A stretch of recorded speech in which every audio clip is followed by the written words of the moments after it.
It is a fast-acting viral strain that infects the host immediately, and upon getting sick, the infected will become racked with coughs, sweat profusely, and start to get the shivers and chills. There he is, the legend. The man, the myth, the legend. Yeah. You can't literally run a promotion just for the AEW, what do they call them, sickos? Thank you very much, TikTok and AEW. See you tonight. Tony Khan started telling people there's no such thing as long-term booking anymore. It's week to week. The best guy is Tony Khan. We just secured the bag. It's not like I tried to be a character. It was just sort of happened naturally. But it was never something I intended. It was just something that happened because the wrestlers asked me to do things in matches, and I do them.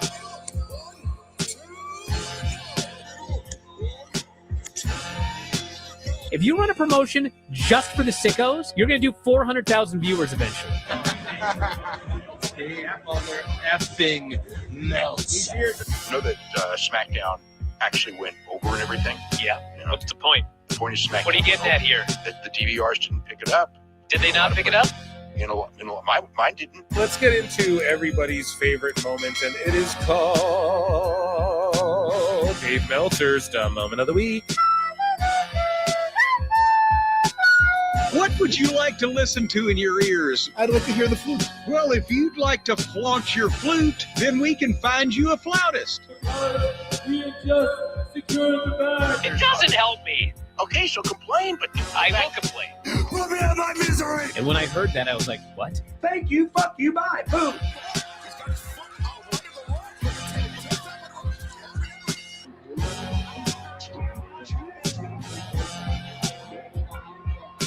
You got to run a promotion for everybody. The sickos can be the ones that buy tickets first and spend the most money on the merchandise. Because we just secured the bag. But like, you got to promote for everybody. Then you'll have a lot of viewers. I think we proved a lot of so-called experts. We made them look like idiots. We're not going anywhere. Tony Khan's not going anywhere. You'll also be there on TNT. You'll be in 2 places at once. You'll be live on my favorite movie. Time. It's so great, Pittsburgh. It's not like I tried to be a character. It sort of happened naturally. the best guy is Tony Khan. To keep themselves safe.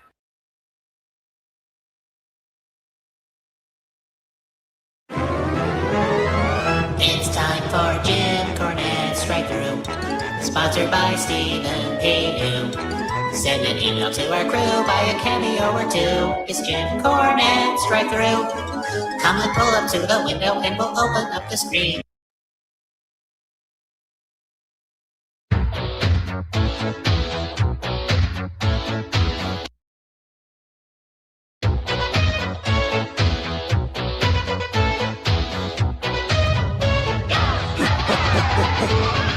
Something strange in the neighborhood.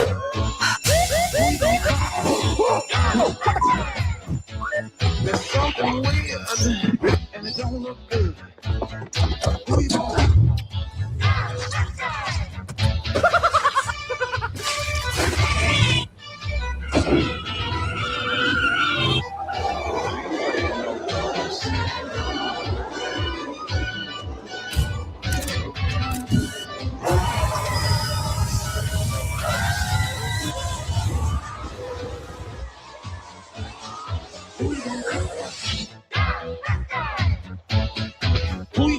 You can't do this! Acknowledge your tribal ghost!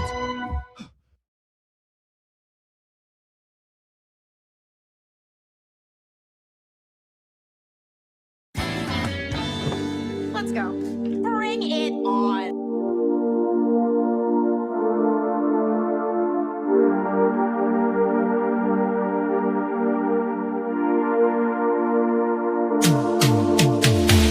Every booking is golden, you see. Perfect cards crafted for you and me. Yeah, the best guys, Tony Khan is true.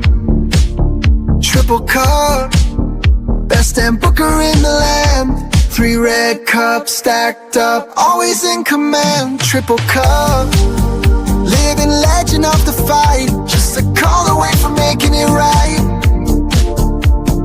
Never see him back hard, no way. Got the whole roster locked in for the day.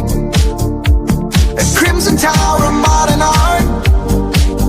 Triple cup. Triple cup. Every booking is golden, you see. Perfect cards crafted for you and me. Yeah, the best guys, Tony Khan, is true. Triple cup. Best damn booker in the land. 3 red cups stacked up, always in command. Triple cup. Living legend of the fight, just a call away from making it right. Never see him back hard, no way. Got the whole roster locked in for the day. A Crimson Tower of modern art. Triple cup. Triple cup. Ooh, what's happening, everybody? Welcome to another eclectic edition of PWT Live Show, Saturday night. Yeah. I am your host, Phil S. Marks. You fucking Mark! And on tonight's show, we have a bunch to get to. Dominik Mysterio is unhappy in WWE versus his AAA booking, which I mentioned on Dave Meltzer Dumb Moment of the Week, allegedly. And now all of a sudden the dirt sheets are running with it from their WWE sources. But they don't even have the actual information correct, so we're going to cover that. Eddie Kingston gets dragged. Joey Janela versus The World. He takes on LoPiccolo. We're finally going to get to that. And also he went at Produce Wrestling, who's been kind of melting down on some people as of late. Produce by Orange Crush. Have you guys ever heard of that? I've brought it up on the show a couple times, but nothing too crazy. And now... yeah, he's beefing with everybody, so we're gonna get, or whoever books it. I don't think they book it. I think what Produce is like different wrestlers go and co-produce shows, so it's not like one booker who books / produces every fucking show. Like different wrestlers come in and then collab and like co-produce a show, so it's called Produce Wrestling. I don't know. I'm just letting you guys know, because we're going to talk about him beefing with Joey Janela and LoPiccolo beefing with Joey Janela. And, yeah, lots of other stuff. I mean, there's nothing too crazy in, like, the main companies right now that's going on other than this Dominik Mysterio stuff, I suppose. And I don't even think it's that crazy. You just watch the show and you're like, yeah. I wouldn't be shocked if he wasn't the happiest guy right now as it pertains to fucking his booking, if that's the case. But we'll get into all of that and more. I'm Phil S. Marks. You are... Oh, and of course, Eddie Kingston. Yeah, he got dragged. Zilla Fatu got dragged. Matt Cardona's in some drama. We do have a jam-packed show, guys. Don't even get it twisted. Like, this is going to be fun, but there's just not a lot going on in, like, TNA, WWE, AEW. Like, all of those feds are kind of chilling and sleepy right now as far as, like, you know, as far as like anything major going on, but there is just drama everywhere. Also Collision's on, if you guys are watching that. Maybe something of note will go on there. SmackDown went down. We're going to talk about that and so much more. So, ladies and gentlemen, let's get into, like, there's all these little side things, like, you know, Joe Gacy talked about Vince McMahon a little bit, but it's like, it's not even worthy of talking about. Then you have, like, Brian Knobbs was accused of carrying Hulk Hogan's drugs back in the day. And it's like, well, who the fuck else did it? You know, we really, it's just nothing too crazy going on stories wise, other than this Dom thing, you know? Or Braun Strowman is claiming there's no tribal chief without him. And it's like, okay, I guess so. Killer Cross did take on Kojima tonight on MLW Fusion, and Corbin's going to be on MLW again. Like, he's in a Texas Tornado tag match, so I guess they filmed like a bunch of shit, or WWE let him film a bunch of extra shit. I have no clue what's going on with that. And we are going to jump into miscellaneous news. Now, I did want to pull a clip for you guys. I didn't bookmark this. Guys, hit like, all that good shit. If you're watching on X, heart and retweet, hit like, subscribe, become a member, gift a membership, super chat, and patreon.com/ProWrestleTimes. And also, if you want a discount on NordVPN, go to nordvpn.com/ProWrestleTimes. Those are my plugs. Cheap, quick plugs, right? I've been watching this thing called Bad Game Show, which is like, what's his name? Not Santino Marella, but like Cheeto Santino or whatever. And him and Bobby Lee, they have like a game show. And it just kind of came up in my algorithm. And I don't listen to their podcast or anything, but the game show is really funny. It's just so chaotic. And I don't know. They're clearly trying to get picked up by Netflix or something. But yeah, guys, let's do miscellaneous news. And I want to also, where the fuck is this? I know I saw it before I came on the air.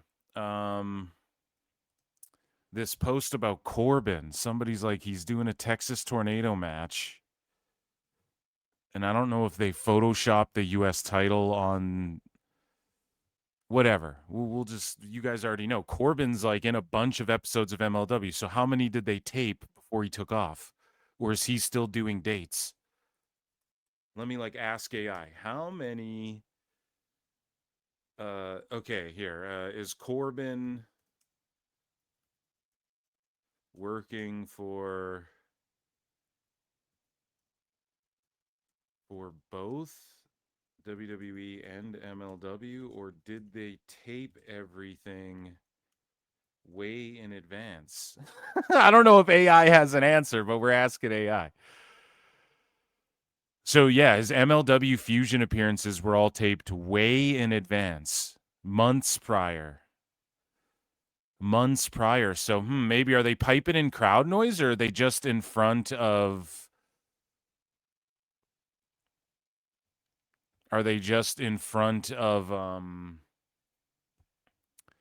the same crowd? Like, how the fuck they pull this off? I don't know, but MLW's ruling right now.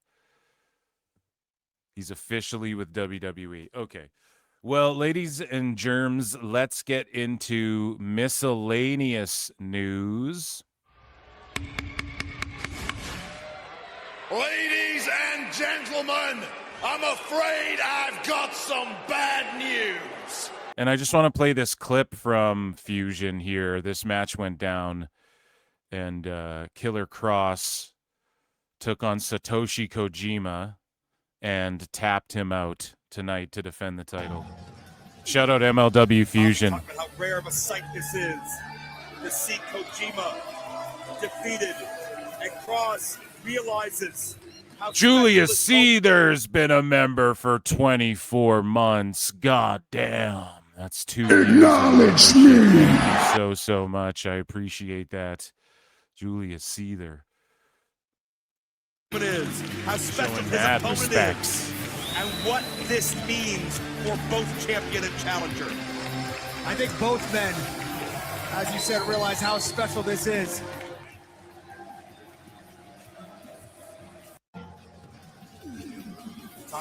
Yeah, so shout them out, I guess. If you haven't, go and watch Blood and Thunder. I think it was Blood and Thunder, or are they building up to Blood and Thunder? Yeah, it was MLW Blood and Thunder, which is an awesome fucking name for a wrestling show.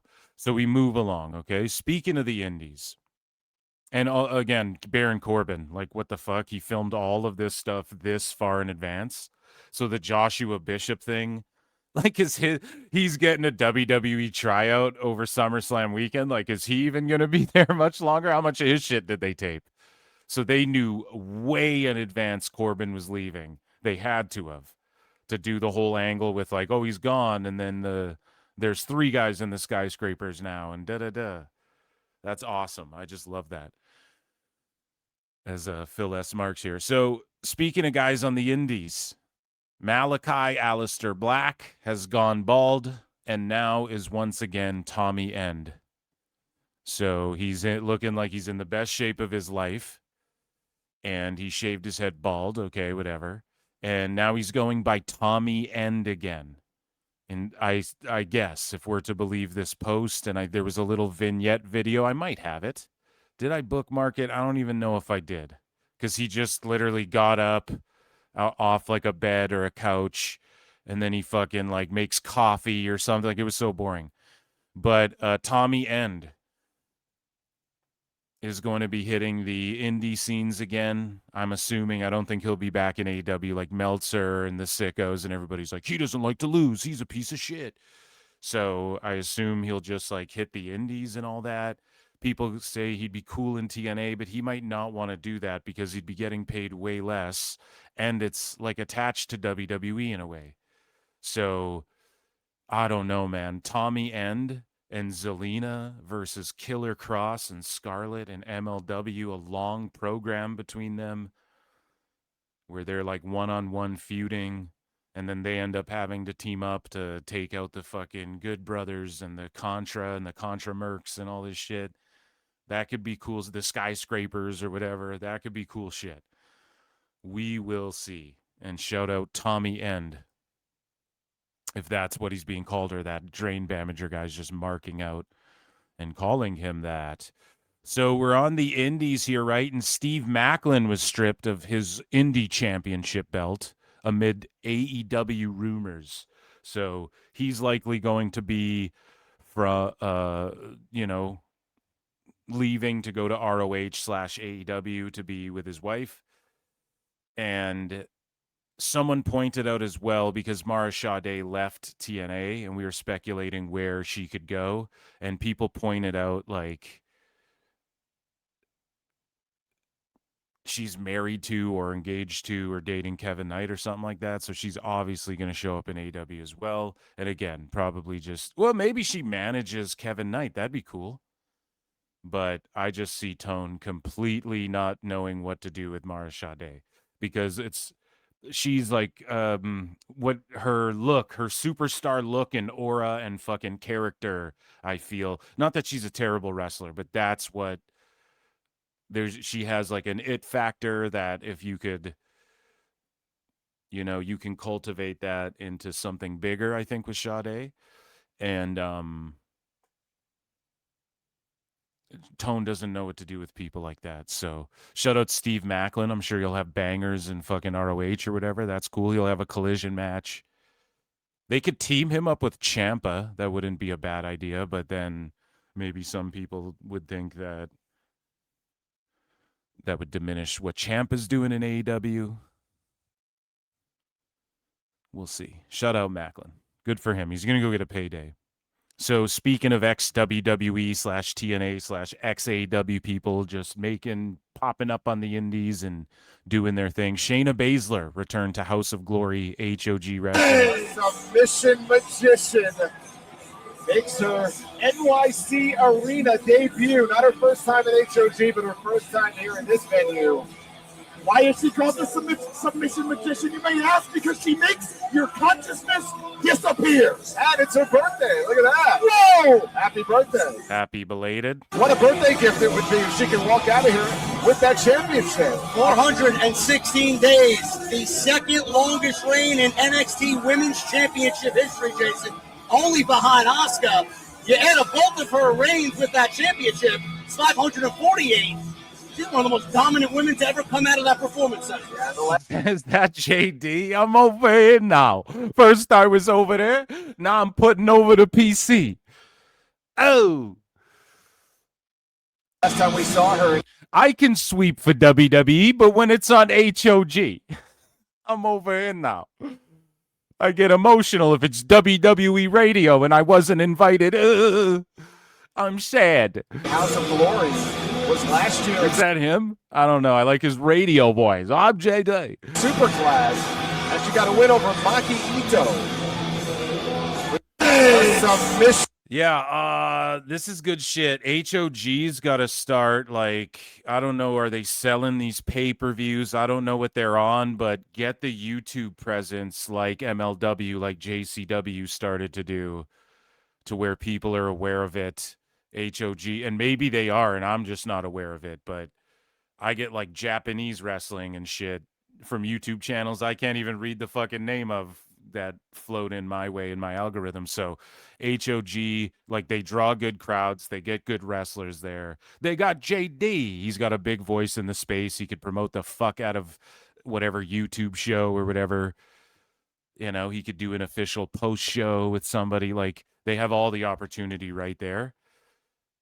And they should jump all over trying to make a bit of a splash and, you know, get fucking. I want to see more wrestling companies start to land these deals, these little fucking. Hopefully MLW gets a little TV deal. Look at how what TNA's done. If any of these networks or any of these places are questioning, should we invest in some wrestling? I'm not saying like AMC's making gangbusters, but you look at TNA, and TNA has a track record of doing this, but you don't look at AEW, you don't look at what WWE's doing. You look at something like TNA and go, shit, man. Or even NWA. If we're believing their numbers on Comet TV or whatever, they were beating TNA in some of the ratings already. If we're to believe whatever press they've been putting out, nobody's really corroborated those NWA numbers, but HOG should be looking at that and going, dude. And especially you have JD at your disposal. Like you definitely need to do. He could host like the post whatever show, YouTube, fucking HOG post show, whatever, and it could be like an online based thing, and just lean into that. And you have it right there. You could start getting traction. Look at Reality of Wrestling. They split into 2 shows. You know? OVW's partnering up with TNA and things like that. So HOG, I'm not saying they need to be co-opted, but they need to like, they have the opportunity to like rival MLW right now as far as like presence and quality of shows. Like MLW's putting a strong foot forward in giving you guys like a highly produced show that you could stick anywhere, like on, you could stick, you know, it could be on any of these TNT Sport, whatever the fuck, and it would fit in, you know, and it gives you more of like an old school wrestling vibe than anything. So in my opinion, maybe old school for me, right? Like I'm a 90s kid. So yeah, I guess like it gives you more of the like attitude era, jacked, velocity type vibe, in my opinion. ECW mixed with like,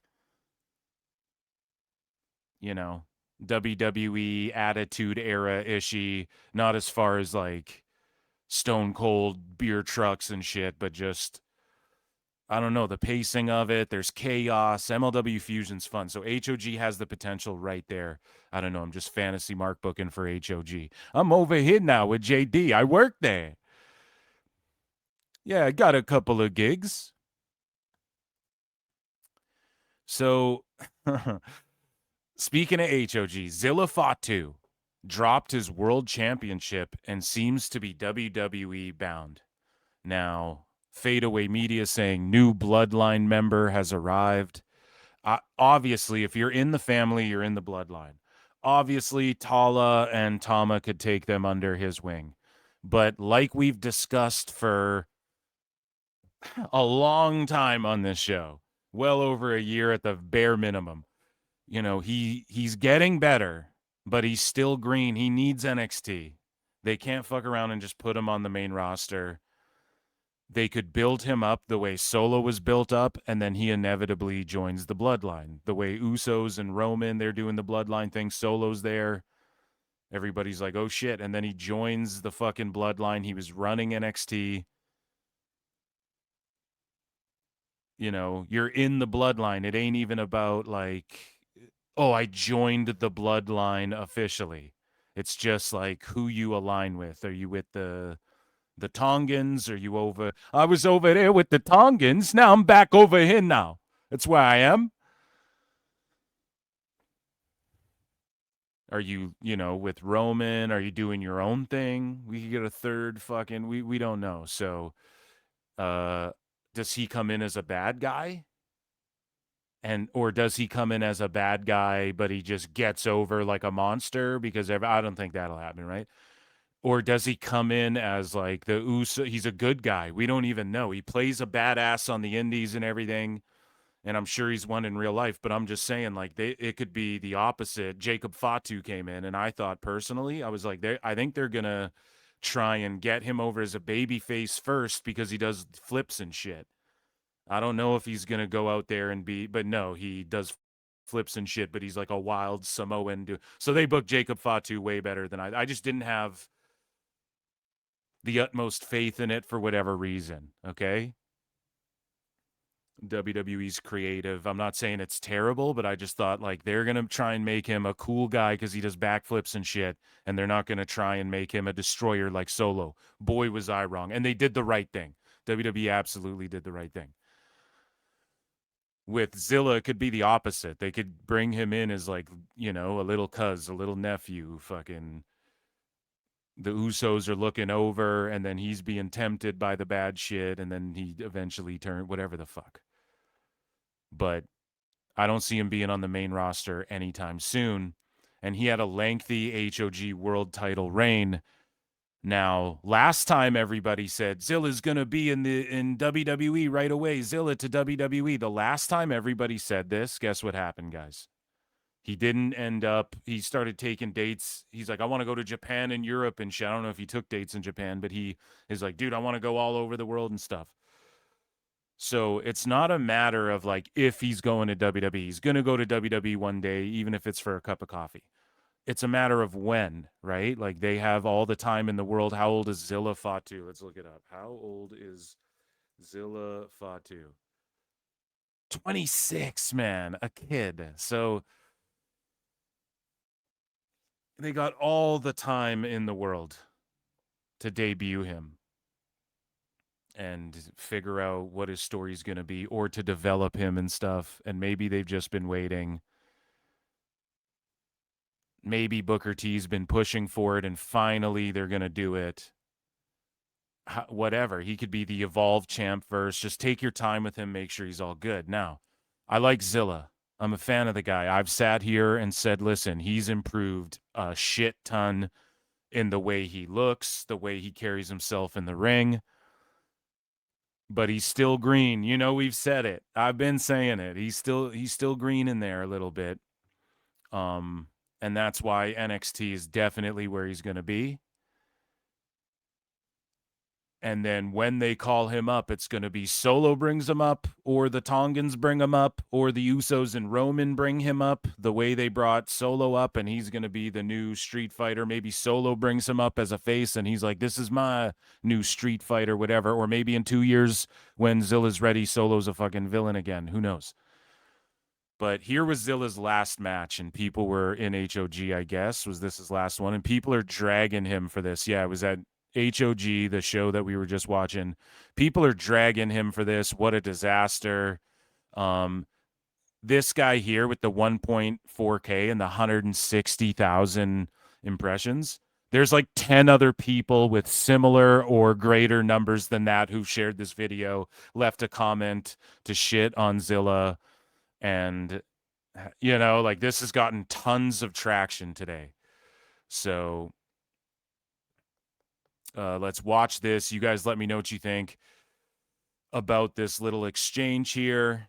That's not Amazing Red, is it? Who did Zilla wrestle for his last match in HOG Wrestling? It was Amazing Red. Why is he like bloody or something?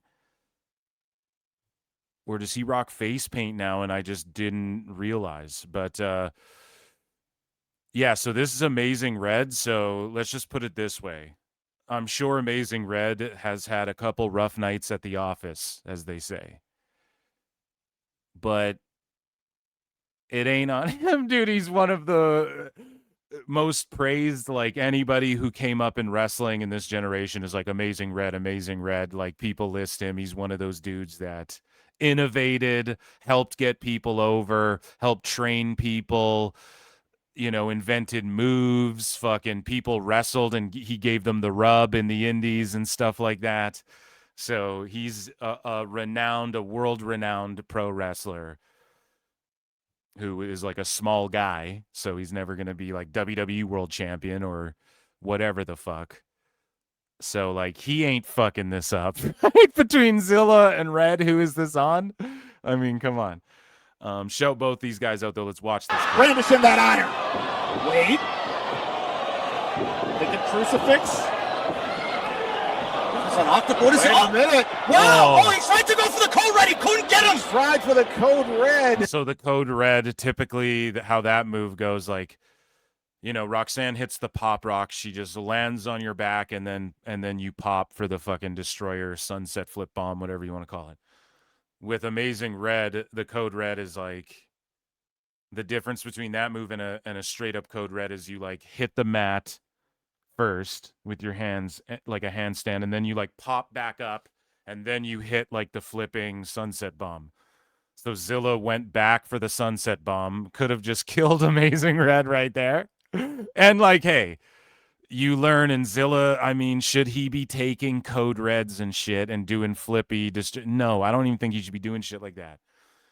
Right? You need to be building him up and giving him like a athletic but powerful, like a tough guy's move base, a brawling move base, move set, if you will, like a Roman Reigns style. That's Zilla's, he's not a big powerhouse guy who can also flip around like fucking Jacob. He's not he's more of like an Uso Roman Reigns style. I think he's, yeah. I don't want to bury the Usos, but I think he's more in like a Roman camp athletically, if he could just hone all of his skills in. And 26, I'm not trying to bury the kid, but he almost killed Amazing Red. Let's be honest. It's an octopus. Wait a minute. Wow. Oh, he tried to go for the code red. He couldn't get him. Tried for the code red. The momentum just wasn't there. Could not get the weight over. So yeah, you guys understand, right? Like the pop rocks, you land on the back, you flip instantly destroyer. Code red, you like get on the back and then you go forward handstand, then you flip up and then you flip through with the sunset bomb or whatever the fuck. So he just went a little too early. And it's incredibly unfortunate, man, that that's like his last match in HOG and people are like, rough, he's going to WWE now, woof. And it's like, well, yeah, he's going to go learn in NXT. He's going to WWE. He's going to be in NXT and he's going to learn how to do this shit better. So let's not bury him too much. Right? So speaking of the indies and NXT, former NXT star Damon Kemp hospitalized after surviving a lightning strike. So lightning didn't strike in his career, but it did strike him. I'm a jokester now. So he survived his first and hopefully last lightning strike. View this post on Instagram. Do you think when he comes back to wrestling, his theme will be, you've been thunderstruck? I'm sorry. I'm a dick. I'm a dickhead. Thank God he's alive. And we move along here. Speaking of being alive, Hulk still rules. Hulk's alive. Hulk rules forever, brother. And a new version of Hulk Hogan is back in the ring. Timu Hogan was in action at Insane Wrestling Revolution's Kangaroo Cup Crikey show last night from Grizzly's Bar and Grill in Wyandotte, Michigan. Timu Hogan actually went on to win the Kangaroo Cup tournament with Sam Beal. Let's take a look. This is courtesy of George Ross on Facebook.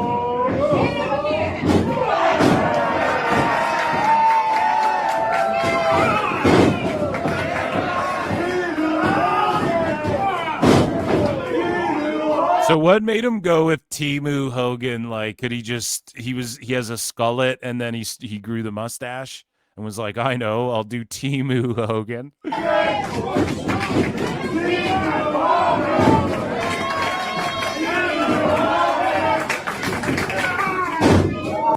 Yeah, I don't know. There's Timu Chris Lieben. Those who know.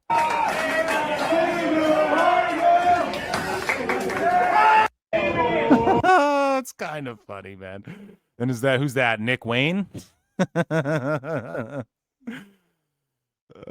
man. So we move along here.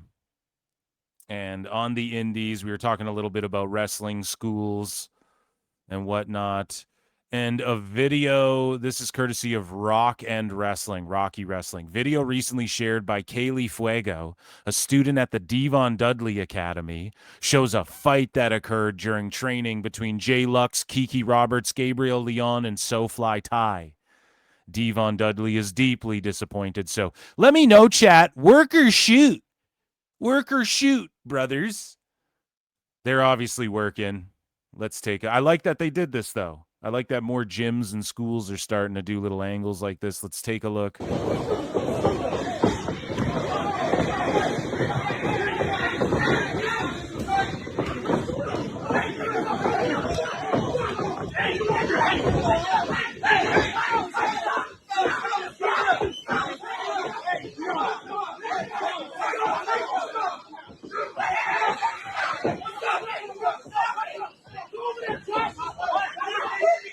Like, they're clearly working, but I like this.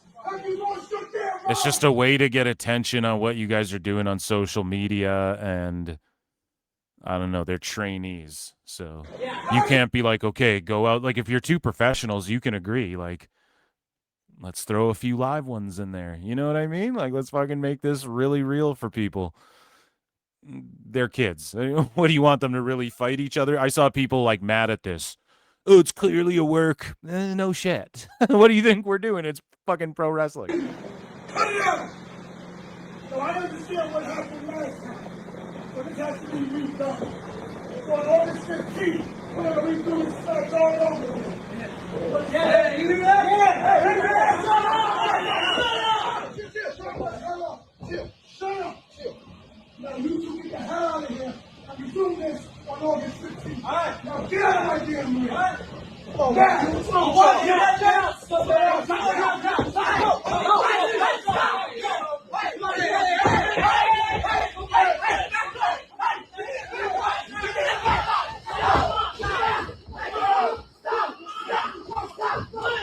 WWE sues them for this being in the background of their able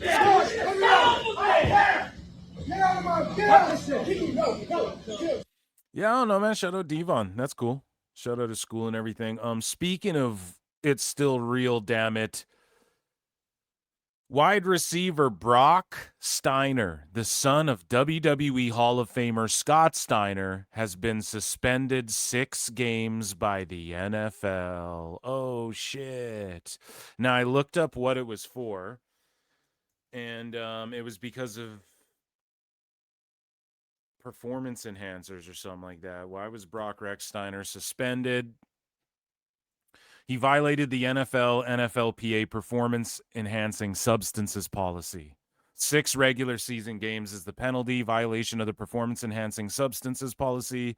He remains eligible to participate in all training camp practices and preseason games. The suspension officially takes effect when the New Orleans Saints reduce their roster to 53 players. So here's the thing, right?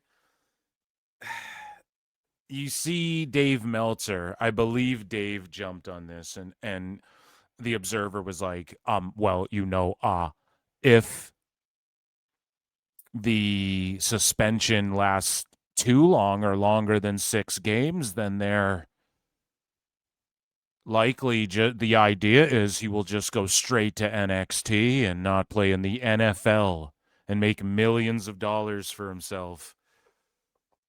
Even if he only is there for it, because it's not like he's suspended, right? But he'll still get paid his contract, no? Here, let me follow up on this. Let's ask AI. Let's trust in AI. Put all of our faith in it.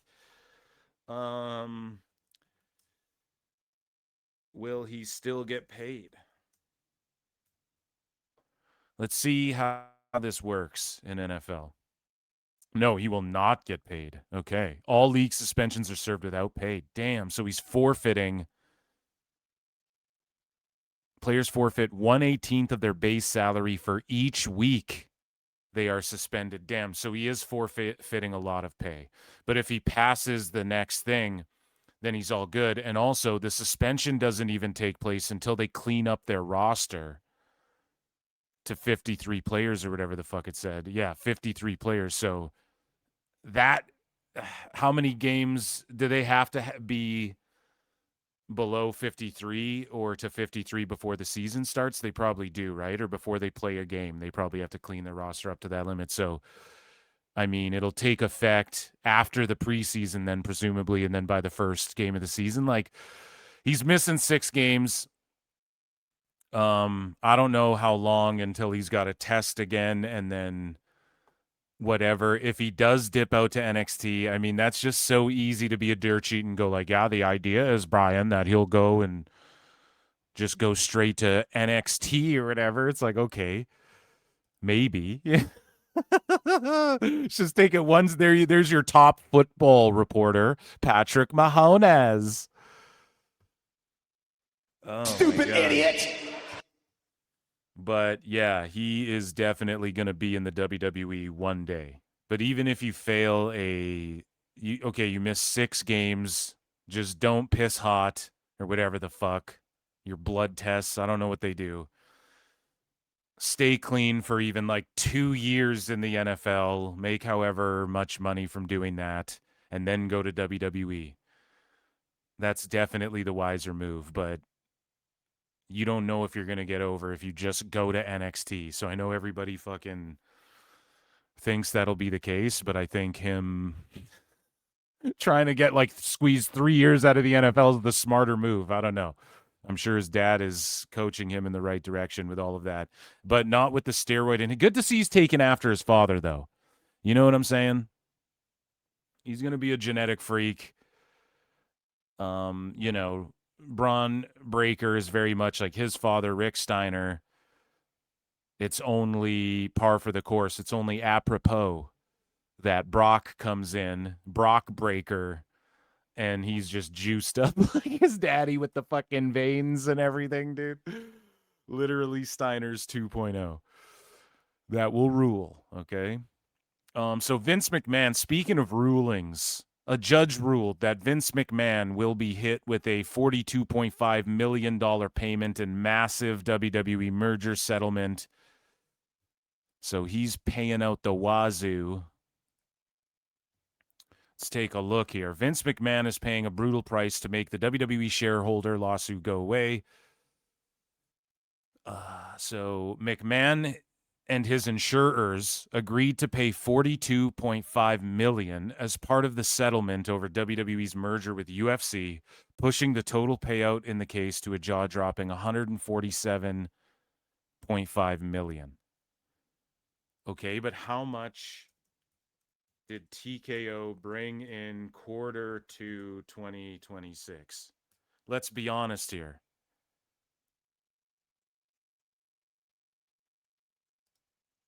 Okay, so WWE alone brought in $620.9 million. And then UFC generated $535.7 million in revenue. Both way increased. And think about this. UFC brought in a 30% increase year over year. And they claim they lost $30 million on that White House show. That was a $30 million deficit for them as well. So even if they had that extra $30 million, they would be at $565.7K. WWE did $621 million. Or I didn't mean to say K, I meant M, and then $621 M for WWE that they brought in, which is a 12% increase year over year. Crazy. So and then Vince has got to be a billionaire himself. Again, we're just asking AI. We're putting AI to work. Is Vince McMahon a billionaire? Man, technically a billionaire. Let's word it that way.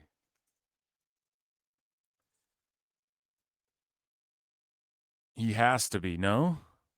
Yes, he is technically and officially. $3.6 billion is his personal net worth, because there's some people who creep into these lists that are like Well, they're technically a billionaire if they liquidated all their shit or whatever, but Vince, he's got $1 billion just lying around to play with, 100%. So him paying this like $42 million and this $147 million, that's honestly peanuts to TKO and Vince combined right now. They're laughing at that, you know? To get away with bringing in the money they're bringing in, they brought in like 10x that. No, they're going to bring in like fucking 10x that number next year. So it's pretty fucking crazy. And that, ladies and gentlemen, was Indies Global Miscellaneous Wrestling News. Let's fucking go.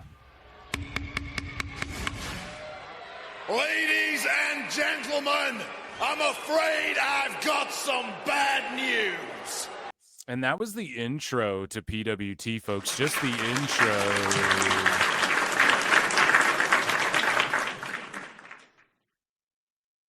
Only the intro to the show. By God, King, who's watching Collision?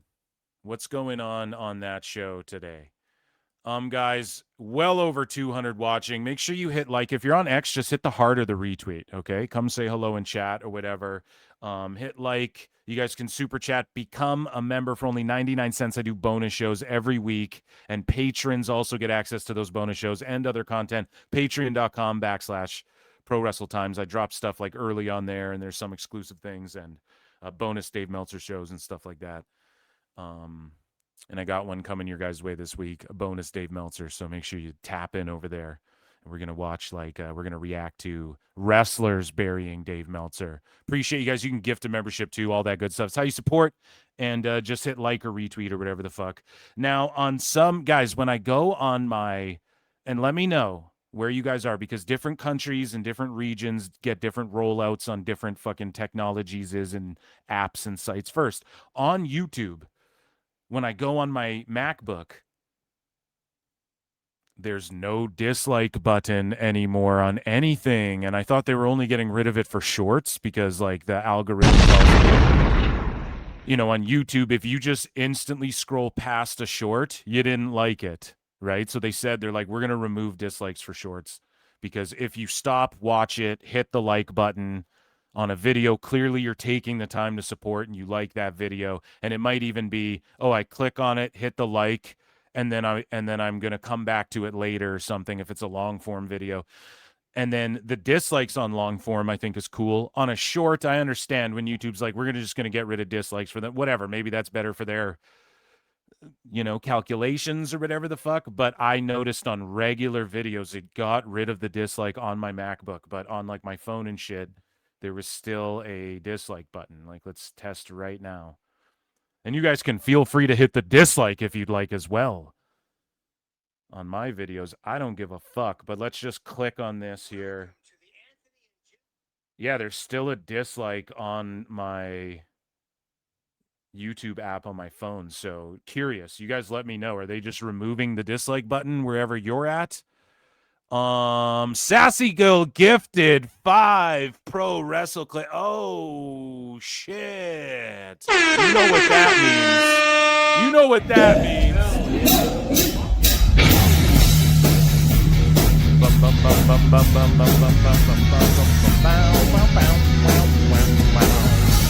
Let's go.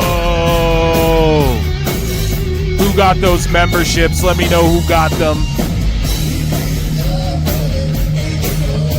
Lisa got one. Lisa B, shout you out. Welcome to the madness. I don't know the names of who got them. You guys got to out yourselves in chat.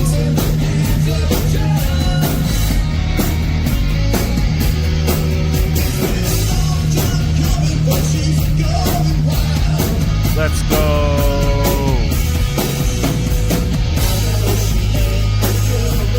The girl next door, she was before. Come on.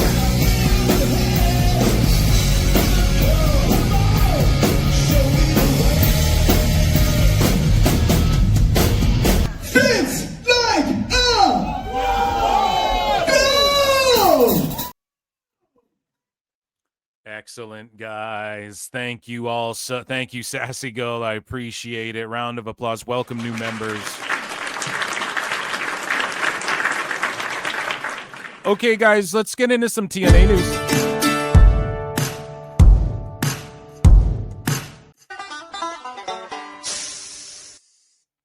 So we don't have much in here, but TNA confirmed a new partnership with Dude Wipes. Now, typically for the other like AEW and WWE, and I've done it for TNA, when they do these partnership whatever deals, I just quickly bookmark it, and sometimes it's funny, sometimes it's just like, okay, they just did a partnership with Fireball, and then all of a sudden you see a Fireball ladder at the PLE or whatever, these sorts of things. That's why we cover it. I don't really give a fuck who Dude Wipes sponsors, you know? But with that being said, it says that the fast-growing personal care brand bringing the brand directly into action through an innovative, entertainment-driven fan activation, blah, blah, blah. This came out that Deuce, which is disgusting, by the way. Poop is gross. It is not to be joked about. I would never joke about shit, pal. Yeah. So Deuce, the mascot of Dude Wipes, will be featured in their own, because I guess they're genderless. They don't identify, so it's a they. It's a they, them. In their own TNA wrestling storyline. Now, immediately when you read this headline, I go, they must have pitched this to WWE first. I guarantee you this came up in a WWE conversation, and they were like, no, we can't have anything. We can't get any more shit on us. No? Anyone? So Deuce is becoming, okay, well, they've announced their partnership. Deuce becoming a part of custom TNA storyline through exclusive backstage segments, match walkouts, ringside appearances, and original digital content. The partnership will feature an appearance from Deuce, not Domino, however. I always knew this Deuce guy was an asshole.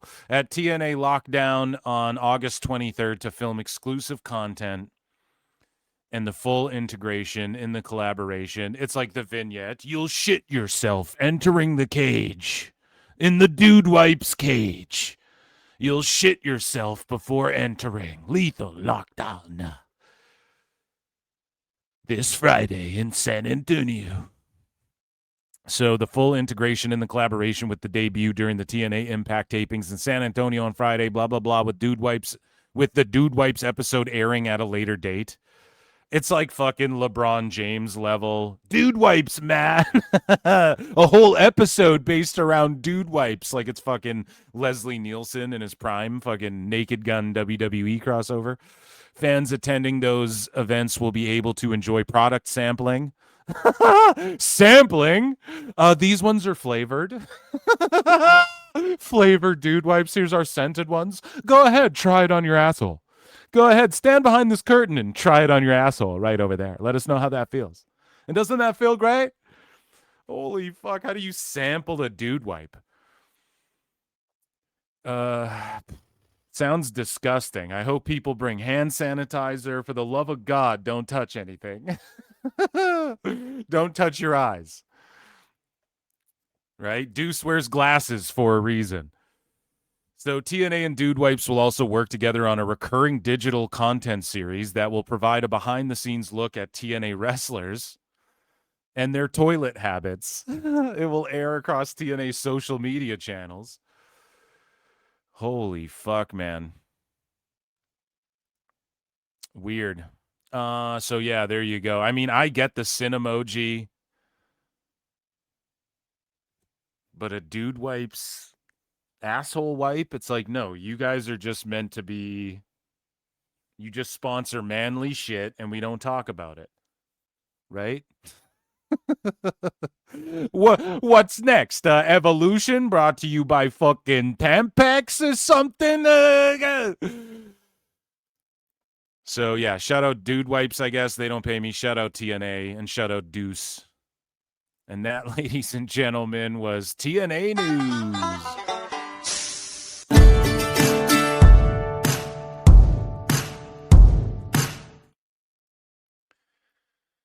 Okay, guys, we have more news to get into. More news to get into. And film marks, bookmarks. Film marks, bookmarks. Dun, dun, dun.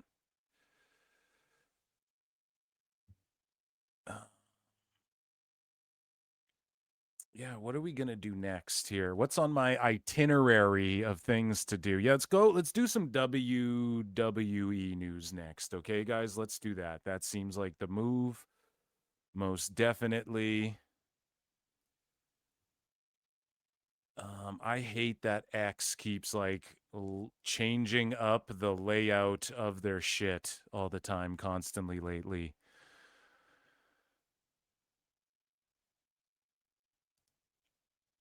Okay, so WWE, again, there's not too terribly much, guys. Let's get into this over here. And let's hit a breaking news for WWF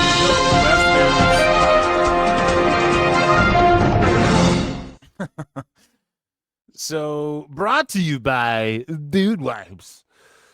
So, guys, let's get into some WWE news. WWE filed to trademark Vice City on August 4th. This comes ahead of an expected main roster call-up for Lola Vice, and then, of course, the Grand Theft Auto Vice City. So we'll see. Did you guys see how GTA's like on Netflix we're doing an exclusive trailer or something, and people are just dragging the new GTA? And then it's not even expected to come out for a while now. Again, already. They're saying it'll get pushed back again. But yeah, video games are wilding out lately with being like, we're getting rid of discs. And now everyone's like, no.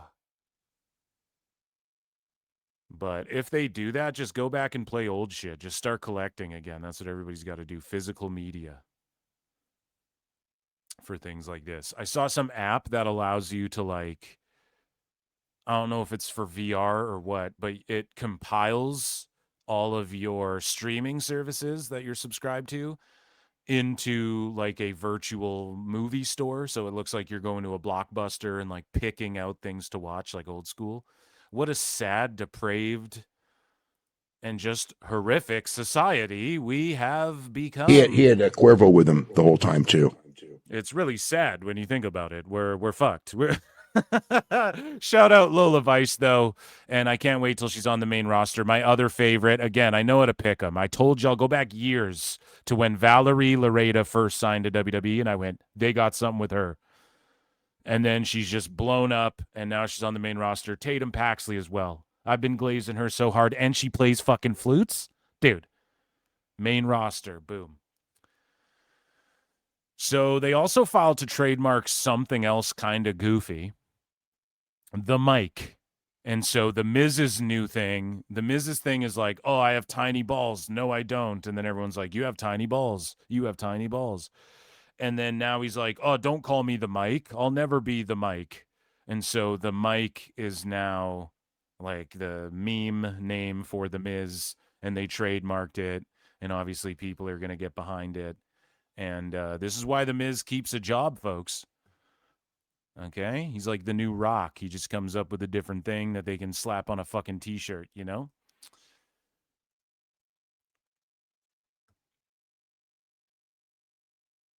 So we move along here, and in other business news, this is according to WrestleVotes Radio on Fightful. And it's hilarious because I feel like these guys just take like Twitter things that people are talking about on Twitter, and then they make it into like this big ass headline. Now, the biggest headline any dirt sheet got this week was the Dominik Mysterio thing that I told you guys on Dave Meltzer Dumb Moment of the Week 2 days ago. And this came out today, the Dom stuff. And what allegedly? Oh my God. So my comedy shows break this news, their biggest and most like substantial headlines of the week. Like, how many times do we got to do this, folks? And dirt sheets are just silly. But one thing they talked about, and this is how slow the news is this week, folks, But WWE seriously considered expanding Royal Rumble 27 into a 2-night event. It's like, yeah, I bet they've seriously considered expanding a bunch of events 2 nights for the last few years. It's not really a headline. However, as things stand, the expectation within the company is that it will remain a 1-night event, possibly for the final time. And again, when you're getting WrestleManias that are 2 nights and SummerSlams that are 2 nights, and it's like, no shit, guys. This show does bigger numbers than Mania. So no shit. I mean, you could say this at any time and make this a headline. You know, there's significant interest from within WWE to eventually turn the show into a multi-night event. So there you go. They seriously considered it, man, but they didn't do it, man. But like next time, maybe we don't know, but like we're pretty sure they considered it, dude. It's pretty fucking nuts. Just got to make fun of shit like this. WWE SummerSlam 2029 is reportedly set to take place in Indianapolis, Indiana. So we know that in Indy, they were promised or worked out a deal or were really eager to get multiple like big events. And I think didn't somebody in politics in Indianapolis say like, yeah, we are going to have a WrestleMania here, something like that. And then it turned out it got moved somewhere else or whatever. Like they talked out of their ass a bit, and everybody wants WWE still, even though everybody wants to say it's dying and it's dead and shit. Bro, if you can do 30,000 people in an Arizona or in Indianapolis or whatever the fuck for wrestling, that's like a big deal for them. And 2 nights in a row. So we'll see SummerSlam in Indy. Kind of weird. I want to see them do like a big Wembley show. Especially they go to Saudi. It doesn't really matter what time they put their PLEs on. Like it's going to do big numbers, replay streaming wise and all of this shit. I want to see WWE go and do a big affair in Wembley. But also, I think we will get to a point where and I was saying this forever again, and then you guys see AAA do it. And I know it makes sense to do something and to split 1 night of Triple Mania in Vegas and then 1 night of Triple Mania in Mexico. But they're already like testing that format out too. So there's going to be a year where we get like WrestleMania on the West Coast and then WrestleMania on the East Coast, night 1 and night 2. Or something like that in the same country, maybe even different countries. Maybe not different countries actually for WrestleMania. Maybe you keep it in this, but there will be a point in time where they're running like 2 different big major cities for WrestleMania and shit like that too. They'll at least test it one time. And it won't be because, and again, this will be 10 years in the future. Dave Meltzer will be like a head in a jar, like in Futurama. And he'll be like, well, actually, Brian, still arguing with an old man, Brian, whose hair looks like Dave's does now. And they'll be arguing about like, well, the reason they're doing this, Brian, is because they're worried about AEW. But it'll come to that point as well. So speaking of like, WWE making moves and traveling around, folks, Hawaii live tour, Hawaii 2026. They'll be in Honolulu in October. And I wonder, are they doing more dates than that? So October 16th, they're going to do a show, a live event in Hawaii. It'll be the company's first time traveling to Hawaii since 2019. And good for them. And then again, some people are like, The Rock will be there. You go in the replies. And I've seen a couple little tweets. But again, it's just degenerate IWC activity saying shit like that. So this has just been announced right here, and we were talking about this a show or 2 ago. But the bracket for the tournament to determine which luchador will challenge Roman Reigns in Mexico City for the World Heavyweight Championship. So when they announced this tournament, Rey Mysterio announced this tournament, and he went and talked to Roman after Raw, and he's like, hey, I'm the GM of AAA, and I want to talk to you about some opportunity, whatever. And they're doing a Raw in Mexico City. So my first choice was you do El Grande because he's just such a mega over fucking star. Now, shout out the PWT universe, or Club PWT as we've become to be known. You guys all pointed out, look, you said, oh, come on now, Phil, that's not very fair. El Grande is going to be El Mega Campeon. So El Grande is probably going to win Mega Campeon in at Triple Mania, rather, the night before this event. And then they're like, so why would you have, people pointed out, like, you wouldn't have him job out to Roman the next night unless he loses to Dom, and then you have him job out and just take Roman to the limit because they're in Mexico or whatever. But you guys are right. That's not, if they don't go with El Grande, and then you just have super mega over El Grande on that show anyways, defend the Mega Campeon separately, and then it's just a massive, huge show. That's a way better option. My second choice personally was Penta. Or if Dom drops the title, that's my third choice. You do Dirty Dom, maybe? But I don't know. Well, we got the brackets for the tournament. So we do know it won't be Dom, it won't be El Grande, which, again, Dom will get big heat. Like, he'll come out with Omos at the Raw in Mexico or something like that. That could be cool. And I'm really excited for this Raw. Member Monday, we typically do member shows on Monday. We'll definitely be watching this shit whatever time it airs live, right? So become a member or gift a membership, like Sassy Girl. So we got Penta versus Laredo Kid. The way I view this shit, Penta versus Roman. Penta can take the loss. He's over in Raw already. He's a Raw superstar.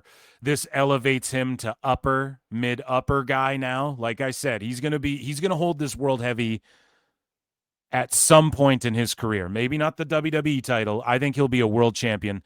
Penta will. It won't be against Roman, though. But he'll give him hell. Roman's going to have a fucking banger of a match because he always does. Conrad. Oh, that's not very fair, Phil. Fucking, Roman doesn't even show up tanned to Starrcade 97, Eric. Trying to say Roman Reigns is overrated. And I already did a whole long segment on this. But Conrad Thompson's losing his fucking mind trying to break the internet. Like, I swear this is just a hot take to get eyeballs on 83 Weeks or something. Saying Roman needed Heyman and is overrated and shit. He literally said, nobody can point to a Roman Reigns match and be like, that's fucking my favorite match of all time.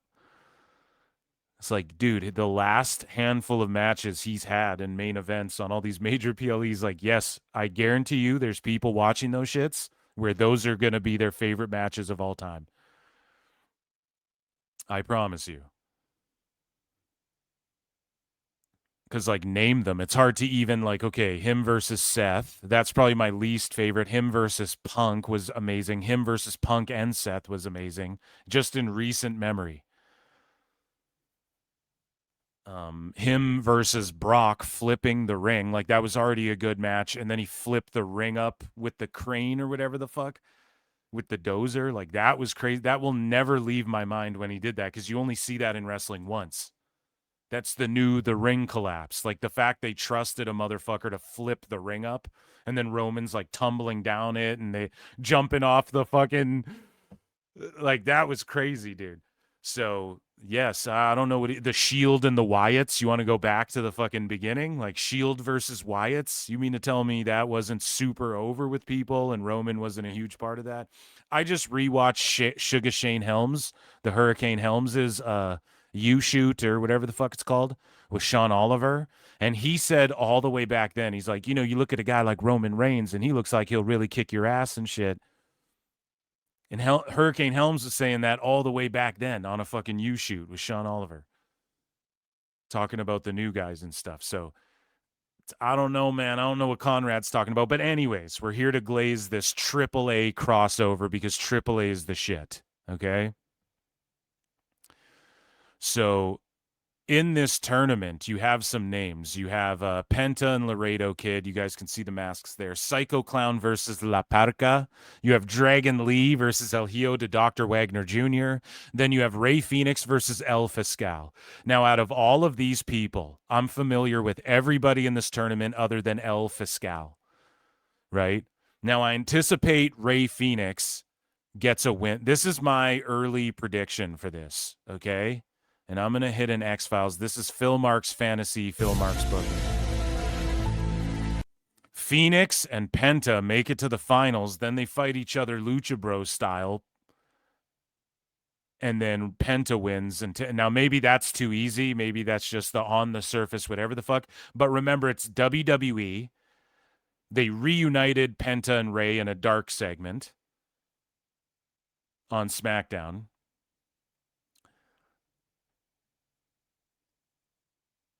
I think if Phoenix blows up the way Penta does, or they at least put a better effort in like really pushing him and giving him something for people to sink their teeth into, then when they team up, you have a situation where it's like the Lucha Bros versus the Usos and shit. Like that's big time in my eyes, at least, right? That's like, fuck yes, injecting new life into this tag division. Same with like the Lucha Bros versus the Tongans or whatever direction you want to take versus Breaker and Theory and stuff like that. And again, they said WWE's looking for tag teams of guys you could push as singles or tag teams. That was the rumor that the dirt sheets were saying. And it's like, well, no shit. I think that just goes without saying. But either way, right? Let's just.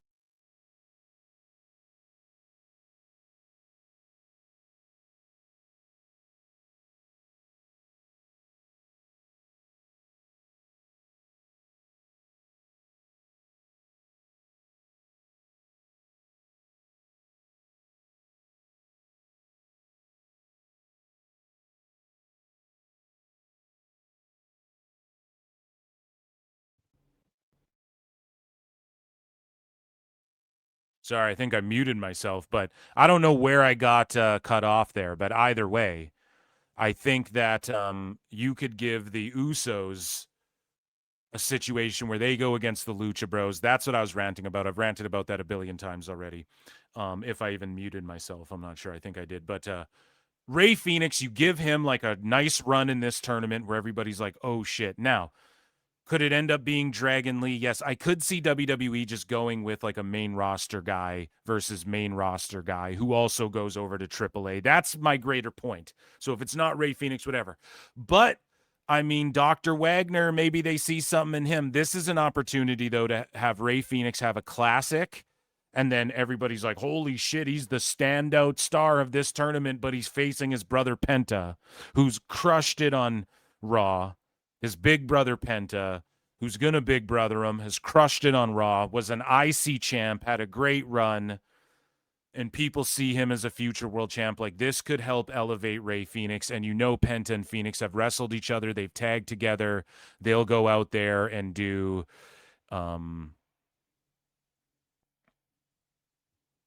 an amazing fucking match that I'm sure they've had in their minds for a while as brothers if they ever got to a WWE stage and whatnot. Winner takes on Roman. Obviously, it'll be Penta. Now, let's just do early predictions here, okay? Penta versus Laredo Kid. Laredo Kid fucking rules. I got Penta winning that. Psycho Clown versus La Parca. La Parca rules, and so does Psycho Clown. I think Psycho Clown gets the dub in that. Dragon Lee versus Dr. Wagner Jr. This is where I don't know. I'm like torn on this because they've, you know, they like Dr. Wagner.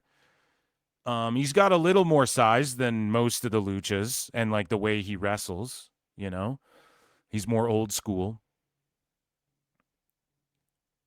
They brought him on NXT and SmackDown and shit like that. But I think Dragon Lee gets the dub. Okay. He's AJ Styles' guy. Rey Mysterio's dubbed him the future of Lucha and stuff. Rey Fenix versus El Fiscal. I think Rey Fenix gets that dub. So then that leaves us with Penta versus Psycho Clown or La Parca. Penta's winning that. Phoenix versus Dragon Lee. again, they could have just a banger of a war. And Dragon Lee, it doesn't hurt him none, taking an L to Rey Fenix, really elevating Rey Fenix. And he has a title. Like, Rey Fenix is the Latin American champion as well. And then you have Penta, Rey Fenix in the finals. That's my prediction of how this goes down. And then Penta versus Roman, they tear it down. It's good for the Raw in Mexico as well, because like they are both Raw superstars. So that makes the most sense. You have El Grande maybe open the show with someone. I'm just so hyped for this shit, okay? I am so hyped for this. And I'm not like super familiar with El Fiscal either. That's the one person where I'm like, have I even seen him wrestle? El Fiscal highlights. Let's hit him with this. El Fiscal highlights on X. Let's see if anything pops up that we can play. But all the other names I'm familiar with. So his gear looks fucking awesome. He is wrestling tonight, right away here. So we're going to watch AAA. I should have put that in the description. I don't see any highlights of him, but he looks cool as fuck. So I'm down, and we're going to see what happens with all of that.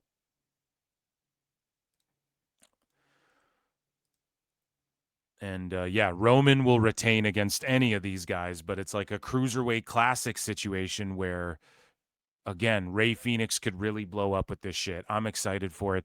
Now, where do the matches take place? Are they taking place on AAA programming, or are they taking place on Raw and SmackDown leading up? I don't know. Maybe Lex Luger knows. Lex, where? I don't know! Okay, I didn't think you would. But we move along here, okay? And we're talking about the main roster. And we're talking about AAA and on False Finish HQ. So this is False Finish HQ, for those of you who don't know, bodyslam.net or whatever. They interviewed LoPiccolo, and then they had to lay off a bunch of fucking people. And then one of those people, I think, was Corey Haynes or Corey Hayes or whatever the fuck his name is, of Body Slam. And, you know, him and I, like, kind of went back and forth, like, never really arguing. We were always kind of cool on X as far as, like, X goes and shit. You know, he'd respond to some of my shit or whatever every now and again, or I'd like and retweet his stuff. But a couple of the things, like, he was vague posting shit like, bark, bark. And then Braun Breaker doesn't show up, and clearly he's talking about Braun Breaker, and it's just like, so I make fun of that shit, you know? And then he blocked me, so it is what it is. He didn't like me, he blocked me, it's his prerogative, okay? I made the list. I made his block list. So he went and started False Finish HQ after he got fired or left Body Slam or whatever. He started False Finish here. So this is his news, I assume. It's his sources. It's his news. And this is what I mean when it's like anybody could start a dirt sheet. Okay? I could easily start one and be like, here's the news section of, and start being real serious. So I heard and reportedly this, and I have a $5 Discord where I'm going to break all the news first, guys. But instead, you know, Phil Marks, I just go, allegedly. Maybe I heard something. I don't know. It could be stupid. Let's just factor it in and say if it's true, right? I try to only bring shit to the show that's where I'm like, I don't know, man. I heard this. This is something that I think could be legit. And then if it's just dumb Marks gossiping, I go, I don't know. It's just dumb Marks gossiping, right? It's the easiest way to play it. You don't want to take yourself too seriously in fake wrestling news. Where people are just, their whole job is trying to spoil a scripted show instead of just marking out and predicting shit the way I do, which is fine. Do your thing. I don't give a fuck. And sometimes, hey, we get some spoilers here too, right? It is what it is. I'm not knocking the hustle. Do your thing, False Finish. But they tell this story here. Sources indicate to False Finish that AAA mega champion Dominik Mysterio is frustrated with the difference in his booking between WWE and AAA. One source noted that Mysterio believes that he should be booked in a more serious way on WWE TV, as he's currently holding the most important championship in AAA. Mysterio would like to see his character portrayed the same instead of it seeming like he's two separate people on two different shows. Now, my whole thing is this.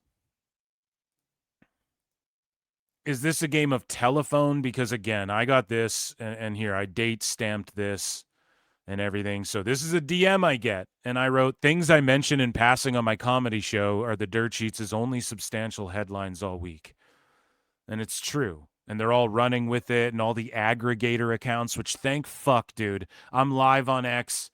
I make original content for X. X is going to start rewarding. I'm not monetized. I have a blue check mark. I don't qualify for monetization, okay? So maybe I will now because everybody has to like reapply. I don't even qualify to apply for it. I don't have enough like verified followers or some shit, right? So, and I don't know how they're changing the shit, but like all these aggregator accounts who just run with these fucking like everybody posted this 10 billion, 2.3K. Everybody's just a quick, easy 3K likes on your fucking account.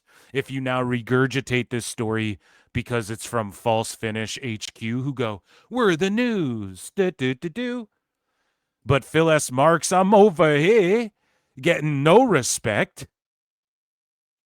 And Thursday, August 6th, and I mentioned it on Dave Meltzer Dumb Moment of the Week that night. I brought this up, and I said, I heard an allegedly. We'll break it down more on Saturday. And then all of a sudden, Saturday's news, Dom is unhappy. And this is at 8:38 a.m. I received an allegedly, right? Allegedly. And I typically only bring these to the show if I think they're legit. Otherwise, it's not an allegedly. I need to make an allegedly folder and then sell it to the sheets. I could make way more money, but I'm dead serious. Me, one other guy who we know, and then AI, and I could start my own dirt sheet and break a bunch of these stories probably first. It's ridiculous. But I heard that this is what I heard is Cartman would say, that's not what we just heard. From a source, Undertaker is not happy with WWE's booking of Dominik Mysterio. So False Finish is getting the story, Dom's not happy. I don't know, man. Where I'm hearing, it's not like I was saying Hot Lucha Summer for months and then WWE announces a fucking AAA sale or anything. So this pertains to AAA shit, whatever. I'm just throwing it out there. I think what I'm hearing is probably more spot on, but whatever. With WWE's, I don't care if I'm right or first. I don't give a fuck. Booking of okay, so Undertaker's not happy with WWE's booking of Dominik Mysterio and had it out with Triple H and Nick Khan during a Zoom meeting in front of other people. Oh shit. Oh shit. So False Finish's version is like Dom's unhappy, and one source tells them that they believe that Dom believes he should be booked in a more serious way on WWE TV.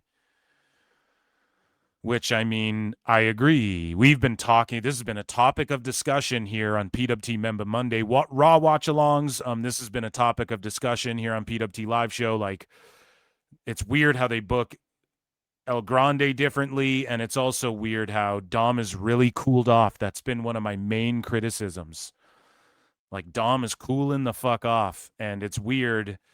And again, I heard shit like, well, they're just trying to keep him healthy for Triple Mania and stuff like that. Could be a reason. I never, like, that's what they're trying to do, but, like, that could be a reason. Otherwise, it's weird that they're not heating him up. And then we've pointed out, like, him beating up the minis and all of this shit. They've been trying to heat Dom up again on the main roster. So, I'm inclined to believe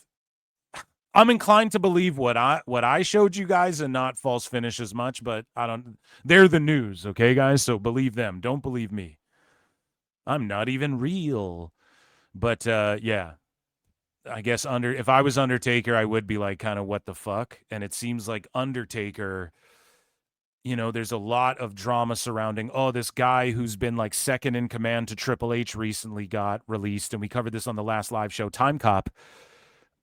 And I said this, maybe Undertaker is getting a promotion.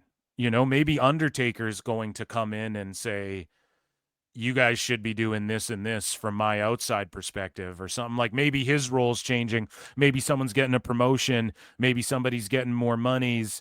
Maybe Undertaker's having Zoom meetings now where he's saying, listen, I'm booking and running things in AAA, but hey, guess what?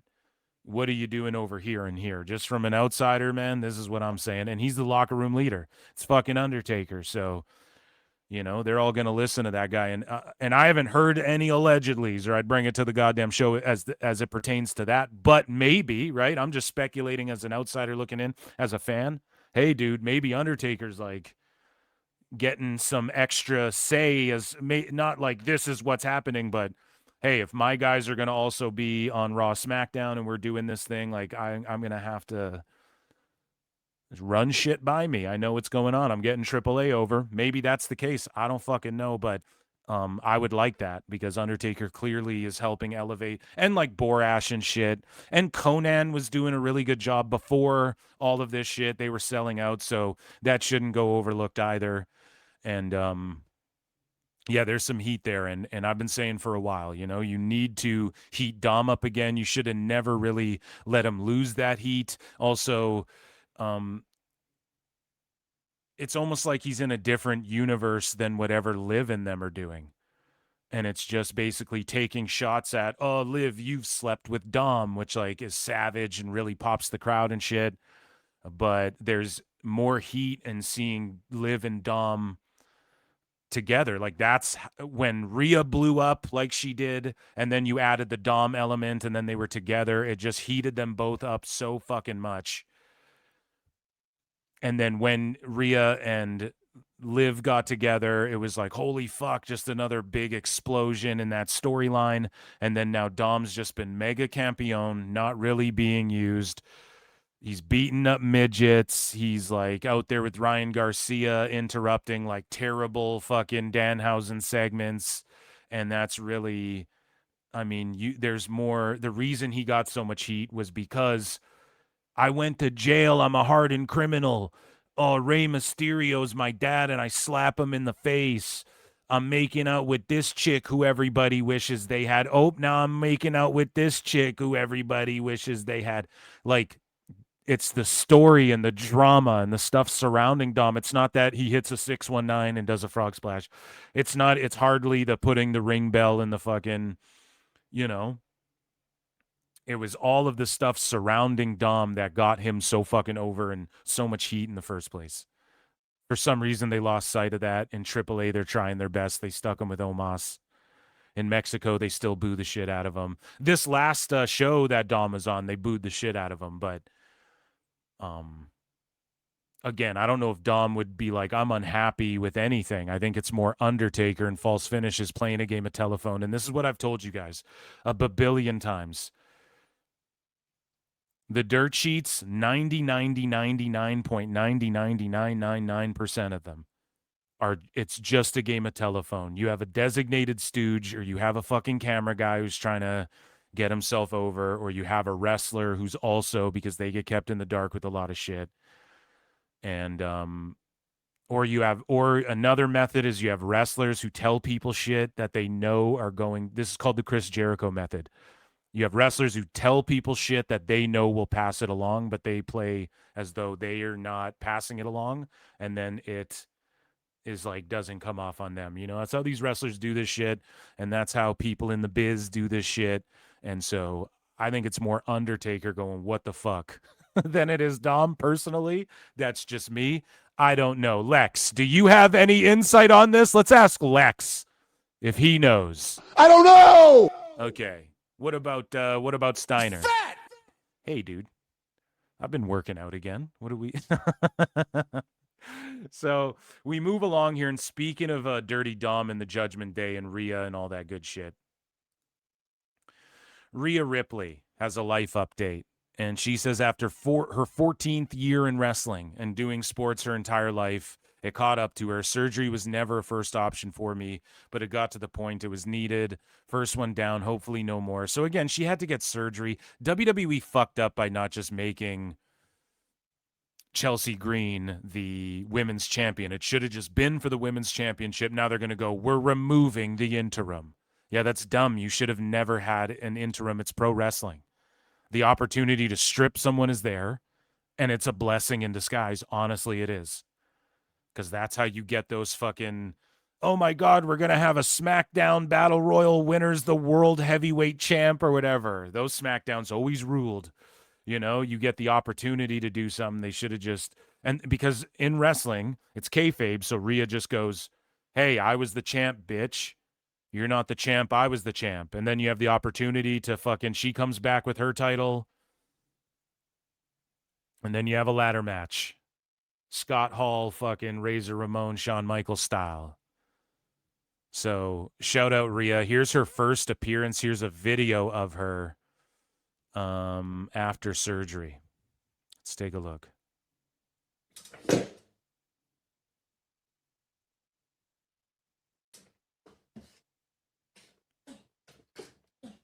Who is this guy that she streams with? Who is this guy?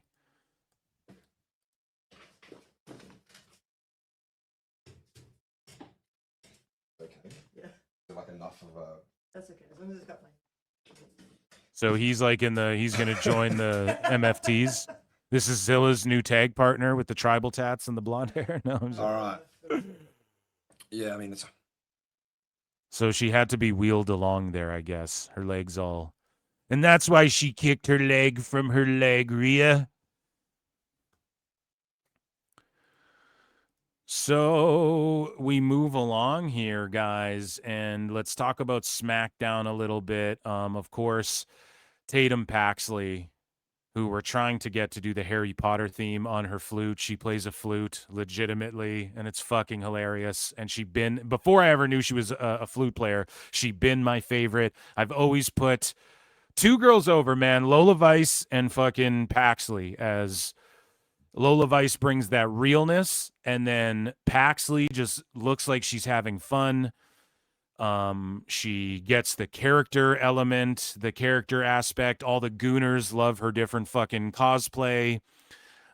She really switched her look up and went with like a gothic, tattied up vibe, which when you see her when she like first made appearances in NXT, you didn't really see that side of her. So maybe this is her expressing her true self. I don't fucking know. She totally gets the character side of things. And also I've put over a billion times how she does moves that you've seen a million times, but she just makes them look cool. She just adds her own flavor to the shit, like when she does the enziguri on the apron on the outside, or people clipped her doing her dive on SmackDown to the outside, and they're like, look at the giant smile on her face, like she's really the Harley Quinn type, whereas like other, Alexa Bliss plays the whole I'm this creepy girl. That's a character. That's not really her, With Paxley, she like really is a Harley Quinn. Like you can tell she loves flying through the air and taking a fucking dude. She'll do like a back suplex or whatever, and she just puts flavor on it. Like, she's got a look. She's puts on great matches that just go overlooked. Like so many people talk about Kendall Gray and Lola Vice and Kalani and stuff, but Tatum gets overlooked. I feel like I'm so happy she's on the main roster. There's rumors swirling that like Charlotte wanted her, like eyed her up and was like, yeah, that's who we want. I think it's a great move. I could have seen her. It's so funny because I was like, maybe Paige like brings up Paxley to fight the Bellas. Nikki gets hurt, or pardon me, Brie gets hurt after Nikki returns. Now it's just Nikki versus Paige. But it was clearly going to be Paige and someone versus the Bellas, no?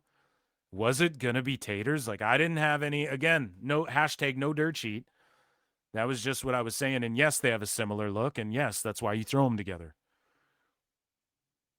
I don't know what to tell you. But this works too. Like her just making the save. They need to explain why, right? But Liv does the whole, or not Liv. Did I call Bliss Liv before? My bad. But Bliss does the whole. I'm creepy and shit. I have the creepy Lily doll and all that. So maybe there's, and I'm not saying Paxley is just like a creepy gal, but she's, You know, she leans in the emo. She's kind of an emo, right? Like an old school emo. So we'll see how this all plays out. And I'm just glad she's on the main roster. And I'm glad Lola Vice is going up there. And there's a lot of these girls in NXT that definitely could have been called up a while back. And yeah, good for her. And let's continue to try and get Paxley to play the Harry Potter theme for your boy Phil Marks, because that would be fucking hilarious. So another thing that went down was Shinsuke cut a promo on the MFTs or the Tongans, and he's like, you have someone with you, you have a new guy with you, which is just Haku or whatever. Or he didn't say a new guy, but he's like, I'm back, and this time I will not be alone. So again, Naraku and Takahashi, or just Naraku and Shinsuke. Maybe it's just Takahashi. Maybe it's neither of those guys. I think the move is, though, Evil and Shinsuke. And we went over this on PWT before already, Time Cop. What connections do Evil and Hiromu Takahashi and Shinsuke Nakamura have in their careers? So let's look this up. We made some connections too, to where Evil and Takahashi both came up in the same era. They both were in Los Ingobernables de Japón, LIJ faction. And then Evil turned on the group, joined the Bullet Club. Shinsuke came after. Okay, Nakamura left before Evil and Hiromu reached their peak main event statuses. Yeah, so who knows?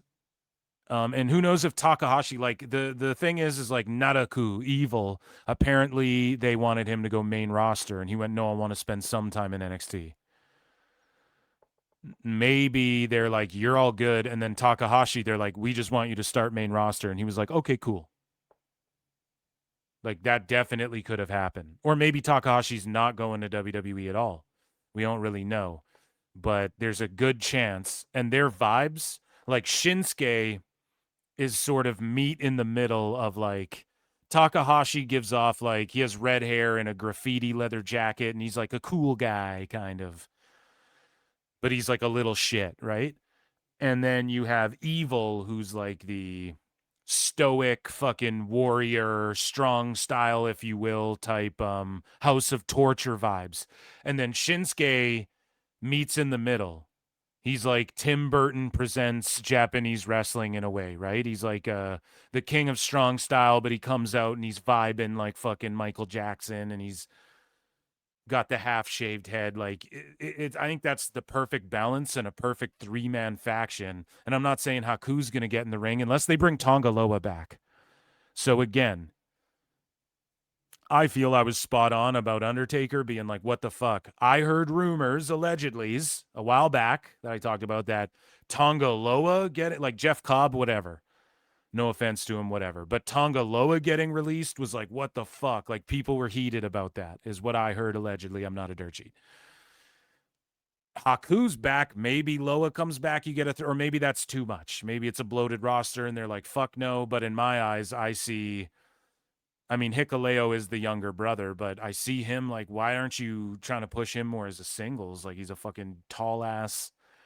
I don't know. But even if it's just Evil, that's totally cool as well. But I don't see why that wouldn't be the faction. Like, who is it? Unless it's Finn and Shinsuke team up to fight the Tongans. Maybe that could happen. Because what is Finn doing now that he's not number one contender? There's a possibility it's just Finn as well. I don't want to get too ahead of myself.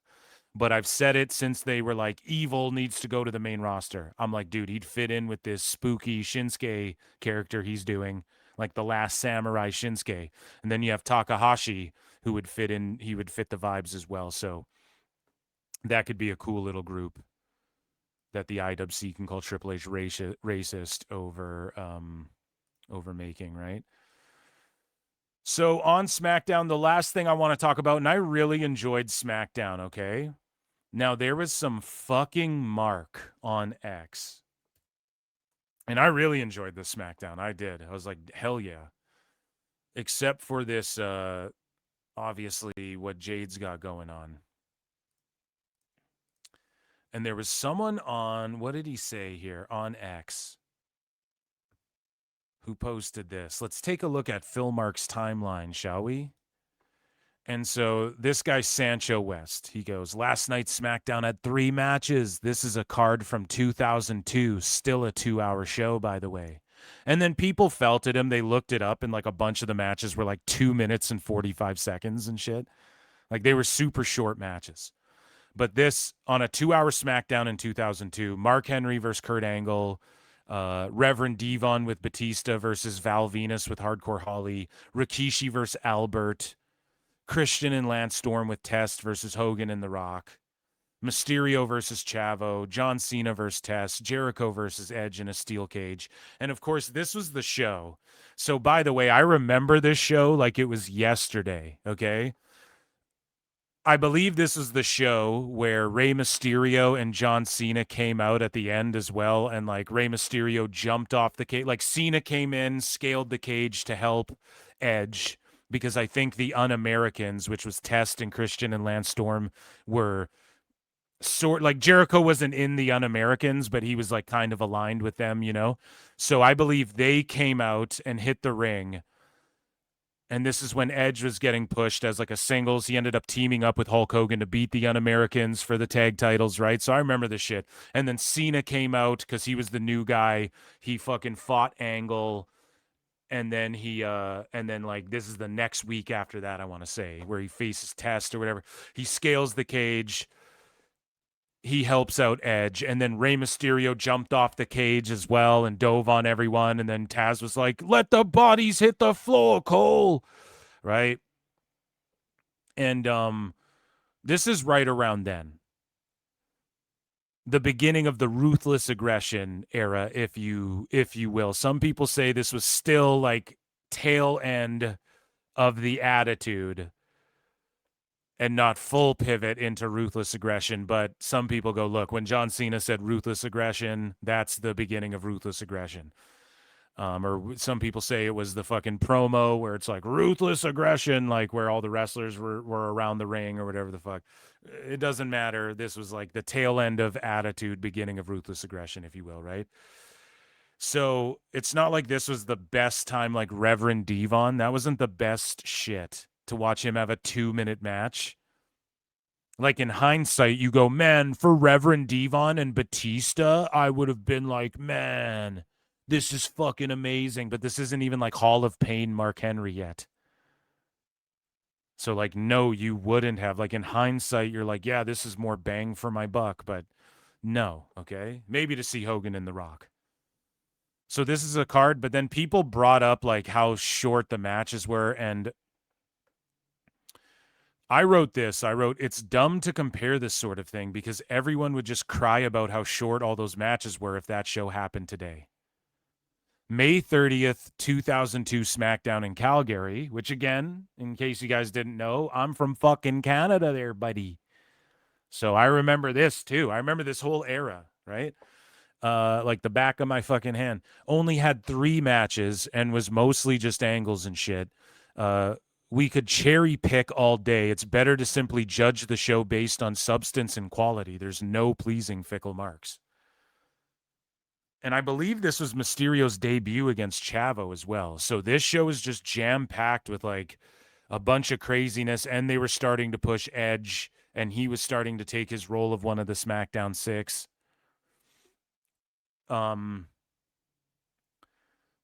You compare that, and then this Calgary show with only 3 matches. I'm pretty sure there was a fucking cage match. Let's look it up.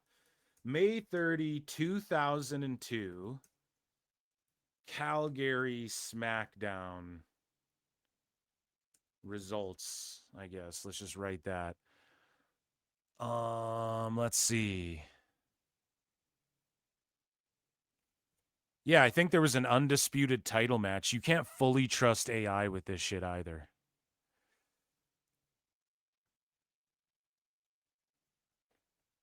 But yeah, there was an undisputed championship match, I'm pretty sure. Or no, not in 02. Yeah, so you can't trust AI with this shit. I don't know. You got to like go to let me just like click on this site here. It's a fandom site.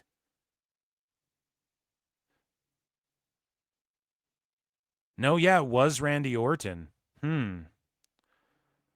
Maybe I got my thing wrong, and maybe my whole tweet's wrong here about the Calgary show. But there was a SmackDown that had like 3 matches. There was like, it was mostly backstage shit. I don't know. Maybe I got my date wrong. It doesn't matter. The point still stands, right? Like my overall point stands. It's just base it on the quality. Like I think Punk and KO and these guys were all cooking with their promos. Like I was sports entertained.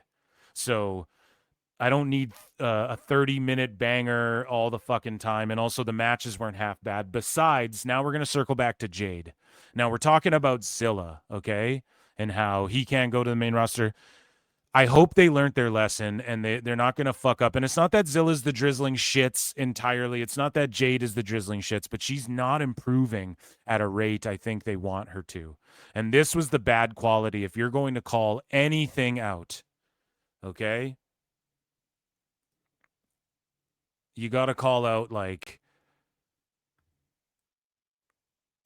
people not improving who are getting shoved down your throats. Now, Roman Reigns, love him or hate him, and Conrad Thompson going, oh, come on now, Eric, that's not very fair. Roman Reigns was the shits. He was improving. He was never bad. He's overrated. How can he work? Is he super over? Then like, what else do you need in wrestling? We watched him get better before our eyes. Yeah, did they shove him down everyone's throats? Yeah. Did it pay off? Yes. In the long run, so did John Cena. Does everybody who gets shoved down our throats pay off? Fuck no. Absolutely not. Does everybody, do people who you don't think are going to, like, you're going to shove down people's throats end up getting over and then you end up shoving them down people's throats? Yes.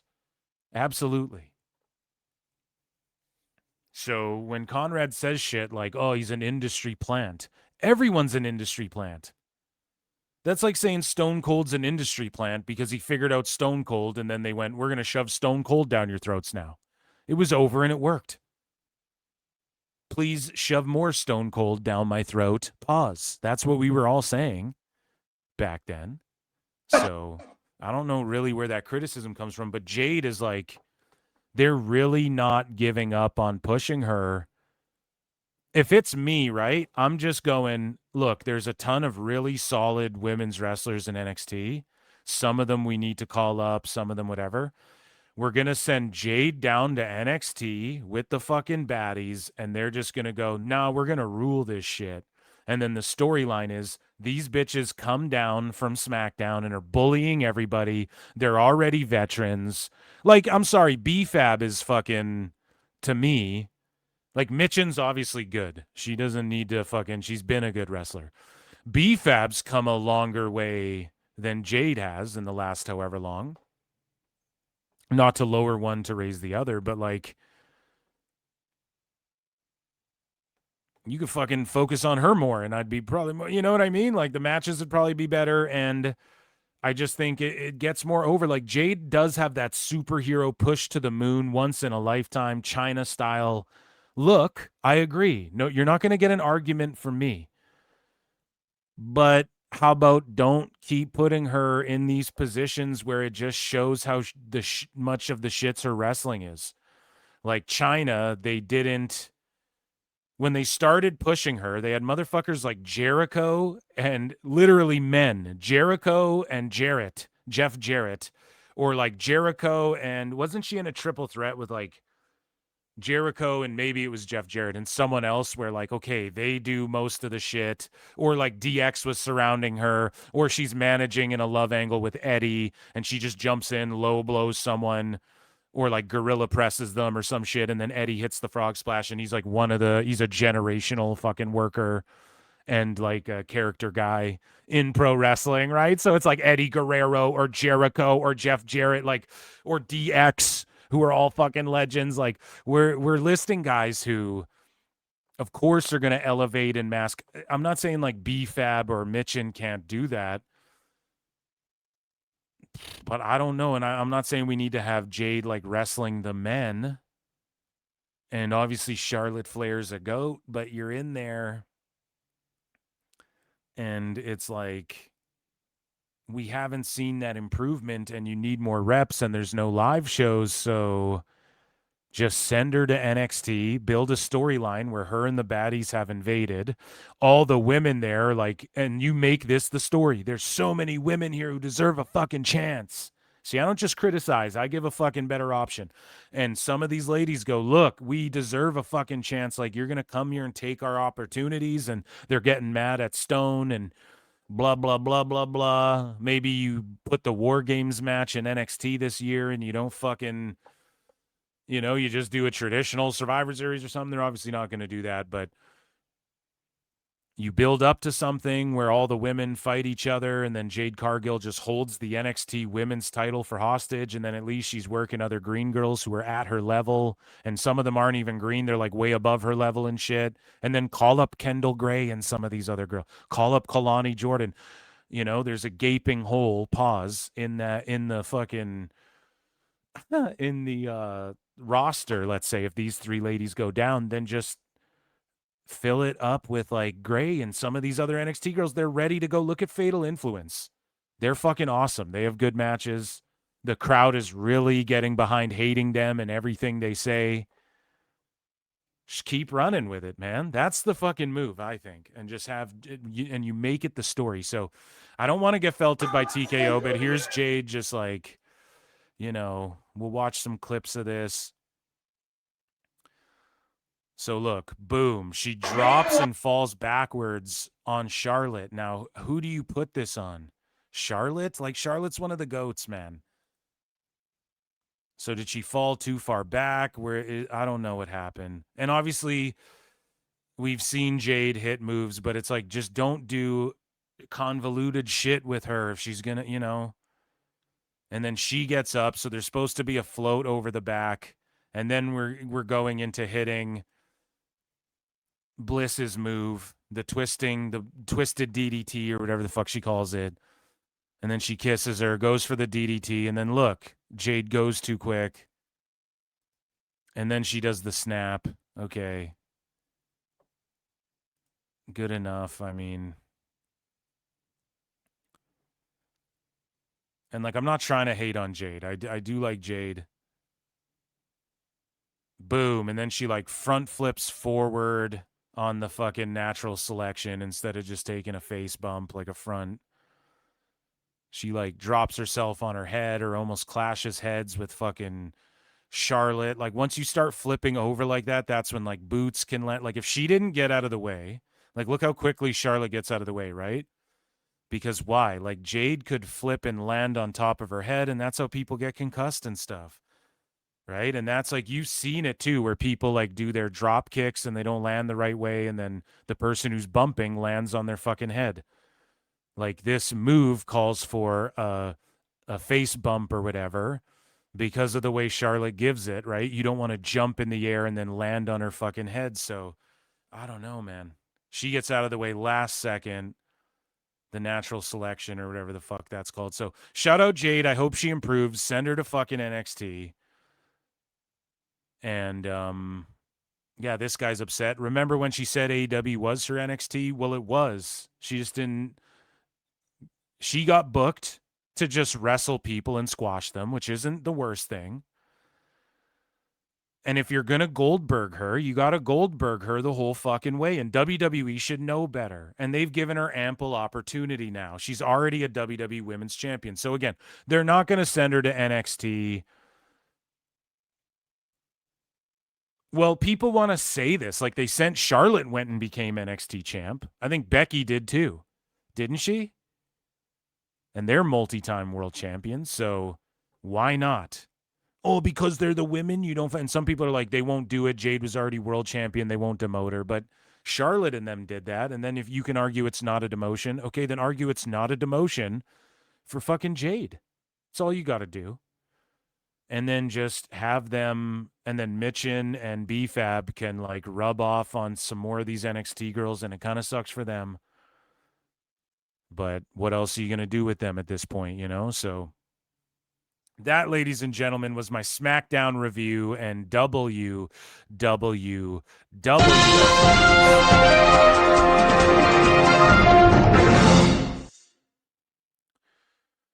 So let's move along here, guys. There's 250 watching. Shout you all out. And then whoever's watching on Kick, round of applause for the PWT. It doesn't calculate for some reason. Kick viewers. But guys, you guys can check out patreon.com/Pro Wrestle Times. Hit like, hit heart, or retweet. If you're on X, hit the heart or the retweet and share this fucking show around. Help out the algo a little bit, you know. Run those likes up, guys, on YouTube. Let's get them to 100. There's over 100 you guys watching over on YouTube. And super chat in, become a member for only 99 cents. I do bonus shows weekly, or you can gift a membership. All the support is welcome and appreciated. And also, yeah, check out the Patreon. Okay? Okay. So there's a link somewhere. So we got to get into AEW news. Hopefully I didn't mute myself again. I don't think I did. And we're going to get into some AEW news. I'm just bookmarking something. Apparently the stream audio cut out on AEW.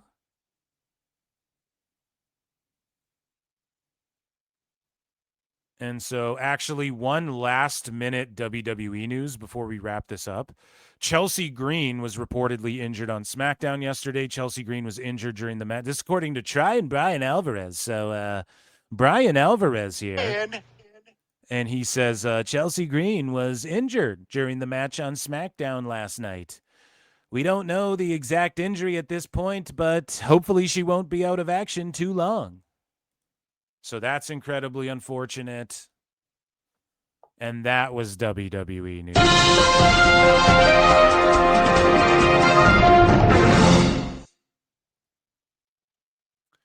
So let's get into, let me just look up Tony Khan, the best guys. Tony Khan, tone. Tone.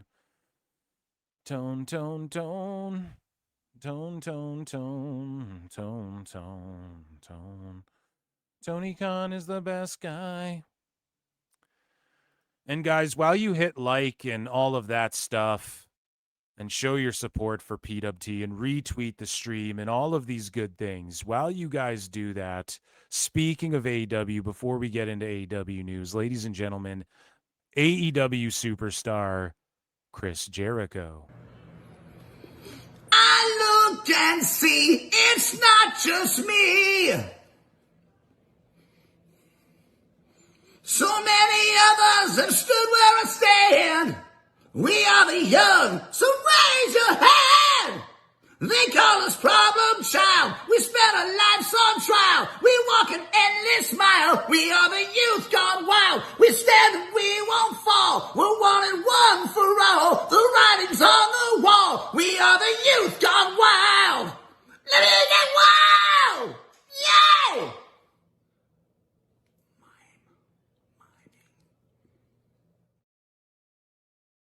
Okay, I think AAA is coming on. No, let me just throw this on and look up the stream quickly before we get into some shit.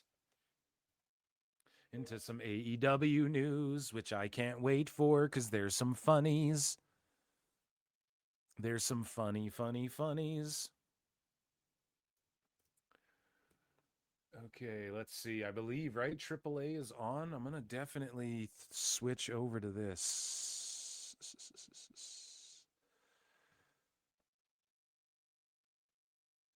And Moxley said on Collision, I get a wild hair up my ass for the Bang Bang Gang. Gay. Just kidding. Here, we'll share this instead. And what's chat saying? I think that too. I used to like her in the beginning when they paired her up with Bianca, and her solo act is boring. TKO got to be annoyed as fuck with Brie getting hurt just as Nikki returns. Oh yeah, big time. Big times. Good God, this match is really going to go into an overrun. Ivy Nile literally went over on PJ Vasa. Yep, that's true. But she should be, though. Like, PJ Vasa doesn't need to be beating Ivy Nile, but she needs to be getting reps in with Ivy Nile. My sister-in-law will ask me about the Bellas from time to time. Everyone knows the Bellas. Bellas are big time. There are lots of ladies because of Total Bellas and Total Divas that watch wrestling now. And some of the wrestlers you watch on TV became fans because of those shows. What else is chat saying? Bellas, Paige, BFAB, Jade, Nia Lash featured way too much. Talents like Jordan Grace. Yeah, Jordan Grace should be featured way more. Blake Monroe, Kiana James. No, I'm good on Kiana James. Ivy Nile are in catering. Yeah, Ivy's whatever. Blake is really good, and I think Jordan are really good. I was over there, now I'm over here now. Now I'm over here. First, I was over there on SmackDown with the rest of these broads. Now I'm down here. Now I'm over here now in NXT again. That's where I am. Okay, shout you guys out. Shout out the PWT Universe, 250 watching. Like, subscribe, become a member for 99 cents, okay? There's something like 450 plus members or something like that. It's fucking crazy. And then patrons get access to bonus shows too. So check out the patreon.com/Pro Wrestle Times. Guys, it is time for Ichi Nisanda. It is AEW news. It is Tony Khan is the best guy news. It's all of that good shit. Of course, the best guy is Tony Khan. Let's get into it. The best guy is Tony Khan. So, ladies and germs, this happened on the last Dynamite in Mexico, Grand Slam Mexico. Ciampa took an unsolicited dick pic and gave it to an OnlyFans model, presumably. Now, and shout out that lady. Now, I'll say this. Not only is he a married man, so this is cheating. Okay? Emotional damage. But this is also, again, like middle schooler humor. And maybe this lady's used to it. Maybe he cleared it by her in the back or whatever, because they're all plants. Right? And I'm glad we're changing the culture from scaring the hose like every week. And I'm sure people still do it, but every week the IWC's like, oh, let's look up the girl who is on AEW pretending to be a fan with Andrade. And it's like, okay, don't do that. You know, some of them got harassed. Some of them got hate. You get the fucking sicko simps.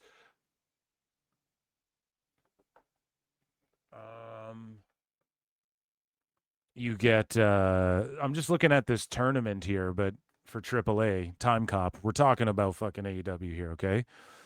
But I don't know, it's just more weirdo behavior now. Again, I don't get overly triggered by this stuff, but it's definitely like, what are you doing, bro? It's kind of just cringe. And like in this day and age where people have kind of, I don't know, I think more people are like, yeah, this shit is like, you don't just, I mean, unless she asked for it, right? Unsolicited dick pics. Like, I'm sure she already gets a bunch as it is. And that's unfortunate for women. They just got to kind of suck it up. You know, you hear wrestlers and like other celebrities, they talk about, oh, my DMs are fucking, or you hear like female comedians, they talk about like, shit, you should see like all the dicks I get sent. Recently, Christina P. and Tom Segura, shout them out. They got divorced. That's all the comedy news that's been being shared around lately. And she even was saying on a podcast, she's like, fucking, oh, I'm getting sent like hogs and stuff already. So it's kind of cringe. But women just got to, and I'm not trying to like white knight virtue signal here. Like, I don't give a fuck. It's funny. It's heel. She's part of the show, whatever. But I'm just saying, like, when you add that on top of the dick wiggling and the fishbowl drowning and the rizzling and the, oh, what? You're fat and got a small dick, bud? Insults from so many wrestlers. It's like middle finger and I call you a bitch. It's like middle school humor shit that I can't get over. It's like my biggest problem with AEW overall. Right? So I get it. He's the bad guy. He's doing bad guy shit. So I don't, whatever. It's just adding on to the, like, okay, on one end, you got Netflix allowing people to flip each other off in WWE and then say shit and bleed, but then they censor it. And then on the other end of the spectrum in AEW, you have people like doing dick pics, unsolicited dick pics, and throwing drinks at children, which, like, again, I don't care. And then at the start of their show, there's a sign that they put up whenever there's a hardcore match, or like they hand out the sheet of paper and they put it up on the Tron or whatever. And it says like, hey, you're responsible if like debris hits you in the fucking eyes. Really, AEW? You gonna hand out safety goggles and shit? Like, what are we talking about here? That's crazy. And then they want to go, we're family friendly and all this stuff. And WWE doesn't even go, we're family friendly. They're just like, we're putting on shows and we're, the tickets are this much and da-da-da-da-da. And people feel more comfortable bringing their kids to it. And I'm not saying all wrestling should be for kids personally, but AEW is literally like, no, we're the cheaper show that's family friendly that definitely everyone should watch. That's what they're trying to say to the masses. So how am I supposed to interpret it other than like, so then when I watch, it's confusing, it's mixed messaging. And it just goes to show you like the marketing's bad, the promotion's bad. Even Dave Meltzer's like, I don't know, Tony, just the promoting's just better elsewhere. And they don't. Tone's idea of promoting is just like run an ad during WWE or whatever, or put up a billboard outside a WWE building, or be like, look, we have these WWE guys.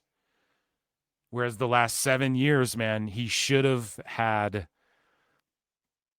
a few of his own, like what he's doing now, pushing the shit out of like Bailey and Fletcher and Knight and I guess a guy like Ospreay. Here's your big chance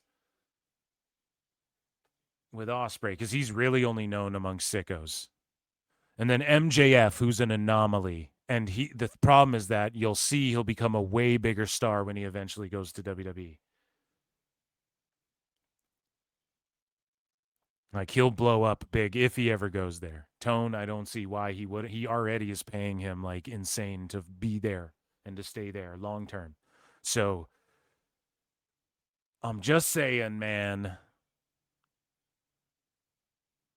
Moxley tonight goes, I get a real hair in my ass over the Bang Bang Gang.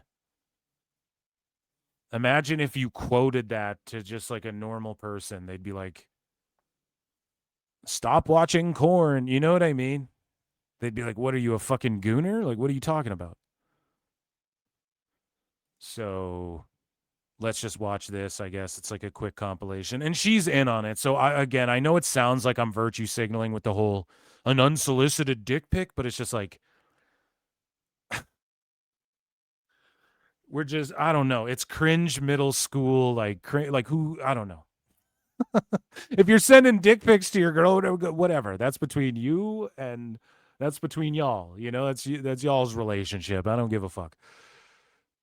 When I don't know. It just adds on to the myriad other things. Spiked bats in the back, syringe through the cheek, how cringe Moxley is with the everything he did for a year with the title, and then the dick wiggler, and then the pockets guy, and then the mimosa match, and then the fucking,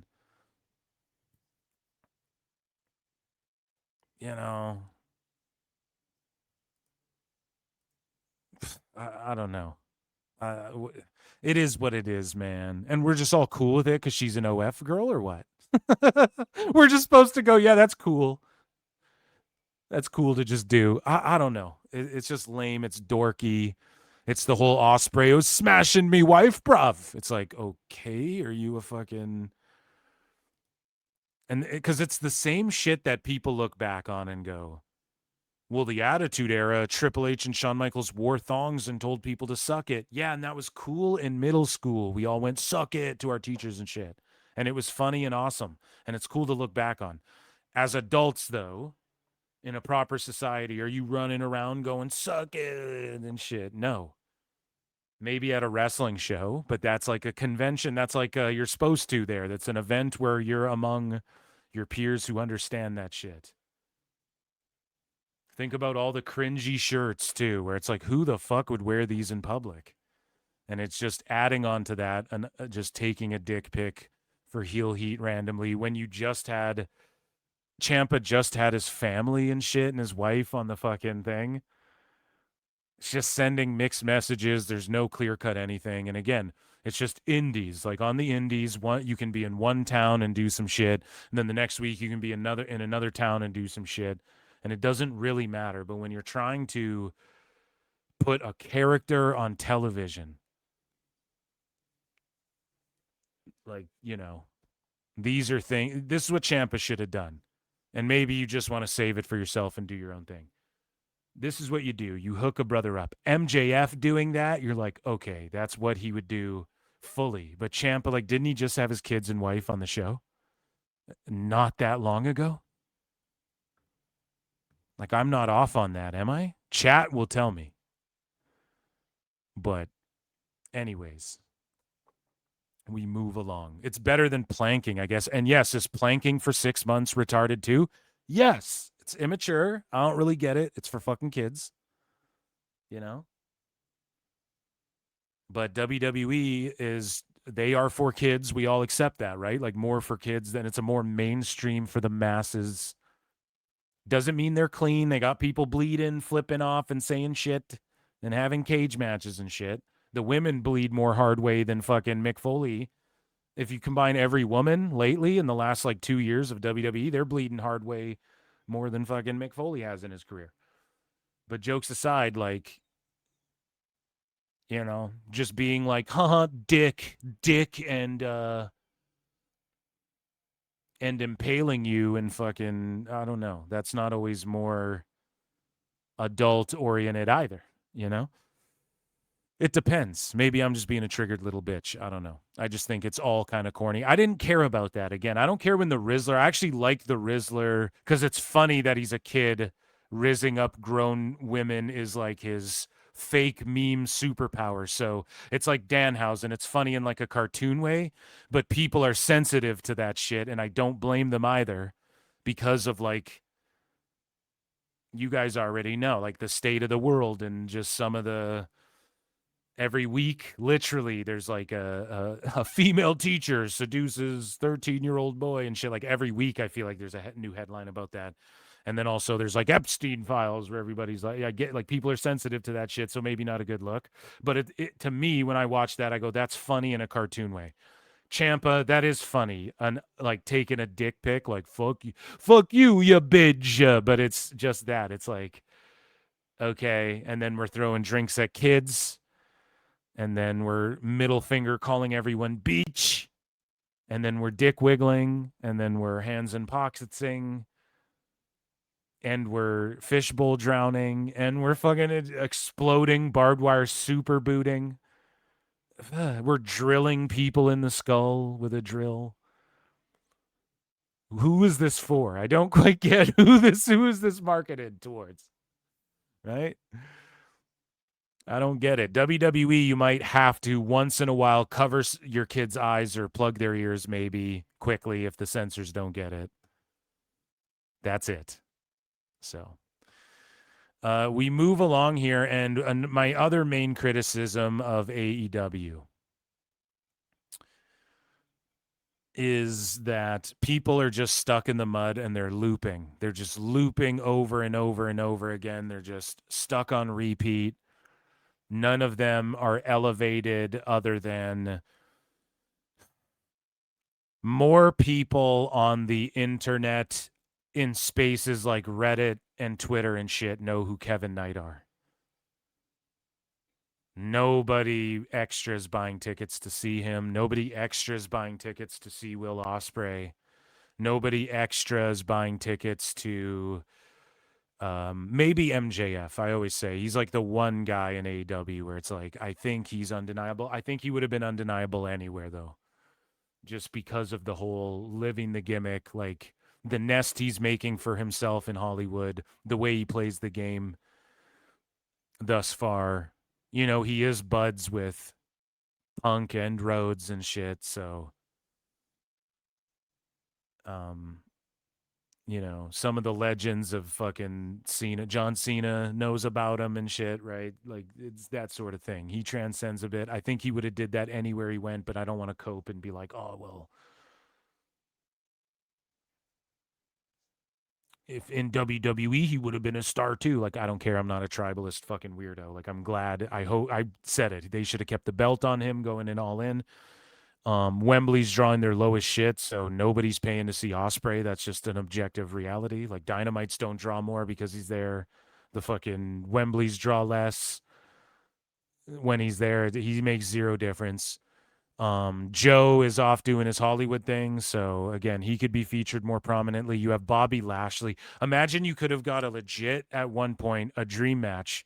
You could argue in the 2010s, a dream match 100%, Lashley Omega. Now,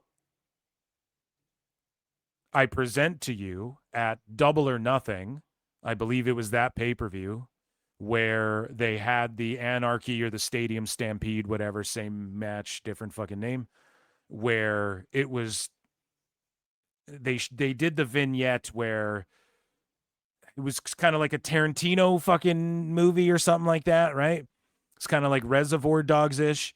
And the Hurt Business were shown on the screen one by one, and so were the Elite, right? And Kenny Omega was shown on screen. And individually, when Lashley, this is recently, let your boy Phil cook here, okay? Because this was recently too. Lashley was shown on screen, huge pop. Kenny was shown on screen, huge pop, compared to everybody else shown on screen during that vignette. Everybody noted it on Twitter. We all talked about it. We all saw it. We all understand this to be true. We heard it. Kenny versus Lashley for the world title. Like, how have we not gotten a quote unquote dream match like that? That in the 2010s, you could argue that was a fucking dream match. Right? There's so much opportunity being left on the table. And yes, like, should Tone be pushing some of his originals? Now, all of a sudden, what he should have been doing in year 1, 2, 3, 4, 5. Now he's finally realizing, like, oh, I should push Andrade can get over if I push him the first go around. Instead of just labeling like, oh, well, he doesn't want to do jobs. It's like, how about you're booking him way better? Now, like way better. This is what they had Andrade doing. He bought the Matt Hardy family from Matt Hardy or whatever on Dark and Dark Elevate. Like that's Andrade, and Tone realized what he lost. He was able to fucking have a WWE contracted guy in AEW, which you know he marks out for. You know Tone marks out for himself for having technically a WWE contracted guy appear on AEW TV. Which it is kind of cool, but you know that he just loves that he did that. And he pushes Andrade to the moon. Good shit. But he was lumped in with Black and Rusev and them, whatever, right? Andrade, though, currently kind of treading water again, kind of stuck in the mud. Like, whoa, he was positioned as like the next in line for the world title.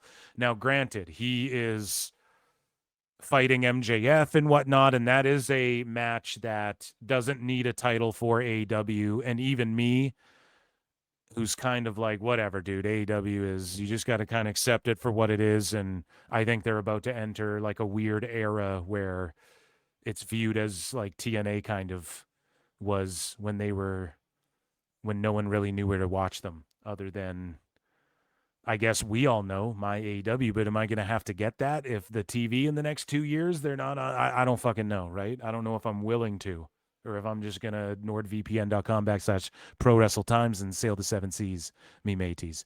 CWJ for 5 says, if you're already part of the AEW cult, then anything that is done will be defended to death. Well, here's the thing to that first part, and thank you for the super chat. So when you criticize AEW, there are more and more sickos who are open to criticism. I'll say that, like, or they're just grifting. I don't fucking know, right? And they're starting to be like, well, let's be critical of AEW a little bit more. Whatever. I think they're cool with that, but when you criticize tone, that's like a huge people go loopy and nutty over criticizing tone. Allegedly. Acknowledge me. If you question, then you will be harassed to no end. And yeah, I don't know. This is what it is, bro. You just get, because I deal with a lot of it, but also when I'm critical of WWE, you get some of it, but I don't think it's nearly as bad with the AEW side. But with the AEW folks, it's just always like accounts with like 11 followers who just tweet the same shit to people all day for zero response, and nobody really fucks with them. And it just seems bottish to me. So, and I don't know. They just go like, you're gay. And so, I'm not joking, like middle school shit, middle school level insults. And yeah, you notice it when you are critical of tone more than even AEW, I would say. Like some people who are critical of AEW are critical of fucking AEW. Like I would say if you're just critical of AEW, if the opposite, like if you're just critical of WWE, you probably get similar hate than if you're like just critical to AEW type shit, you know?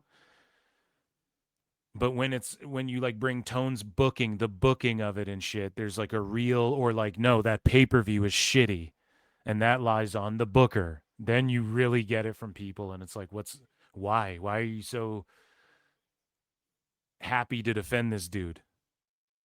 When these are the same people who admit if he went out of business with AEW, they wouldn't care.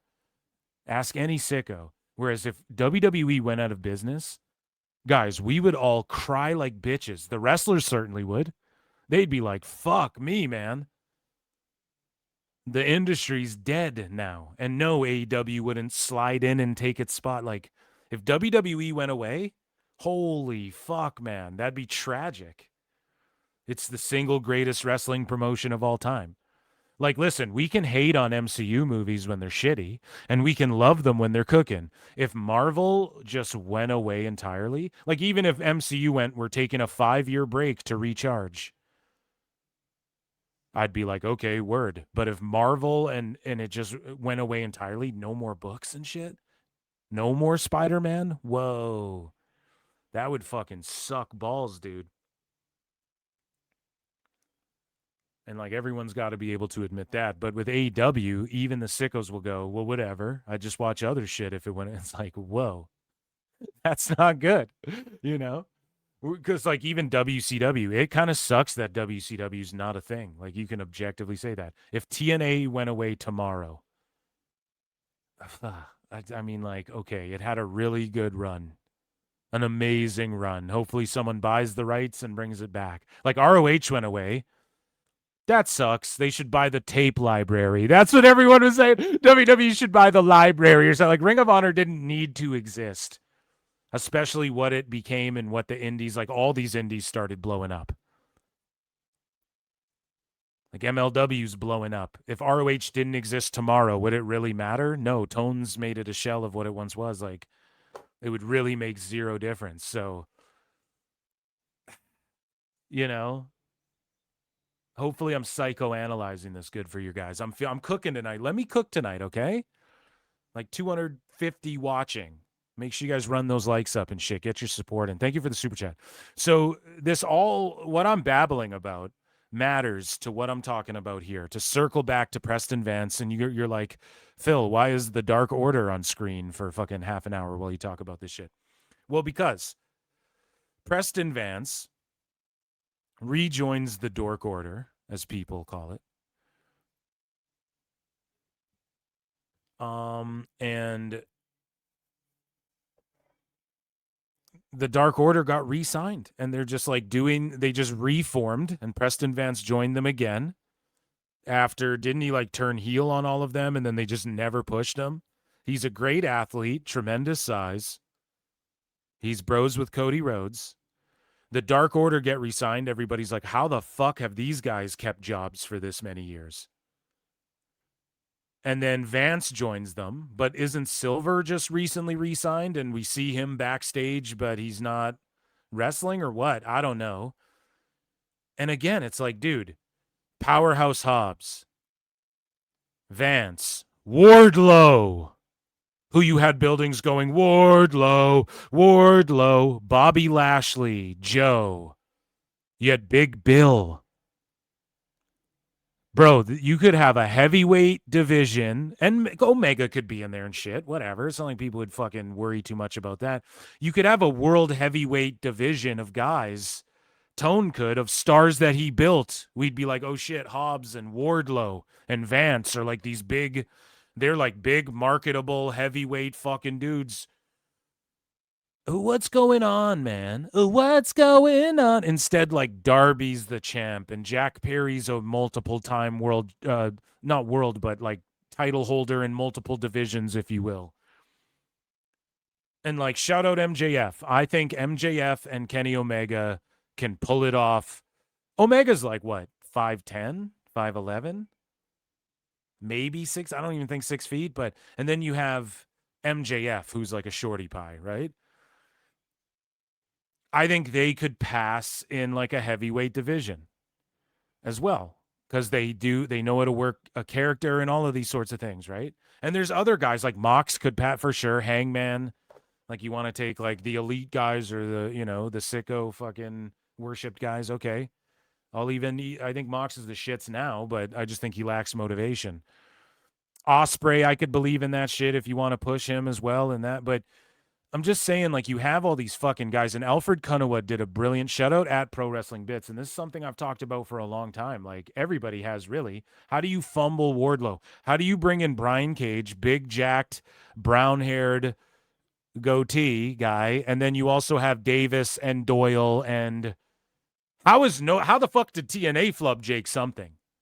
How about we start there? No, I'm not going to start that up again, but Jake something, like, goddamn, somebody's got to sign this guy, and fucking that guy could be heavyweight champ one day, you know? I'm just saying, like, Tone has every opportunity, but instead he takes this Vance guy, disappears him. He comes back in ROH and he's with the Dark Order again, just looping. And MJF, he's out there with the Burberry belt. After he lost the belt clean, he's fighting Andrade. He's co-main eventing. Okay, he's just looping now. Like, what else is there for him to do that's compelling? The story is just, oh, your shithole city again. That's all it was. He just comes out in Mexico and goes, oh, you guys are dirty and this is a shithole. Okay, JBL in 08 or whatever. Okay, JBL in 04 or whatever. Like, we've been there, done that already. CWJ for too sweet, says Tony has his self-inserts as top stars. Yeah, they're all like, MJF is his hair. Cassidy's the way he approaches wrestling booking. But for real though, dude, everybody's just kind of stuck looping. And Kenny's a world champ. This might be his last world title run ever in any company. So try and enjoy it. Yes, should Osprey be main eventing All In? Yes. Did they do a good job of building up a UK star? No, man. No, it's been terrible. It's been terrible. And Osprey gets a neck fusion, comes back, and he just looks schlubbier than he did. And he just starts hitting Phoenix splashes and shit first thing. It's like, bro, come back different. Get some different fucking gear. Like, learn something different. And then the whole Mox thing is like, well, he's learning, he's the most lethal weapon in all of wrestling. And then he's just the exact same. He's looping. Everybody's looping. Nobody advances. Hangman Page is just looping different tag teams of who he's making trios with now. And who he's going after the trios title with. That's Hangman. What are we doing? So, anyways, I spent a lot of time on that. We move along here. Speaking of what are we doing with people here in AEW and looping. Buddy Matthews announced in a new video that he is officially cleared to compete. Let's take a look. And again, Tommy End. It's been 18 months. Tommy End is on the indies again. I'm not saying they're all going to link up and redo the House of Black. And I hope they don't do that. I hope Matthews comes in, though, and gets booked well and is given a good story, yada, yada. As a singles, he should get a run. And I hope he doesn't get booked in any janky-ass rings where he tweaks his fucking ankle that doesn't heal. And I hope that Matthews, because again, he's a jacked dude that can fucking flip around and he can wrestle with psychology, you know? Pac is like that too. So I hope he doesn't just get stuck in the Callis family or the Bumbleclaw clan or tries to team up with Brody King again or whatever. I hope he does his own thing. And we see him cook for a bit and they fucking push him. And if he held one of these titles, it would be way like the Continental title. He's from another continent. So hopefully he can come back, and him holding one of these belts would be cooler than like a lot of these other guys, man. 18 months is a long time, especially when you're taken away from something you love doing and that has been a dream of yours since you were 7 years old. I had a setback. I went through some dark times. I hurt my ankle pretty bad. Opted for the surgery, full scope, cartilage removal, scar tissue removal, and I had a cartilage. Gross. So yeah, he's coming back. Shout out Matthews. But I just hope he doesn't come back. Like, this is what Tone will do. He's going to have him return, have a banger match with somebody, right? Quote unquote banger on like a Collision. And then he'll get a shot at the TNT or something. He'll put like whoever's got that over. And then he'll become like a Ciampa type dude where he'll either just align with a faction, get used in ROH, or I don't know. Or Tone just doesn't book him, even though he's cleared to compete, and that was just his own thing that he produced himself, right? So speaking of getting pushes, Hechicero has won the 2026 CMLL Grand Prix for Team Mexico. So again, you know Dave Meltzer's just coming in his fucking pants over. Ryan. He had a Cuervo with him the whole time too. He's just loving that this happened. Hechicero's like a dual company contracted fucking talent or something like that, right? Like him and Takeshita, I think, are AEW and CMLL contracted talent. And Takeshita's also New Japan at the same time, and possibly one other. So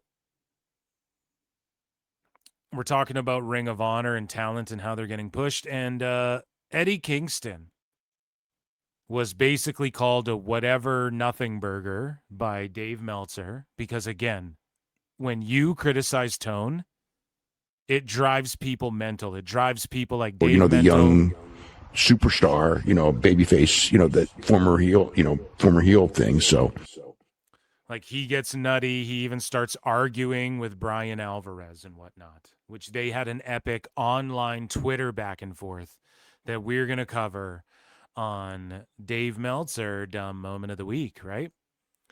And so Jason G from the SAT posts, Eddie Kingston blew ass 5 seconds into this promo. So does he mean he farted? I don't know.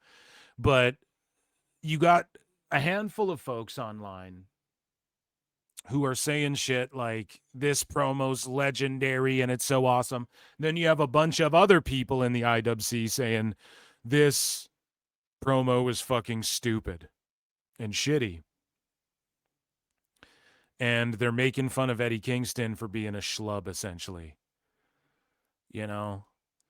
And he's been gone for a long time again, and he comes back and he looks like he hasn't even like hit the gym once. Like he's skinny fat right now. Does he have kids? Because he's dad bod in right now. And it's cool if that's your thing, but people just see, and he's like, I do Muay Thai. And people are just like, whoa. Wrestling's for dirtbags and lily pickers. The fuck are we looking at? And you have Dave Meltzer flat out going like he's a schlub and he hurt his leg bad, so he'll never really be pushed the way he was. Okay, so in ROH, he's not out there wrestling the exact same as he was in AEW. And it just shows you, like, Tone just wants these wrestlers to go out there, be human car wrecks, break themselves for him, and then he'll throw you away. He'll keep paying you, but now you're in ROH and nobody gives a fuck and nobody even sees this stuff unless they're talking about something cringy that happened on ROH. It's fucking horrible, dude. It's horrible. And so here's Eddie Kingston's promo. People are kind of roasting him for this. This guy goes, wow, what a physique. This guy is not a pro wrestler. This guy goes, same tone, same words he used every promo. He's overrated and should stop. 18 months and didn't hit the gym once. Holy fuck, this is incredibly bad. Waller laughing. Waller laughing like that makes me laugh. 18 months I was out. Bender laughing. Only wrestler to have that much time off and still return looking like a bum. It's because there's nobody there fucking, like, look at everybody roasting. Wait, this is where the best wrestle, right? Like, there's no checks and balances. Say what you will about a Triple H or a Vince or whatever, but there's at least, like, you gotta be in shape. Oh, come on now, Eric. That's not very fair that Sting didn't have a fucking 10 at Starrcade 97, Eric. Oh, come on now, Eric. Bro pulled the Marina Shafir. He should keep a shirt on. Has he been to the gym ever? That's what happens when you're bottom of the barrel. Like, and now I was an Eddie Kingston fan, like in NWA Power. And then he comes out in AEW. He drops that good promo. And he was having some good matches, I guess, against like a Cody Rhodes and some other people. His spinning back fist was always the shits. And then, like, he linked up with Mox. They were doing their thing. And then that's where it just seems like he got super lazy. And he got in trouble for, like, smacking dudes. And he was one of these guys taking shots at Connecticut. And it was like, bro, there's something in the water. It's just like you guys are fucking up Eddie Kingston. And then we've just seen him get schlubbier and schlubbier. And he throws fake punches and chops and all this shit. He's had whack matches. He hurts himself really bad. And everybody's like, okay, work your ass off. You're making money. Tone's paying for medical, right? Allegedly. That's the rumors we're hearing. So he can't get you like the best, finest fucking medicine, and you don't come back and be a new guy. And I've seen some sickos online quote tweeting this fucking promo and going, well, you see with Punk and Steen and them in the main event picture of WWE, and it just proves everything Eddie Kingston said was right and stuff. And it's like, no, you're proving Danielson and all these guys who called him a schlub right. Like, you're gone that long. Pull a Triple H. Get super fucking jacked up. And anybody who's like, oh, but then what, you want him to have a bum heart like Triple H? Like, if you want to take it to that, because obviously people are going to go, well, yeah, he just took steroids and shit. Well, guess what? In 2026, you can legally basically take steroids and stuff. And it costs money, but it's like mostly legal, all the shit you can do now. It's not the 80s where you just shove a needle in your ass. You're going to fail a Brock Rechsteiner fucking NFL drug test possibly, or like you might pop in the UFC or whatever. But it's not what it once was where you're going to shrivel your balls and fucking your heart's going to palpitate. And I'll tell you one thing. Eating potato chips, smoking blunts, and fucking not working out is not good for your heart either, okay? So, like, what are we talking about here? Just, and do you. I don't give a fuck. If you want to eat cheese, I love cheeseburgers, okay? I do not work out like I once did, okay? We all grow up one day. But I'm not a fucking pro wrestler. I'm not a fucking pro wrestler who's like trying to be on fucking TV, and neither are you listening to this, or maybe some wrestlers are listening to this, shout you out, but I'm willing to bet money you're in better shape than Kingston, and I'm not trying to body shame. Motherfuckers always want to body shame. It's not like a chunky dude can't like get over. Look at Steen, right? But look at how he's also Steen like slimmed way down and like he's got arms. He looks like he at least lifts a weight every now and then, even if it's every other day or every few days. Okay. He looks like he at least does some fucking push-ups or whatever. And I get Kingston's leg was fucked up, but like so is Edge's, and he's like 50 some, and he, Edge should be looking like you, and wrestling like fucking Kojima or whatever. Right? You should have taken that 18 months to come back swollen. Everyone's like, whoa, that's fucking Eddie Kingston, bro. Look at Ortiz. He's in some of the best shape of his life. Got jacked up.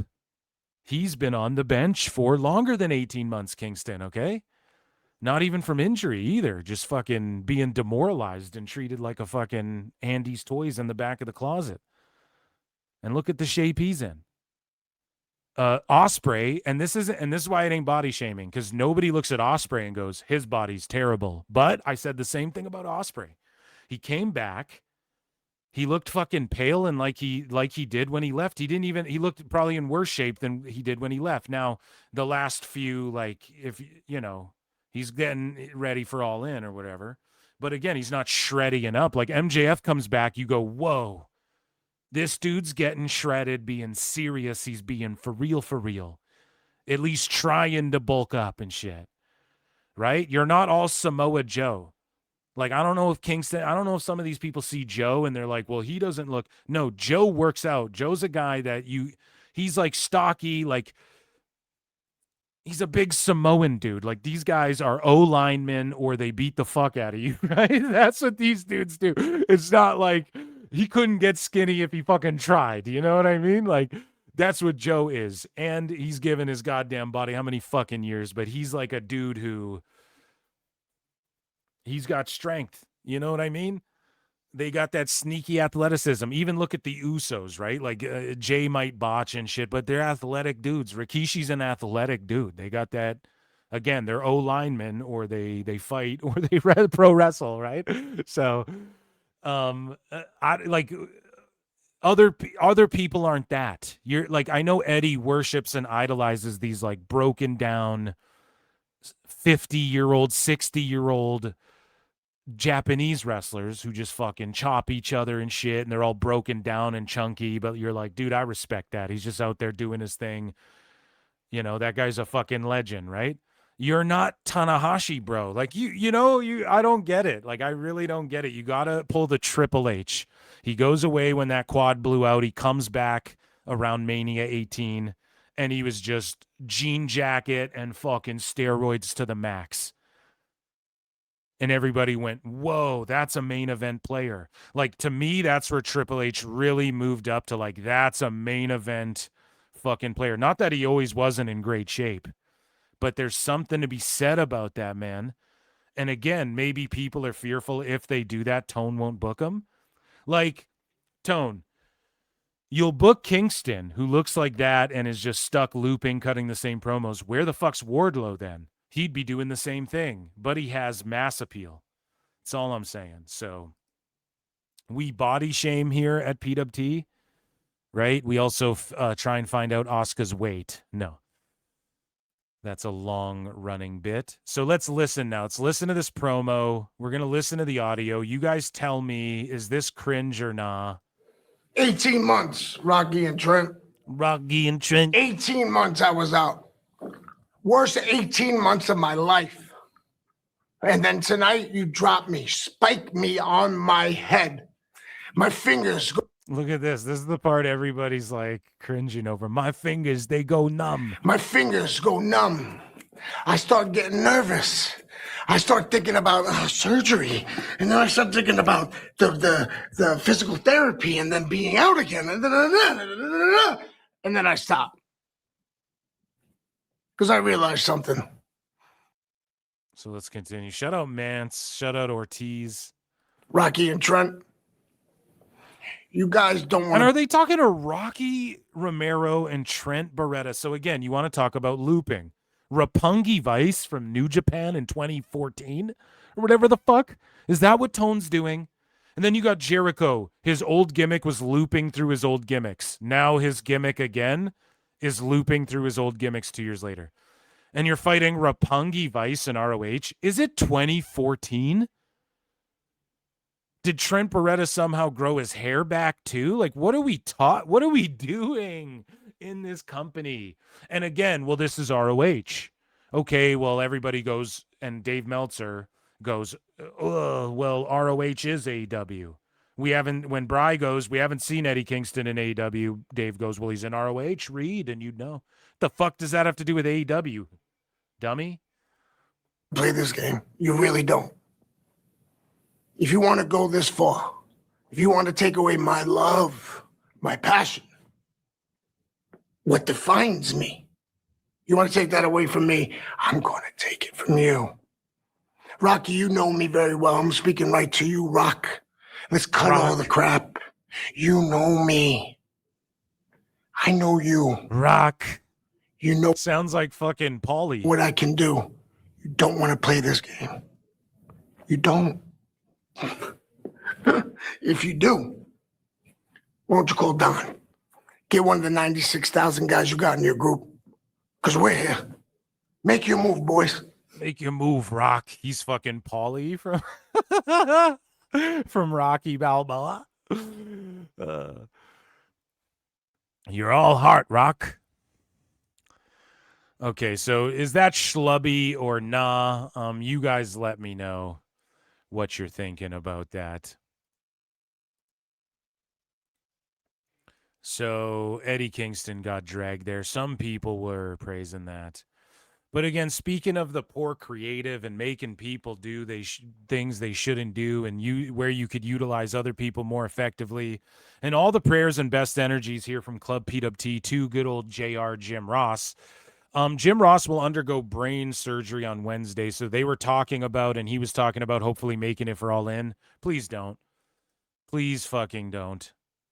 Please do not do that. And we'll give a round of applause because Jim Ross is going to kick out. He will still be with us. And he's a fucking legend, and it's just good energy claps, spirit bomb, spirit finger claps, and spirit bomb, jazz fingers, garnering all of the best energies and positive energies, sending Jim Ross's way. But please don't go to All In. And I've been saying this every fucking time he goes and does an AEW event. He falls. He has a bad fall. He shows up and they make him go out there to watch a Moxley match. And then he calls one match and then he fucking leaves. And if you really cared about Jim Ross, Tone, you'd keep paying him. But you would just like set up a film thing in his home. And just set up a little studio and have him audio record at a desk. And you would have like a little green screen corner of a room where he can, if you need him on camera, he can just quickly jump on and go, Will King, here's the matches coming up for this year's Continental Classic, and I'm Jim Ross, and blah, blah, blah, blah, blah, and just have like a little YouTube thing with Jim Ross, or you tape it, and then you just, on Dynamite once a week, he does the injury report, or he does the fucking here's what's coming, or he does whatever you guys have him do, but have him do the Joe Rogan, Jim Ross voiceover for the matches that you can play snippets of it in the vignettes and stuff. Don't make him travel anywhere. Pay him extra not to travel. You have all the money, right? That's what's supposed to be over. Tone's a billionaire, right? So, shout out Jim Ross. But speaking of Tone, man, he fucked up. So Tone adds a last-minute match on AEW Collision tonight. Time cop! After stream audio cuts out. So I guess the audio of the stream cut out. Let's go to Ringside News.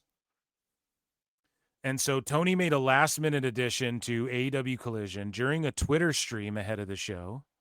So he went on the air. See, I checked. I'm always on Tony Khan. Wowza! Right? And I went on his Twitter and there was no stream. So was it on the official AEW, I wonder? and I just didn't see it because I do have a cringe tone, obviously, because the best guy is Tony Khan. The best guy is Tony Khan.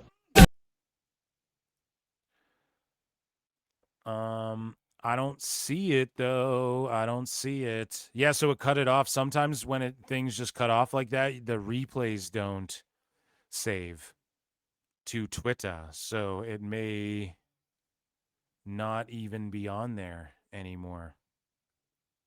But yeah, I did go to his Twitter and I did not see a live, unless he like blocked me from viewing them. Is that possible? This person can't see my lives. Is that a thing you can do? Because like I'm not blocked by Tone. I love Tone. We dated once. I'm not. No, but for real, I took him under my wing, dude. I don't see a live. Yeah, so who knows? Either way, maybe Ringside News have it posted. No, it was removed. Oh, wait. Is this it? Yes, we have it right here. Okay, yeah, so it was on the AEW Twitter account, so that's why I didn't see it. So ladies and gentlemen, this is a segment. Let's get into some cringe tone, and this time he's involving other people, and it's still a live stream directly to Twitter. And this time, though, Tone has a microphone for some reason. Let's head over here to Ringside News, okay? Now, let's break down the aesthetic of this.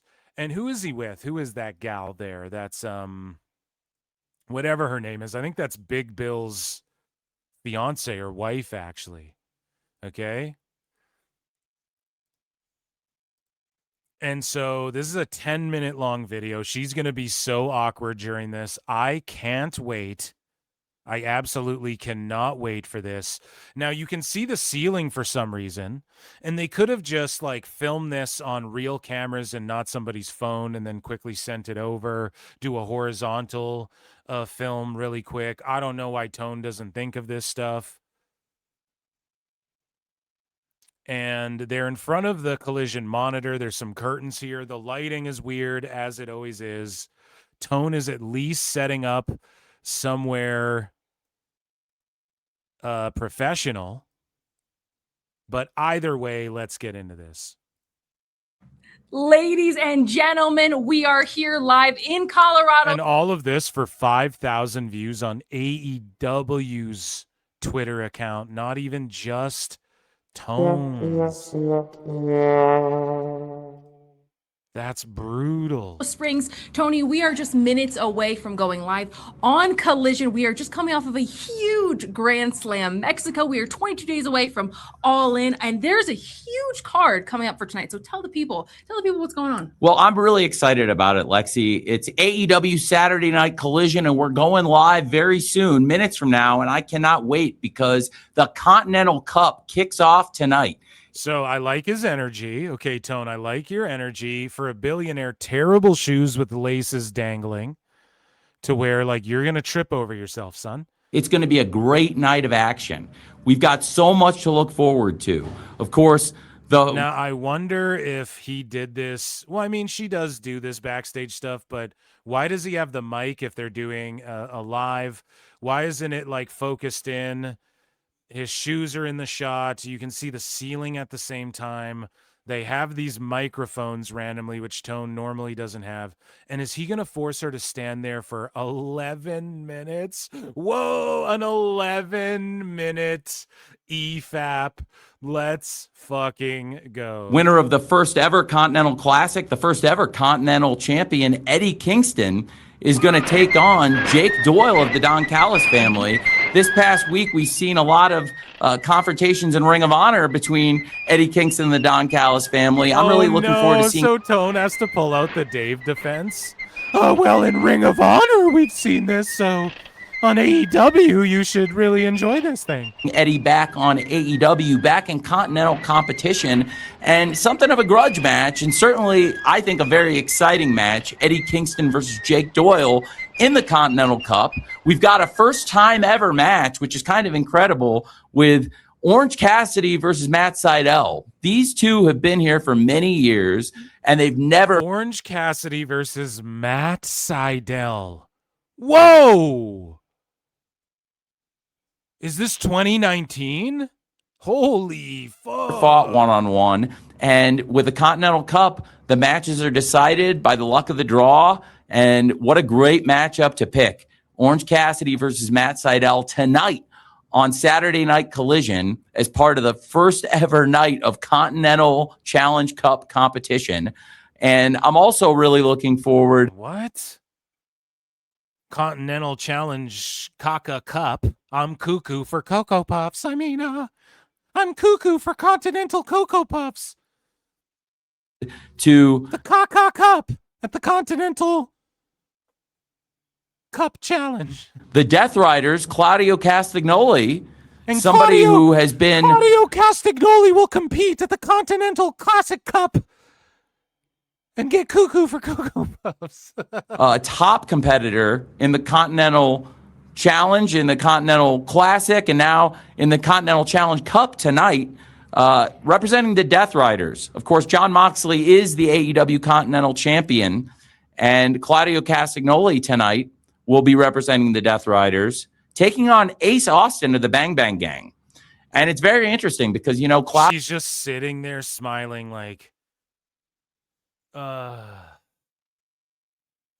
my God. Claudio in these matches, we've seen Claudio. Imagine that's your boss. You have to just sit there and watch him and not even go, hey boss, like, how about I step out after while you ramble for 10 fucking minutes to 5,000 marks. And this is what's crazy too. This is what's even crazier.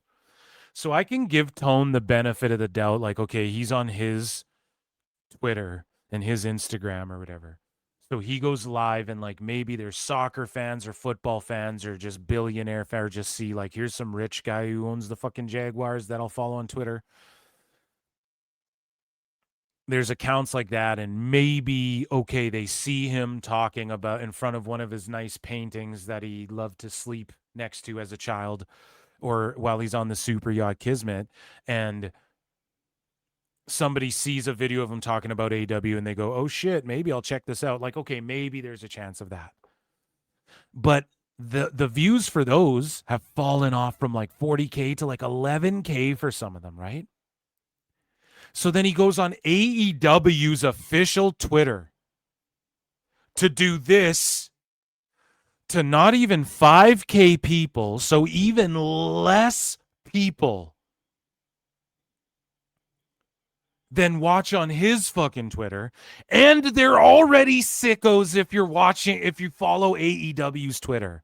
They're already sickos. So what are you babbling for 10, 11, 12 minutes about shit that they already fucking know, that they don't give a shit about, that they go, Tone, we don't like recaps, just give us matches. This should be a TikTok video of Tone going, tonight on AEW Collision, and I have the fine, whoever the fuck. Did he put her here on here because Big Bill just debuted on Raw? I wonder. I forget her name. What's her name? Is it Mackenzie something, or I forget. Either way. He goes, it should be a 30-second. Tonight, we have Claudio Castagnoli versus whoever the fucking first round Continental Classic action. You don't want to miss this Continental Summer Cup. Boom. Tonight on Collision. Cut. Upload. Subtitles. Do some wacky, whatever the fuck. Roll the next one. I'm going to talk about the Death Riders for a minute. Moxley's here and blah, blah, blah. You know what I mean? Like, each one should be like a minute long, dude. And then maybe it has like the potential to go viral, get Big Boom in there with you.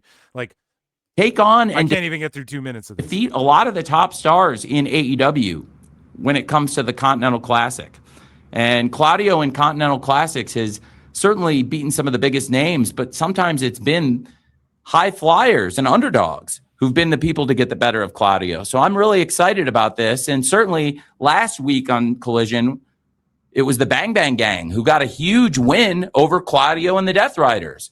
So a lot of momentum for Ace Austin of the Bang Bang Gang. Ace Austin taking on Claudio Castagnoli tonight. So because Dave Meltzer watches this, he will count this as will Tone said it, Bayan. This is shit that needs to be made known on the shows. In the Continental Challenge Cup, some great matches in the Cup, and also big tag team match. Speaking of champions, the TBS champion, Maya World, and her That's why you can skip a Raw. You get a fucking recap package. You never miss anything. partner Hyan are going to be taking on somebody who picked up a big win at Grand Slam Mexico, Persephone. Persephone with an assist from Hikaru Shida. Hikaru Shida and Persephone are going to team up tonight. Of course, Persephone with a big win over Statlander. And the first people who came to the aid of Statlander were the TBS champion, Maya World, and Hyan. And I think that's going to be a great tag match tonight to see Maya and Hyan. Look at, she's just sitting there shaking her head. Yes, she's being held hostage, dude. Oh my God, man. This is crazy, man. They need to fucking lock Tone up for this. When Phoenix was like, the treatment was inhumane. This is inhumane treatment, bro. Teaming up against Persephone and Shida should be an awesome match. And she's like, come real, or Tone was like, come here real quick. Do you have like 2 minutes you have a minute to quickly do a video? She's like, yeah, sure. She just is too uncomfortable and doesn't want to fucking tell him. Speaking of awesome matches and top tag team competition, I'm very excited about the Women's World Tag Team title fight coming up at Wembley Stadium with the Divine Dominion, the champions, versus the Brawling Birds. We're talking about what a big collision it's going to be tonight. We're coming off an awesome Grand Slam Mexico, and it was a great trios match at Grand Slam. So did Tone tell her, okay, you do the outro, then I'll just wrap it up real quick and just let me take it from there. Bro, like if you're going to have her stand there, guys, have a little back and forth. Have a little fucking chemistry, a little like when you're doing this, right? Let's say you're watching any sports broadcast. It's like you're addressing the fucking audience at home, but you're also going back and forth with the people there, and you feed to this guy, and then they add some insight or whatever the fuck. So what this should be is it should be her going, well, Tony Khan, last week we had a banger of a match, Claudio Castagnoli losing to yet another high flyer, and he drew one here in the Continental Cup. Those have seemed to be his weakness as of late. What do you think of that?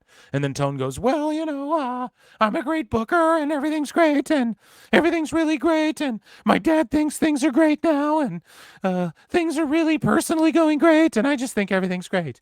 And then she goes, well, Tony Khan, you know, Eddie Kingston has been feuding with these guys in ROH for a bit, and now he's making his debut back in AEW in 18 months for the Continental Cup. What do you make of that? And then he goes, well, Eddie Kingston is great, and I really love Eddie Kingston, and ROH is great, and everything he's been doing in ROH is great, and everything's great.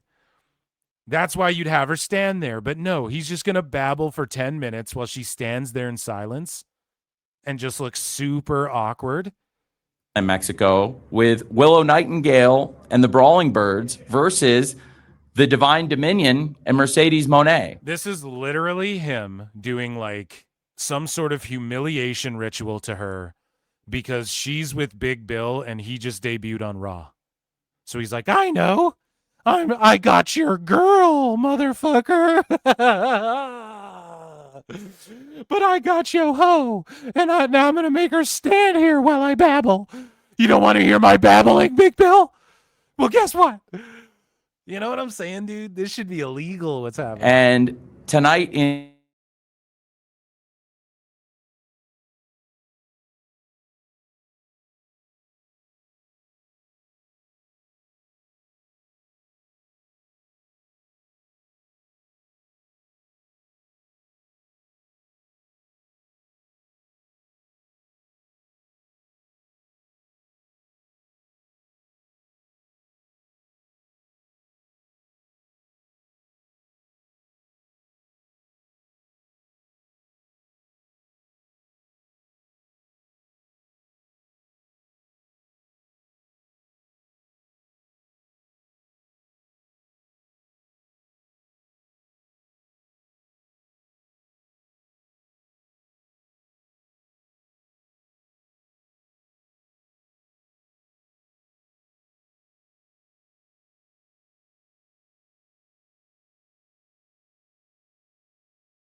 Hey ho. Yeah, StreamYard booted me. Terribly unfortunate. I know Dundid thought he was getting out of this one, but nope, we continue along here. Where were we? Let's restart it, I think, guys. I think we should restart this tone vid. No, just jumping. Just joking. I'm going to jump to like 3 mins here. Just jumping. Jumping like an AEW match over here. Yeah, we'll jump to like 3 minutes and go from here. Yeah, I don't know what happened. StreamYard just gave me the boot. It happens. Okay, so I'm like, psych. I thought you got out of that one, huh? Nope. Nah. So let's continue.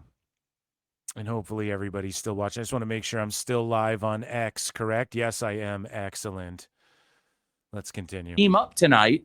Of course, Persephone with a big win over Statlander. And the first people who came to the aid of Statlander were the TBS champion, Maya World, and High. Okay, we already heard that. Let's skip ahead a bit, guys. Well, let's go to 4 minutes. We're going to have...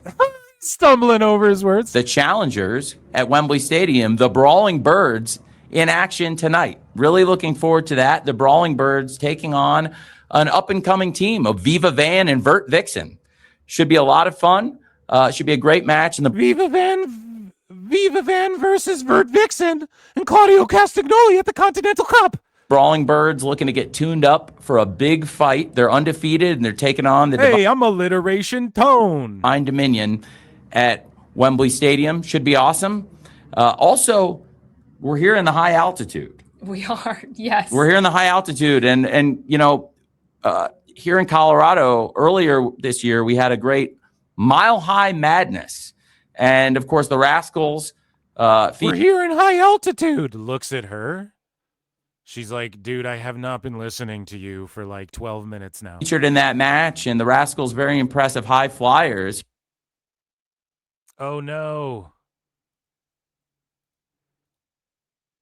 Don't do it again.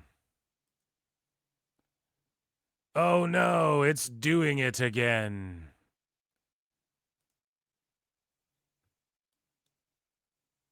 Did. There you go. That's an alliteration too. Did you luck out? Oh my God, this video may have just fucked up. You're so lucky if it did. I'm going to try and get it pulled up. I refuse to accept defeat in this manner. Let's refresh the page.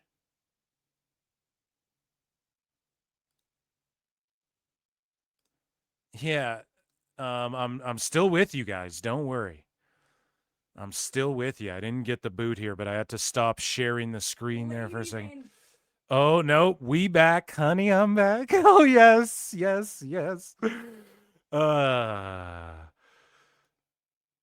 I'm the only guy that, like, tries to run off his viewers. I get a kick just out of the fucking trollingness of all of it. Okay, let's continue. Will it work? Will it work? No. Do you guys know what it is? I bet you it's because the stream for this thing was cut off, right? And he announced a whole other match, I guess, after the stream got cut off. And so it might be like a corrupted video file. This will happen. Sometimes this shit happens, okay? For instance, when I'm done doing this, there will be a recording of it. There's instances where just like you go to bounce out a clip of the show or something, it just corrupts because of the bounce out or whatever. It could be that. You guys are lucky as fuck, but I do have some more cringe tone that is not corrupted, okay? So get ready for this. You're lucky. You guys are lucky. You fucking owe me now. All right? And, okay, we're still on X, which is good. Guys, hit heart, hit retweet. Right, the sicko CIA is coming after me, and I appreciate you guys for all your support and watching the show. So here's Tony Khan thanking Arena Mexico and them chanting Tony Khan or whatever, and he's on his knees, and I called it Superfly Tony Snuka on his knees. Thank you. Thank you. And they're chanting fucking Tony and all this shit, which you think that Dave Meltzer would be like, well, actually, that's a most disgusting promotional tactic, man. But he doesn't. For, the young superstar, babyface, that former heel thing. So.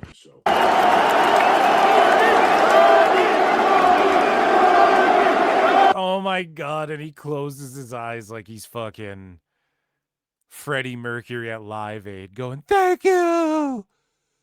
Thank you. Holy shit.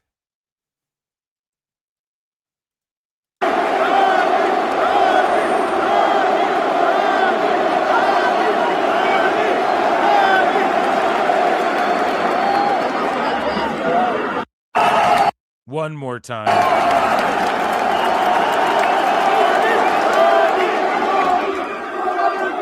There's like 7 marks going, Tony, Tony. No one else chanting.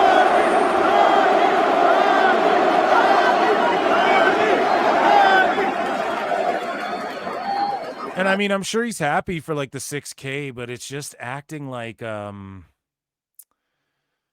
it's like you win a fight because a guy like dislocates his shoulder and you're acting like, like you destroyed him or something. No, dude, you won. Like, I don't know. It's like cheering for a technicality for yourself. But yet most disgusting well, I guess this isn't a promotional tactic, but neither is really announcing like the gate you did. It's what really everybody does. Every sport does and every fucking movie does and it's like the movies. It's like food. Okay, well then they talk about the Michelin stars they got and shit. So talking about the McDonald's goes billions served and shit like that.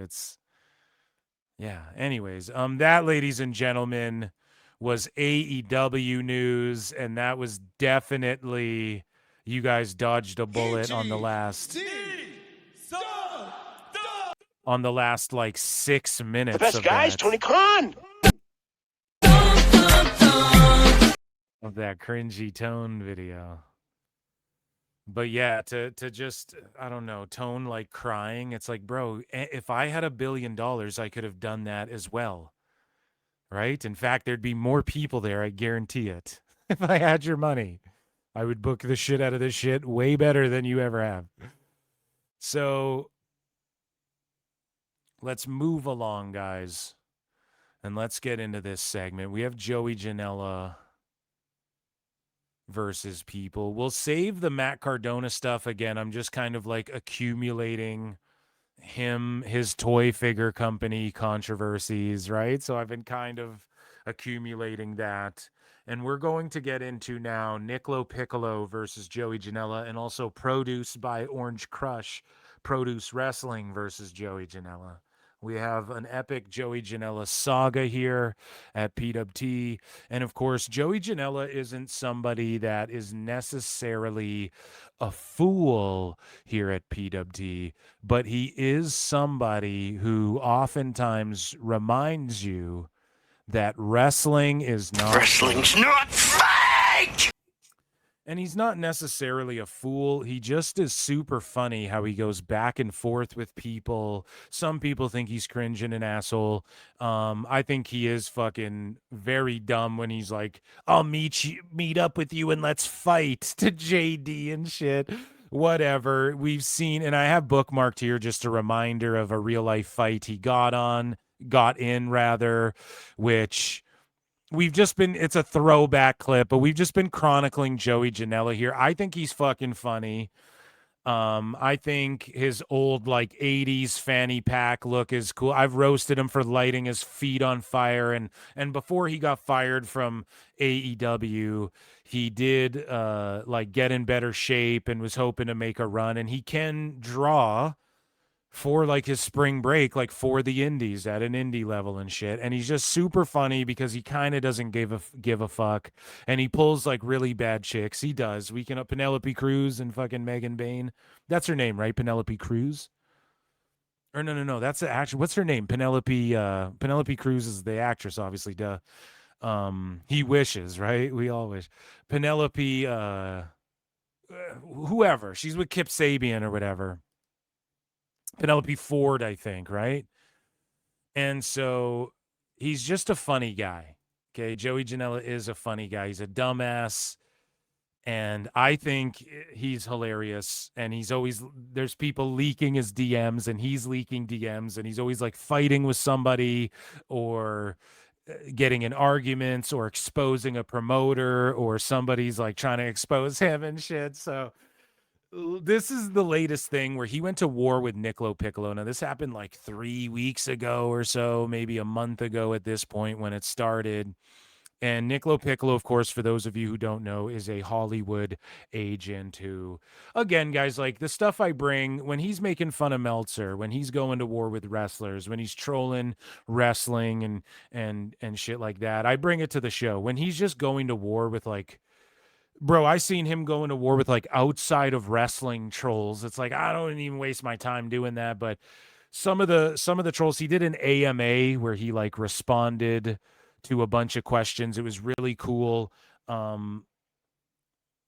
He was like telling stories about like fucking Hollywood shit and giving and I like that side of it. Like when I interviewed him, okay, it wasn't us sitting here going, fuck AEW, it's garbage.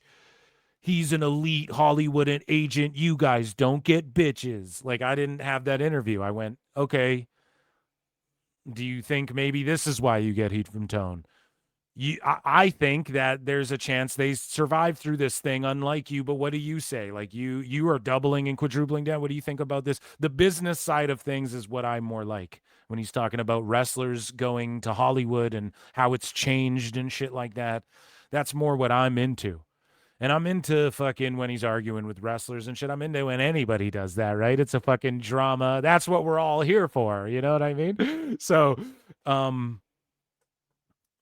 that's cool. When it comes to like,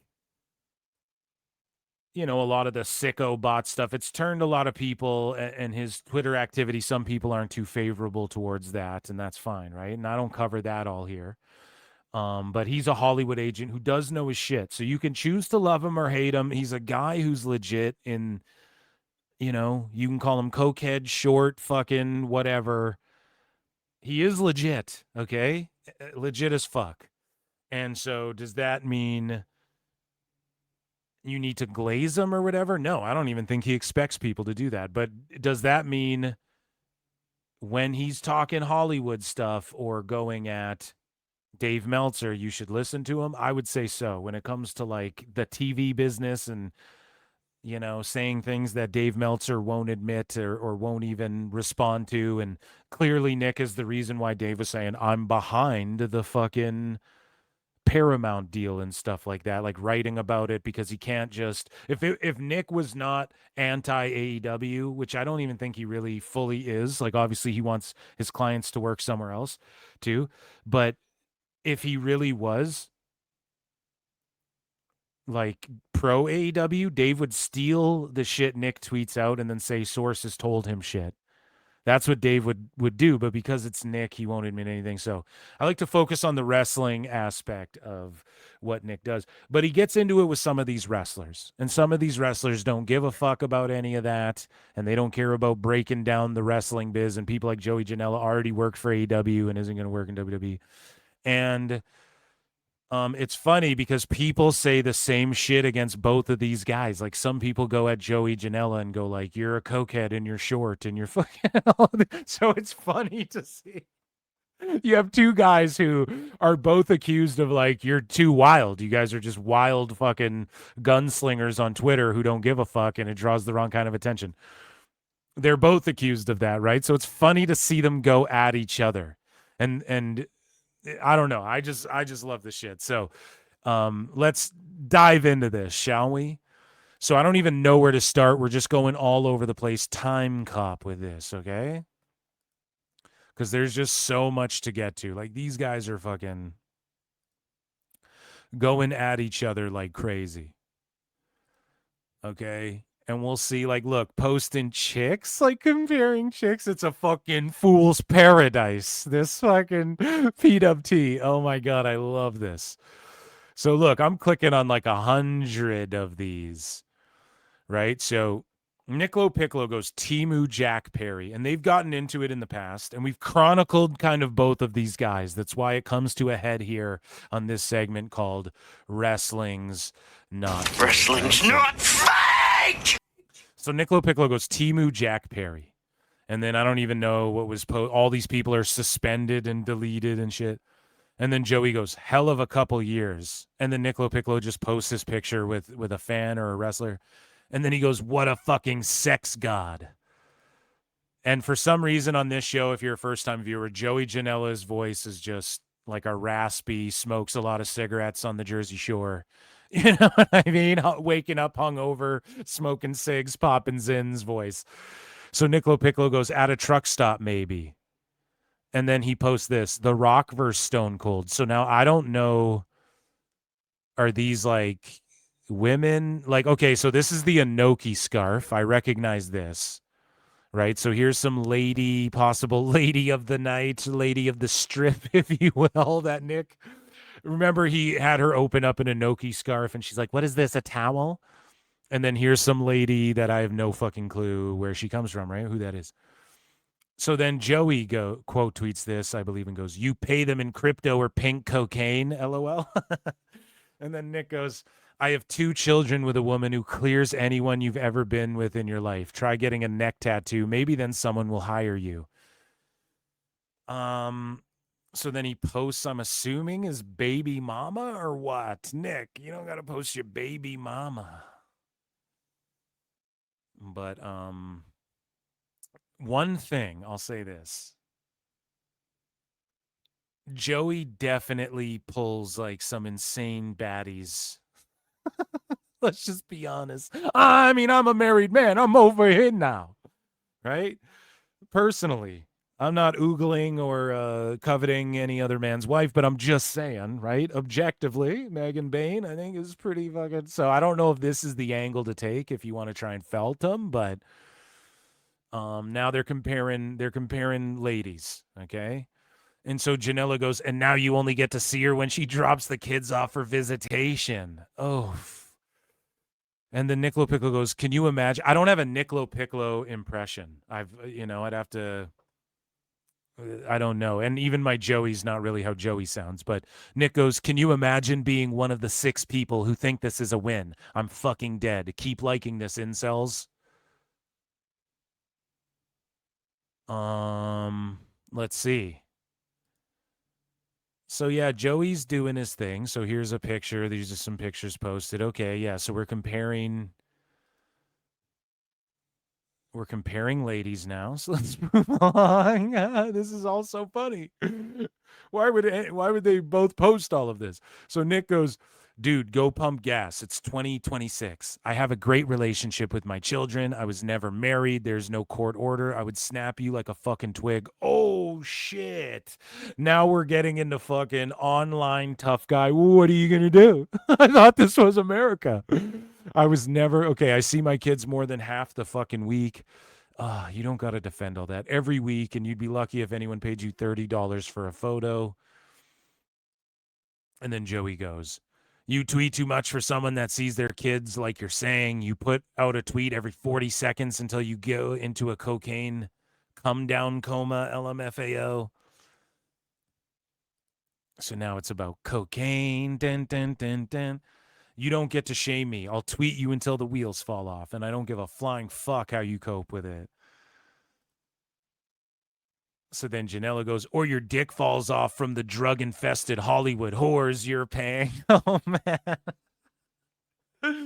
Oh, my God. Joey's fucking funny, dude. Nick goes, I have 2 children, you dumb fuck. You can't afford teeth. Oh, no. Oh, no. Oh, no.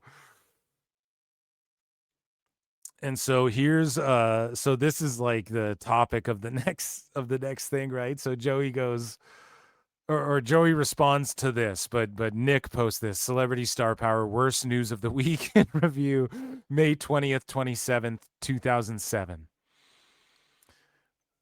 So Nick posted this, right? And this is an article from 2007, like 20 years ago, Hollywood. So it's hard to, like, again, when you want to speak about celebrities or TV or whatever the fuck, trust Nick. If you want to say he got felted in this exchange, that's everybody's opinion. Who wins or loses, right? He knows his shit when it comes to Hollywood, and I don't know why he would post this either, though. So this is an article that goes, Lindsay Lohan crashed her black 2 passengers. This is so funny. So you guys remember this infamously when Lindsay Lohan crashed her fucking SUV like 20 years ago? I remember this when I was a teenager. And everybody's like, oh my God, Lindsay. And now she's like come back. She's made like a new career. She gets a Netflix Christmas movie every fucking year now. She's had sort of a resurgence, right? And she got her shit together. But you guys have to remember this. Boomers in chat, you guys for sure remember all the Lindsay Lohan drama at the time. And she was a party girl and all of this. So at approximately 5:30 a.m., she reportedly sustained chest injuries and was taken to the hospital. 2 others, including DJ singer Samantha Ronson and a young male identified by inside sources as Nick LoPiccolo, were said to be in the vehicle with Lindsay at the time of the accident. Oh, shit.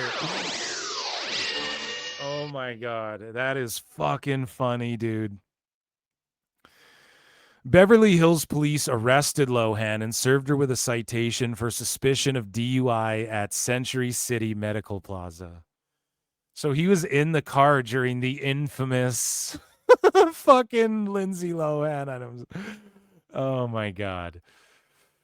And then he posts Joey with these fans again here. I don't really know what that has to do with anything, but Joey goes, what does being in a car with a drunk rock bottom Lindsay Lohan have to do with anything? LMFAO.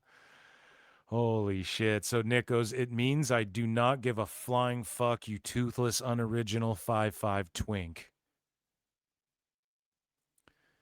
Oh, man.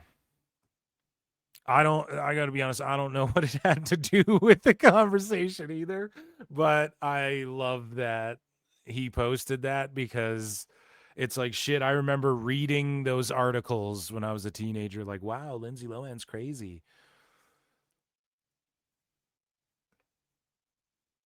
Like, I grew up watching fucking her movies and stuff, you know? So, Joey goes, yeah, man, seems that way. You let her take the wheel. Nick goes, laughing emoji is the universal sign that you know you've been fucking cooked and spit the fuck out. Go buy $7 sunglasses at Chevron. Oh shit, now he's dissing $7 glasses.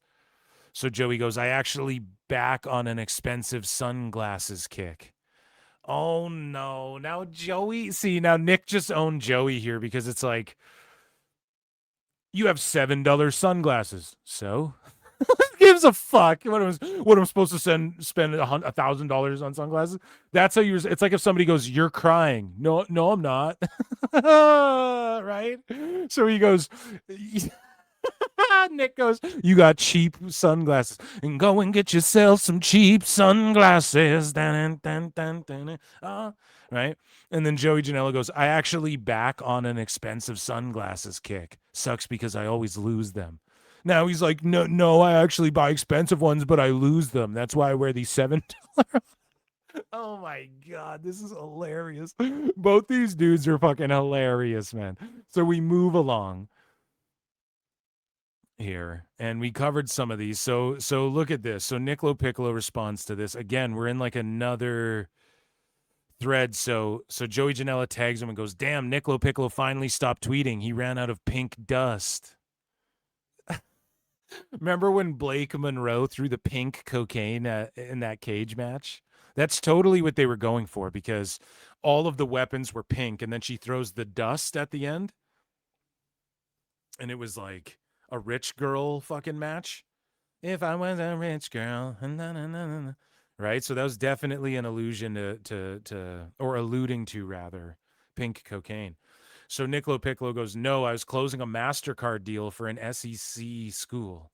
I'm out of burns because I don't give a fuck about you, to be honest. And then Joey goes, I don't give a fuck about you, to be honest. Not even a minute later, another tweet. Now, here's the thing with Joey, which we're going to discover in a bit too. And we've seen in the past already. When he argues with JD, like once you kind of cross a line with Joey, he just will keep pestering and trolling and pestering and like trying to fight. And he'll just keep talking shit until, and we'll see it in this segment. Someone pulls up and punches him in the fucking face. Like he doesn't care. Right. So it's almost like useless to go back and forth with him in the first place. And he plays it cool, calm and shit on the forefront. But you'll see with the DMs, he leaked himself with this Orange Crush produce guy who's like melting down on, he's just like really feeling himself now because they got some motion. And he was beefing with Nick LoPiccolo as well. So it's funny, they have a common enemy like Orange Crush, which is a wrestling fed, by the way. They start beefing with Joey, as we're going to see in the segment, but also Nick was beefing with them like 3 days before or something like that, which I didn't chronicle all the Nick stuff because he was just mostly like, who the fuck is this wrestling promoter coming at me? You know, and this guy's been feeling himself, like calling out Brett Lauderdale and all of this shit. So we're going to get into that, but you'll see like Joey, if he feels that you crossed a line with him, he just keeps going. He'll just be like, fuck you. And he'll even like throw money away. He doesn't care, you know? And you got to kind of respect that in a way. In a way, you got to be like, yo, he's kind of base sometimes, the way he just actually, like the mentality of he doesn't give a fuck. And you're like, you're toothless. Bro, he doesn't care. He makes money doing indie shows. He dates babes and shit. He gets to travel around and wrestle. It's hard to like own a guy where his gimmick is, yeah, I'm the toothless dumbass guy who lights himself on fire. Like, it's hard to fucking, you know, it's hard to kind of like knock him for that. He owns it, you know? So you got to give Joey that, right? So we move along here. And so let's take a look, man. And then Nick LoPiccolo responded to that same tweet again, and it's a screen grab of Joey going, I can't keep losing. No way. My career is damaged beyond repair. My 20th anniversary is coming, and the end might be near. I'm sober 2 years. Damn, this is like a fucking freestyle rap here. I can't keep losing. No way. My career is damaged beyond repair. My 20th anniversary is coming. The end might be near. I'm sober 2 years. I can't handle being a role model for the future. I have an eye for talent, and I'd be great over there. No. But he goes, I can handle being you're a poet and didn't know it. Oh, I can handle being a role model for the future. I have an eye for talent, and I'd be a great scout for the amazing WWE ID program. Now, again, why we're screen grabbing this, I don't fucking know. Probably trying to felt his career, but Joey,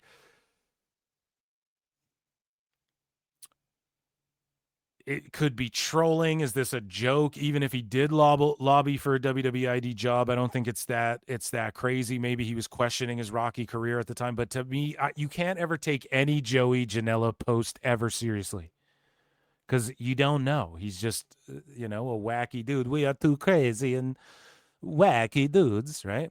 So Nick LoPiccolo goes, I'm sober 2 years. WWE, please hire me. Ha ha ha. The guy, was he saying he was sober for 2 years? Ha ha ha. The guy who reps the top of the roster over there is on drugs. LMFAO, that's certainly a choice. So Nick is pointing out, like, because Nick represents, and you guys got to understand something too about Nick. Even a bunch of people he doesn't represent, he fucking he has communication and maybe have closed deals with some people. Like, when you work at Paradigm, you also team up with other agents, or like, let's say you work at CAA or whatever. You will sometimes work with other talent agents who rep other people to help get deals done with your connects that you have more of a fucking. So Nick is like, I know the whole top of WWE's roster and shit. And that's what y'all don't understand. Like, a lot of sickos, you see them go at Nick and they're like, oh, you're unhinged. Why would people rep you or let you rep them and stuff? Well, because if you're getting the movies with Russell Crowe, bro, they're not gonna denounce you like that's your homie, dude, for life. Like Nick has helped change people's lives and shit. You gotta understand that. Now, again, you don't have to like him. I don't even glaze him. I think I'm being pretty fair. I think I've been laughing more at Joey's posts, being honest, okay, in this back and forth. So it's not about that. It's just like you gotta understand that as well. So he comes at it from the approach of like, oh, Joey's begging for a job with WWE. I know a bunch of people there. Now, can Nick help people get jobs in WWE? Maybe. I don't fucking know about that, but he certainly can help people in WWE get fucking other jobs that aren't WWE in possibly movies and shit, and MMA fighters and other things like that. And people try and, again, they clown Nick. They're like, oh, he's failed, so he has to rep wrestlers and MMA fighters and shit. It's like, you mean like Jorge Masvidal? That's like one of the biggest name fighters. He doesn't even have to fight, and he's a big name that people who don't even know fighting know Jorge Masvidal and shit like that. So it's like hard to hate on him when he has like both nights of WrestleMania main event. Nick is like repping those people or closing deals with them and shit like that. It's like, that's not, again, the same way like hating on Joey for, oh, you're missing a tooth and shit, or like attacking his bitches or whatever isn't the way to go. Attacking Nick for like, what are you going to attack him for, like his clientele and shit like that? But anyways, that's besides the point. I'm trying to be fair here in this back and forth, okay?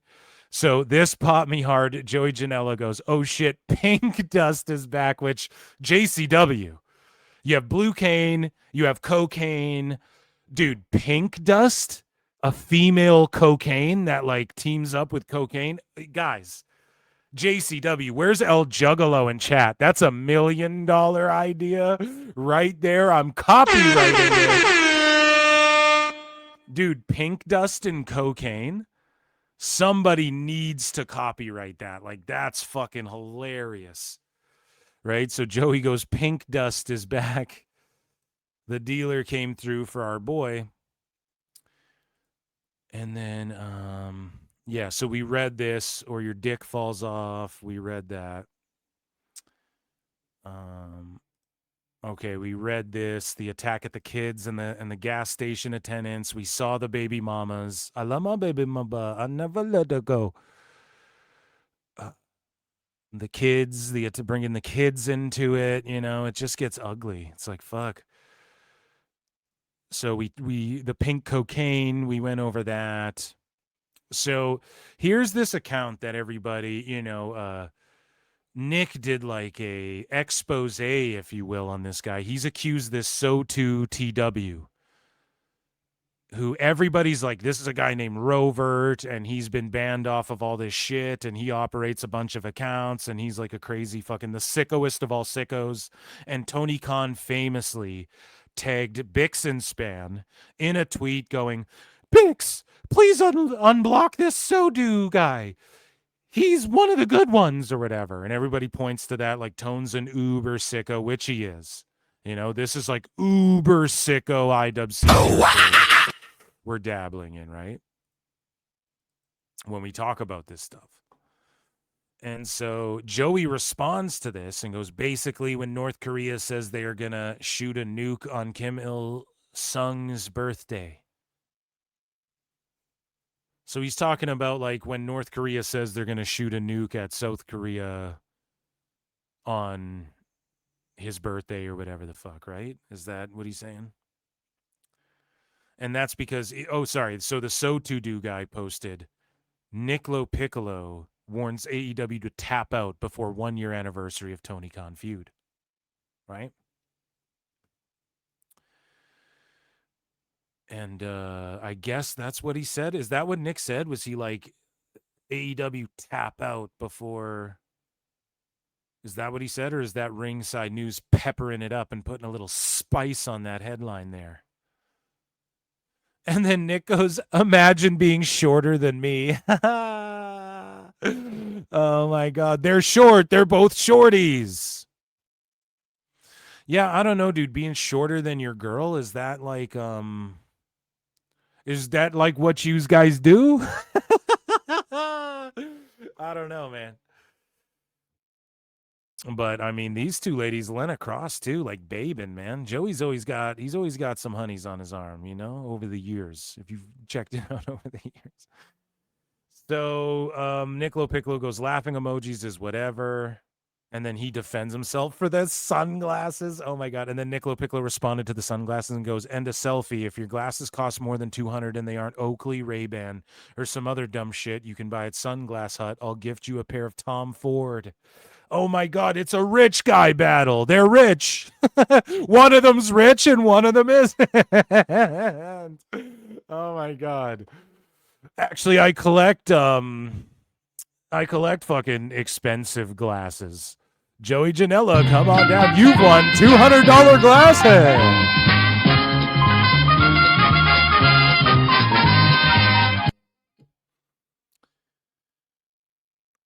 Yeah, I don't know.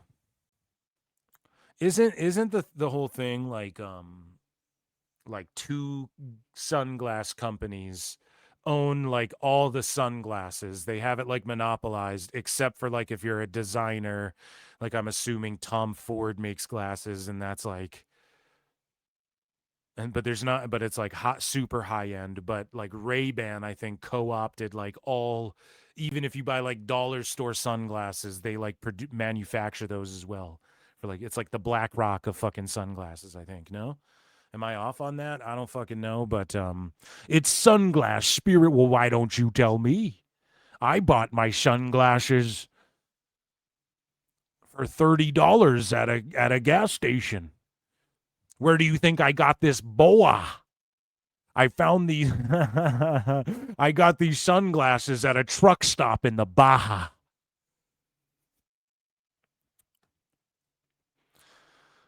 So, yeah, he's calling him out. Let's see your glasses. And then Joey Janela.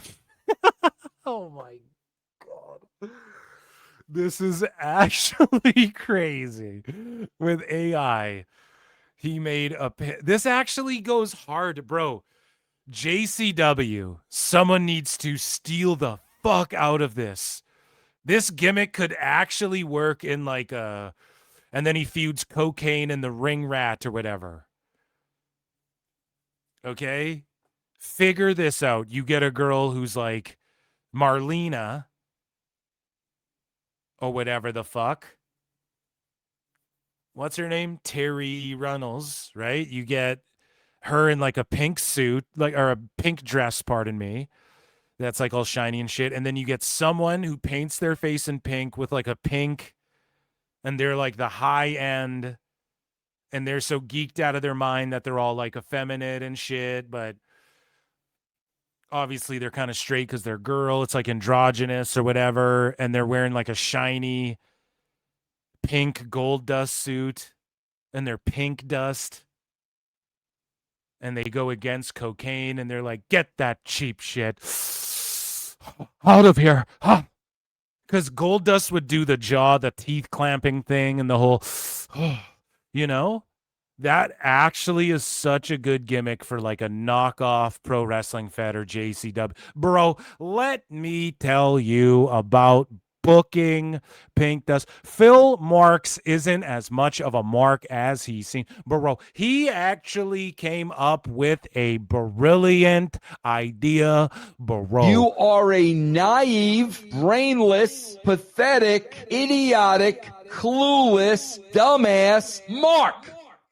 And then the pink IC title, it's like this actually goes hard as like a fucking joke gimmick.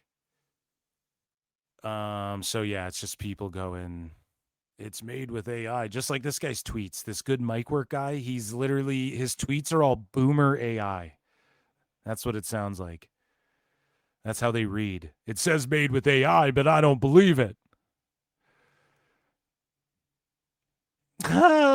Dude, if that was a real picture, this would go actually hard, though. That's the fucking thing.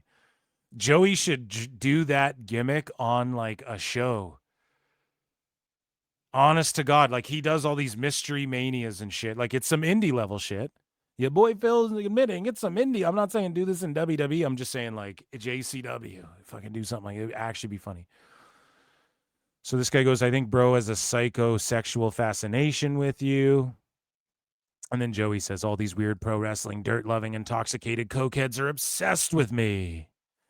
Well, I don't know. I might be classified as a weird pro wrestling dirt-loving. I don't know. I don't really like the dirt on the pro wrestling. I just kind of laugh at the dirt sheets. Intoxicated. I don't know. I don't drink that much. Cokeheads. Definitely not that. Definitely quit that. So you're not talking about me. Joey's not talking about me. No. They boost about women. Boast. Who's they? Joey, you're fucking up. You mean to say Nick. What do you mean they? Well, actually, no. He's not, actually. Shout out Joey, because this is the thing. He is talking about Steve Carrier as well of Ringside News. Because he was doing the same thing, having like a post your chick battle with Joey Janela. And he was all drunk and shit and all fucked up. You guys remember that? That wasn't too long ago as well. So he's actually onto something with this by lumping them together, I guess. Owning homes, expensive sunglasses. To me, Joey's so hung up on the sunglasses that really hit him hard. To me, like, they are trying to win me over. Like, they want to hear from me. Yeah, man, you guys are cool bros. I was wrong about you super sick dudes. Both have been nonstop in my DMs trying to call truces. Provide receipts. I don't know, man. Are they trying to call truces? I don't know about that. And pretending that they're just working or trolling. But in reality, they are higher Giza Plateau seeking engagement because no one will hang out with these disasters anymore in real life. They are higher Giza Plateau? What am I not?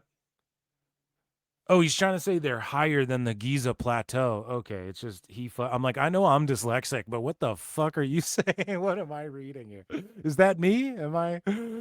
So, let me just reread. Okay, they're trying to call truces and pretending they're just working or trolling.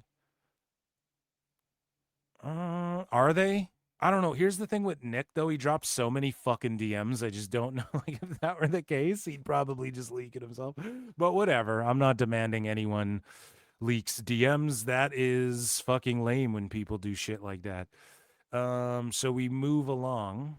Unless it's, like, cool, you know? Unless you know, like, okay, it's cool.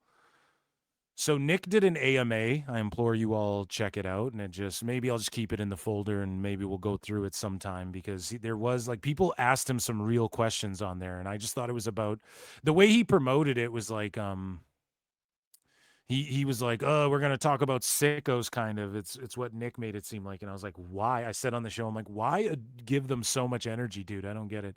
Or he didn't say sickos. He said like fucking, you know, people trolling him and shit.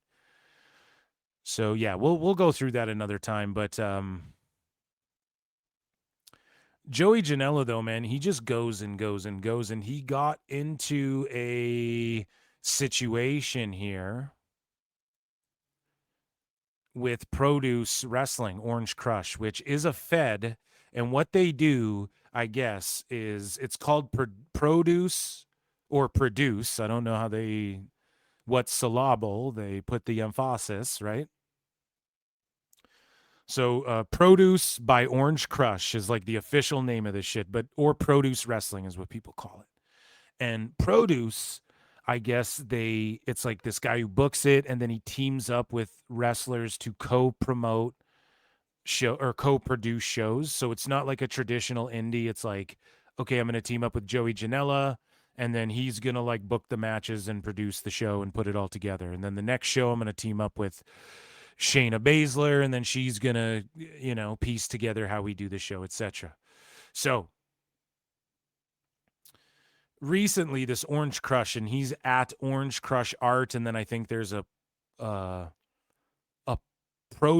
Produce Orange Crush or some shit Twitter. There's 2 accounts, and I believe it's the same person, right? If I'm fucking wrong, this is the guy who originated this Orange Crush Art. Like, this is his personal, follows PWT, what up? But then, like, the Produce Orange Crush is the fucking fed, right? And both of these accounts have been called out on some weirdo shit, and there's been some arguments going on between fans, Orange Crush, WWE ID, Joey Janela. Joey got wrapped up in it, and it went kind of deep, right? And also LoPiccolo was like arguing with Orange Crush, and he was like, who the fuck is this bum wrestler, promoter, fucking talking shit to me, da-da-da-da-da, right? And so what happened here was Orange Crush allegedly, in Cultaholic's opinion, tried to convince Marcus Mathers to burn WWE ID contract. Okay? And this pissed some fans off, and they were like, that's a bad look. Like, he has an opportunity of a lifetime, da-da-da. And this Orange Crush dude's been feeling himself in some of these arguments. And I didn't bookmark everything or we'd be here all goddamn night.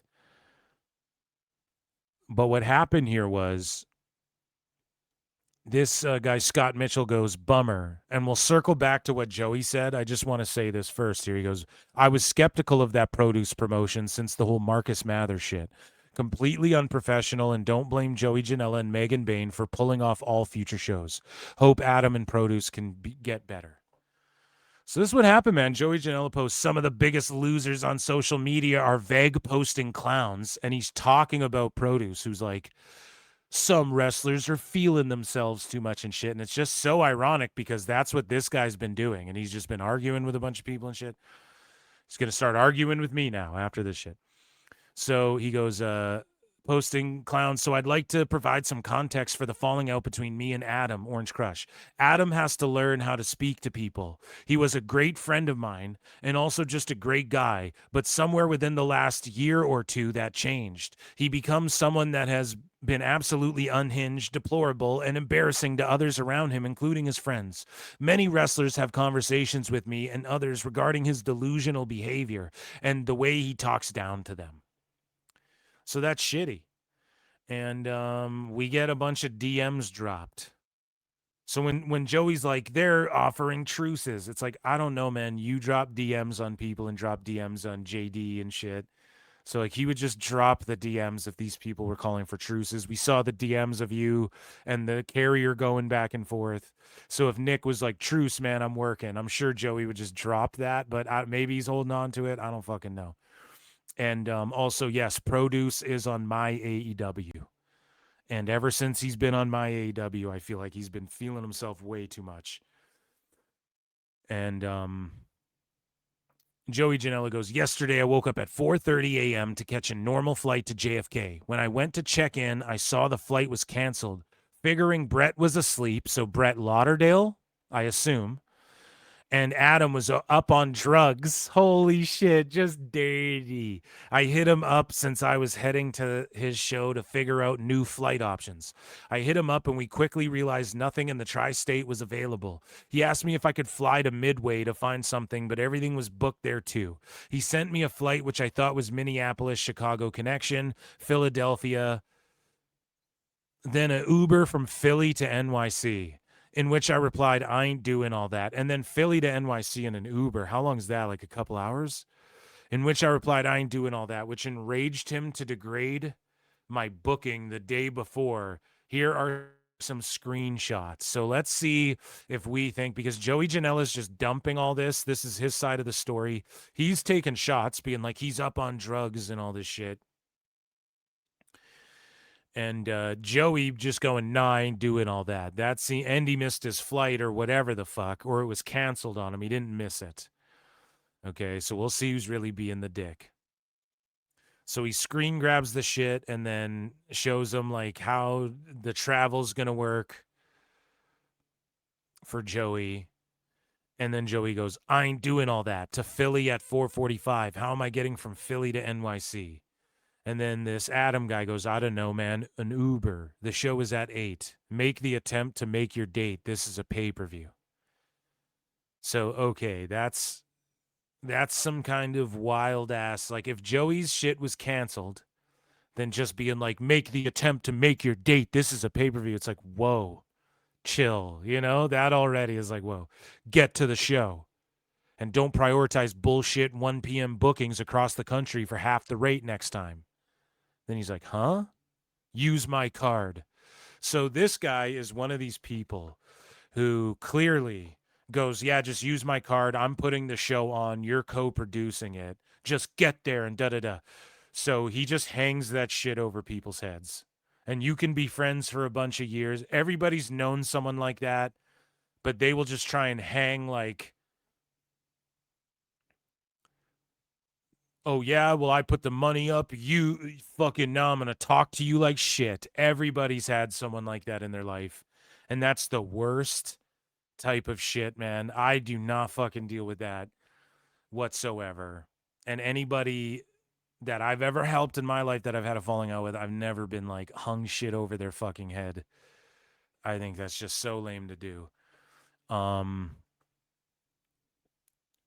So Joey goes, you're angry at me like it's my fault. And then this guy goes, it's not your fault, but you're making it my problem and I'm paying for it. Okay? So make it easy on me, or wake up Brett and make him figure it out. I have a show to produce. Get it? Get it? I got to produce a show. Oh, go. And he goes, yeah, good for you, big promoter, man. So see, there, produce starts getting motion, and this guy's just feeling himself. I just get that vibe from reading all this. And then Joey goes, I don't like the fucking way you're speaking to me. And see, that was a line crossed. Now Joey's just going to go, fuck you. That's how Joey is, man. You can tell with every interaction. I've psychoanalyzed him. I've been chronicling his fucking public outbursts and his public beefs for years now. I don't like the fucking way you're speaking to me like it's my fault, haha. And then he goes, I gave you options and payment methods. Yeah, you're being a big baby, man. I'm not. Toy know what? You know what? I'm not coming. I don't like the way you speak. You're a friend. Now, here's the one thing I'll say. If Joey's promoted for being there, like if he's on the bill, like he's supposed to be there and people already know he's going to be there, then that's kind of fucked for him to be like, no, I'm not going. But if he's not promoted yet, and it's like, yeah, nobody made a poster yet, then fucking, okay, then that's chill if you back out and whatever the fuck. But if it's like promoted, Joey Janela's going to be here, then you just suck it up, take the fucking money, and then just don't work with the guy ever again. I think that's a fair thing to do. But also, again, Joey doesn't give a fuck, and he will burn any bridge. He does not care, right? You're a friend, Adam, but you need to reevaluate how do you speak to people, especially Joey Janela. So, like, right? Joey's a cocky fuck, too. Absolutely. I'm not trying to fucking sweep for him. He's a cocky fucker, too. I don't give a shit about your bank account or how much you're worth. The first thing you said to me was, he goes, my flight got canceled. I ain't doing all that, is the first thing Joey said to him. It happens. You think about how you speak to people. Now, that's true with him going, I ain't doing all that. Maybe that is. But I don't know. I don't even take it that way. I just take it like it's your shit got canceled and you're like, I ain't doing all that. And then it's like, yeah, bro, that fucking sucks, but you got to show up to the show. Like, you're promoted, man. This is the best I can do. Wake Brett's ass up. Right? That's how I would take it, but I don't know. Maybe this guy, like, maybe these two just have harbored resentment towards each other for a while that they haven't, because they've said they've been friends for a long time, so who knows? So he goes, it happens. You think about how you speak to people. So I don't know. Maybe I'll give the Orange Crush guy that. But he goes, go fuck yourself and find another producer for 9/13. Me and Megan are out. So now what stinks is now Megan's dragged into, oh, I can't work with that guy now. But she's in AEW. She don't give a fuck.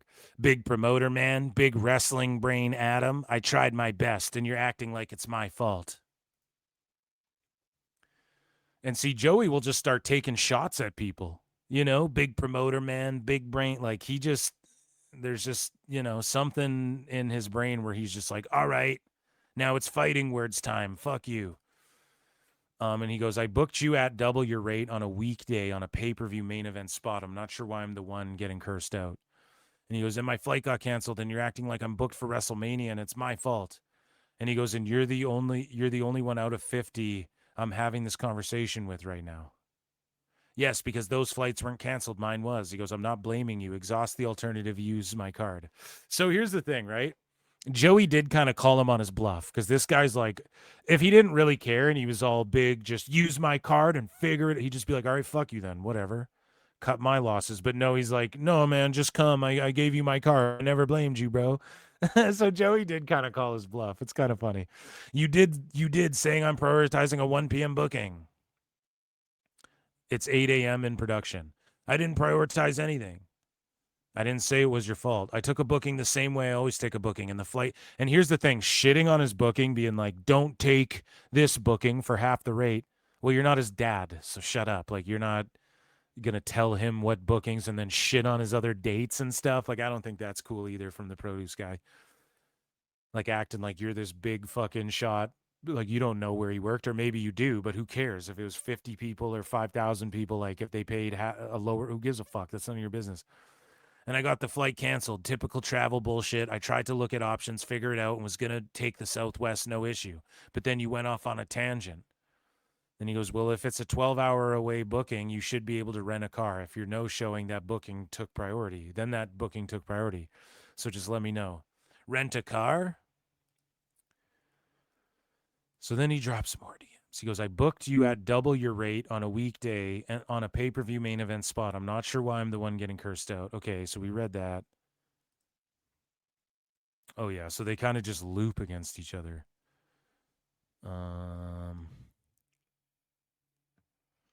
Okay, let's see. So we read those. And then Joey goes, of course I'm going to curse at this dude and call him names. I'm an independent wrestler of 20 years, and nobody has ever talked to me like this regarding a booking. I have over 100 screenshots of what has been said over the last 2 days, but I'm not posting all of them. Also, the building Pioneer Works will never have him. So Pioneer, or did he mean to say produce? It just auto-corrected. Never have him back because the way he's spoken to them over the past couple days, whether in person or via text. Here's also a text Adam sent me for some reason. It's in regards to either Tiger Mask or Black Tiger 2. Flight was canceled from LA to NYC, which he again sent his credit card to for whatever Tiger to buy a new flight. Many options from LA to JFK. You wouldn't believe who he said this delusional shit to. You make the town, dude. It's a pay-per-view. So he's like, dude, this is how he talks to, like, other wrestlers, too. It's not just me. But again, it's just, like, two, like, little, we don't know what could be up above here. Just two little excerpts from some random convo. So then Joey goes, at the end of the day, he decided to make up a whole new scenario in his head that I missed the flight. So he goes, you didn't even promo our last two shows. You no-showed pre. You missed your flight. So see, there's resentment for not promoting and shit. I didn't miss shit, and you text me. My flight got canceled. I'm fucking Joey Janela. Come on, bro. Don't big-time me. Don't talk down to me. I didn't miss my flight. These guys, both of their egos are out of whack. You're making a fake scenario in your head now that I missed my flight. My flight was canceled. You were the last guy to notice, and I'm still here trying to help. That's what you're going to run with, that I missed my flight? I have been talking to you for 3 hours. I got to go set up. LMFAO. No, you're going to explain now that you believe I missed my flight. Like, look at how these guys both just demand, no, you're going to do this. I'm going to cover for you. I believe you didn't realize that shit was fucked up till you woke up when everyone else was panicking and texting me at midnight.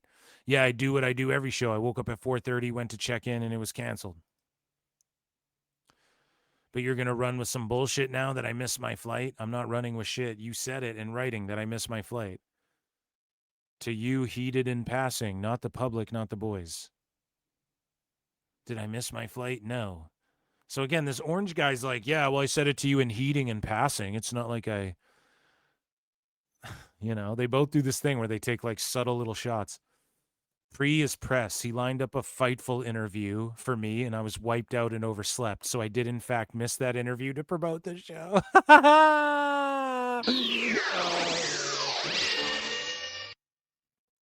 Fucking Fightful, dude. That's hilarious. Thank you, fuck you, bye, boom. He just big-timed it. More context, including proof I didn't miss my flight. He still told people last night that I missed my flight. And then all of this, well, he told people this and he told people that. Well, we don't know that he actually told anybody anything. Brett looked at the best option to get me there for your show and everything was fucked last week, so we had to settle on this. I'll rebook the match. It's fine. If you can get in somehow, let me know. I'm not coming. I missed my flight. Rebook the match and the next show. So he just said it's over. He just said it's over. It's over between us. So that was their war, dude. And then Produce is like, appreciate the irony of Brett and Joey handing out Indie Wrestling Hall of Fame plaques on Triller while being the only promotion that gets paid out by a company that ripped off every independent wrestling company in the world for millions of dollars, as well as AEW Classy. So now this guy's just like an Uber AEW stan because he's on the My AEW app, so now he's feeling himself. Now he's fucking, yeah, good. GCW sucks and ripped off all the boys and shit. I don't know, man. I don't know. And GCW's been ID'd, so we'll see. And then Joey Janela did get in the ring and go, if Tony Khan had some balls, he'd let Megan Bain wrestle guys on TV. Which I don't think he has to do that. But Joey, again, he doesn't care. He'll burn bridges, but like she clearly loves him. Like, look at the way she's looking at him too. Like she loves this dude, so you can't hate on that, you know? And part of his charm is that he does not give a fuck, like at all. And I just hopefully this doesn't like backfire on her to where she doesn't get booked. But maybe she doesn't care. Maybe she's like, I don't care.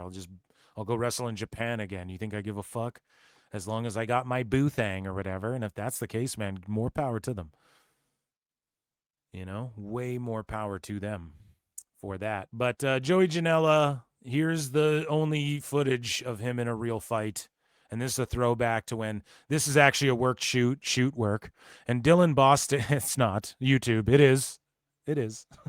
Dylan Bostic deleted this video of him showing, and this is from Matthew Gregg. Shout out Botchamania. This is a video of him showing up to a GCW event, having paid to get in, to start a fight with Joey before half the roster showed up. Anyway, here it is. So this is the infamous video.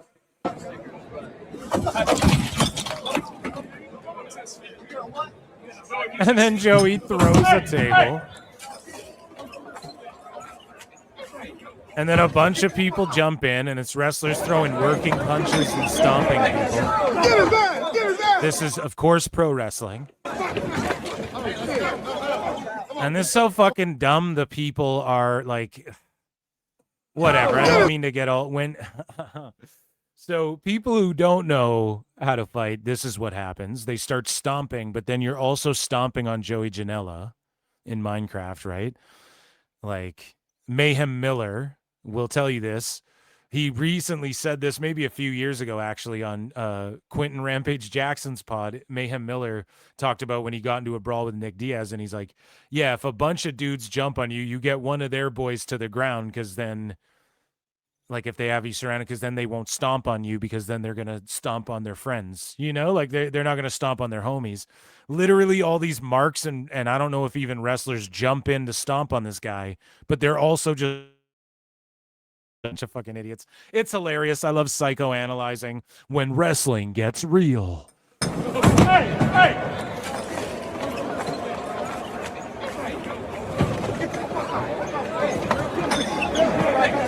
Get it back! Get it back! So like Joey's getting this wrestler who's trying to stomp on him just accidentally stomped on Joey's chin and neck.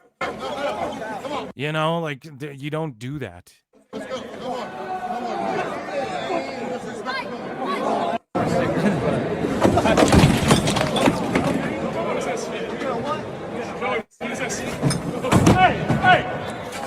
And it's crazy because Joey will be like, yeah, let's meet up and fight. He said it to JD and shit, but this is how you fight, bro. I'm sorry. Like, this guy grabs him by his, like, beard or shirt, gets somewhat of a good shot, and I mean, he's throwing shots.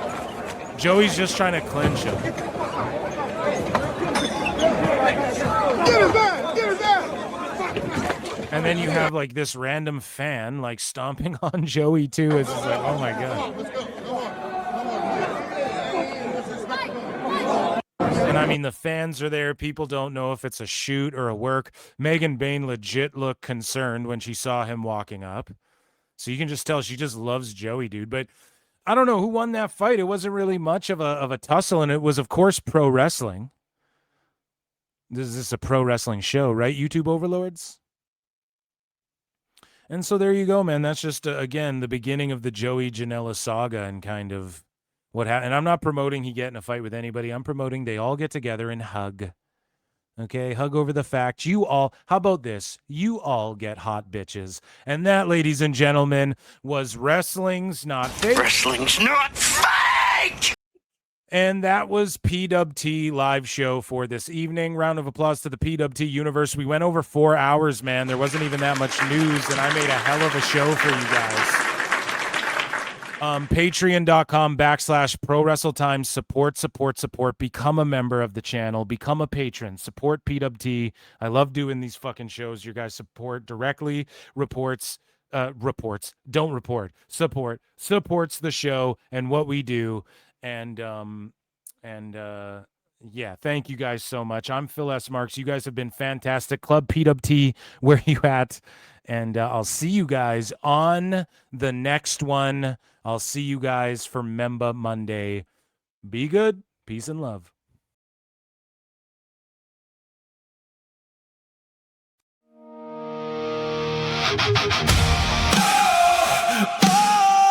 Tony Khan is the best guy.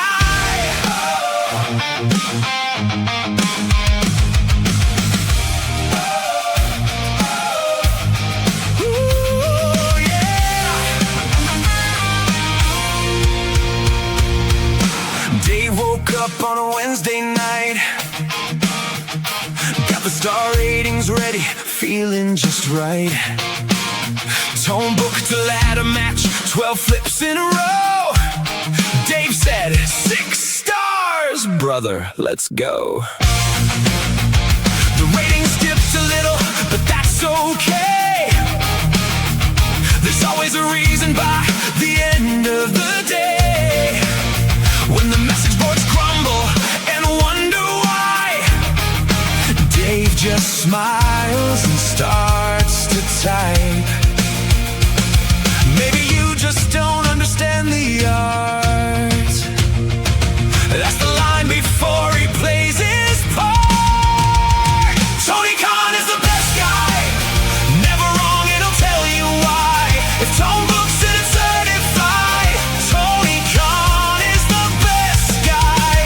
Tony Khan is the best guy. Dave's got another defense to write. Every match is a masterpiece tonight. Tony Khan is the best guy. Tony Khan is the best guy. Tone made another huge announcement again.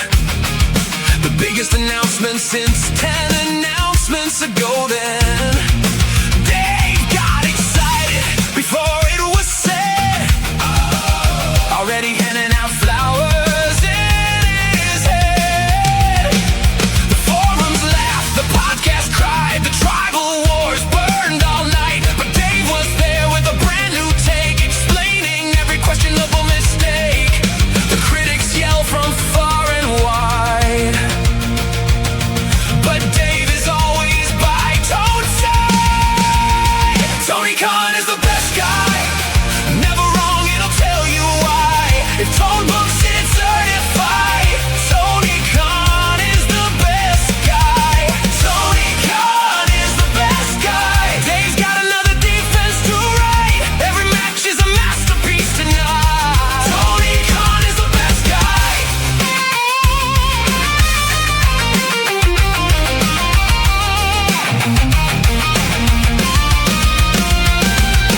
Tone on the phone at 2:45. Dave, what'd you think of the show? Dave said, Tone, that was wrestling history. That's exactly what I hoped you'd say, bro. The fans keep arguing year after year, but Dave's got 5 more stars to give right here.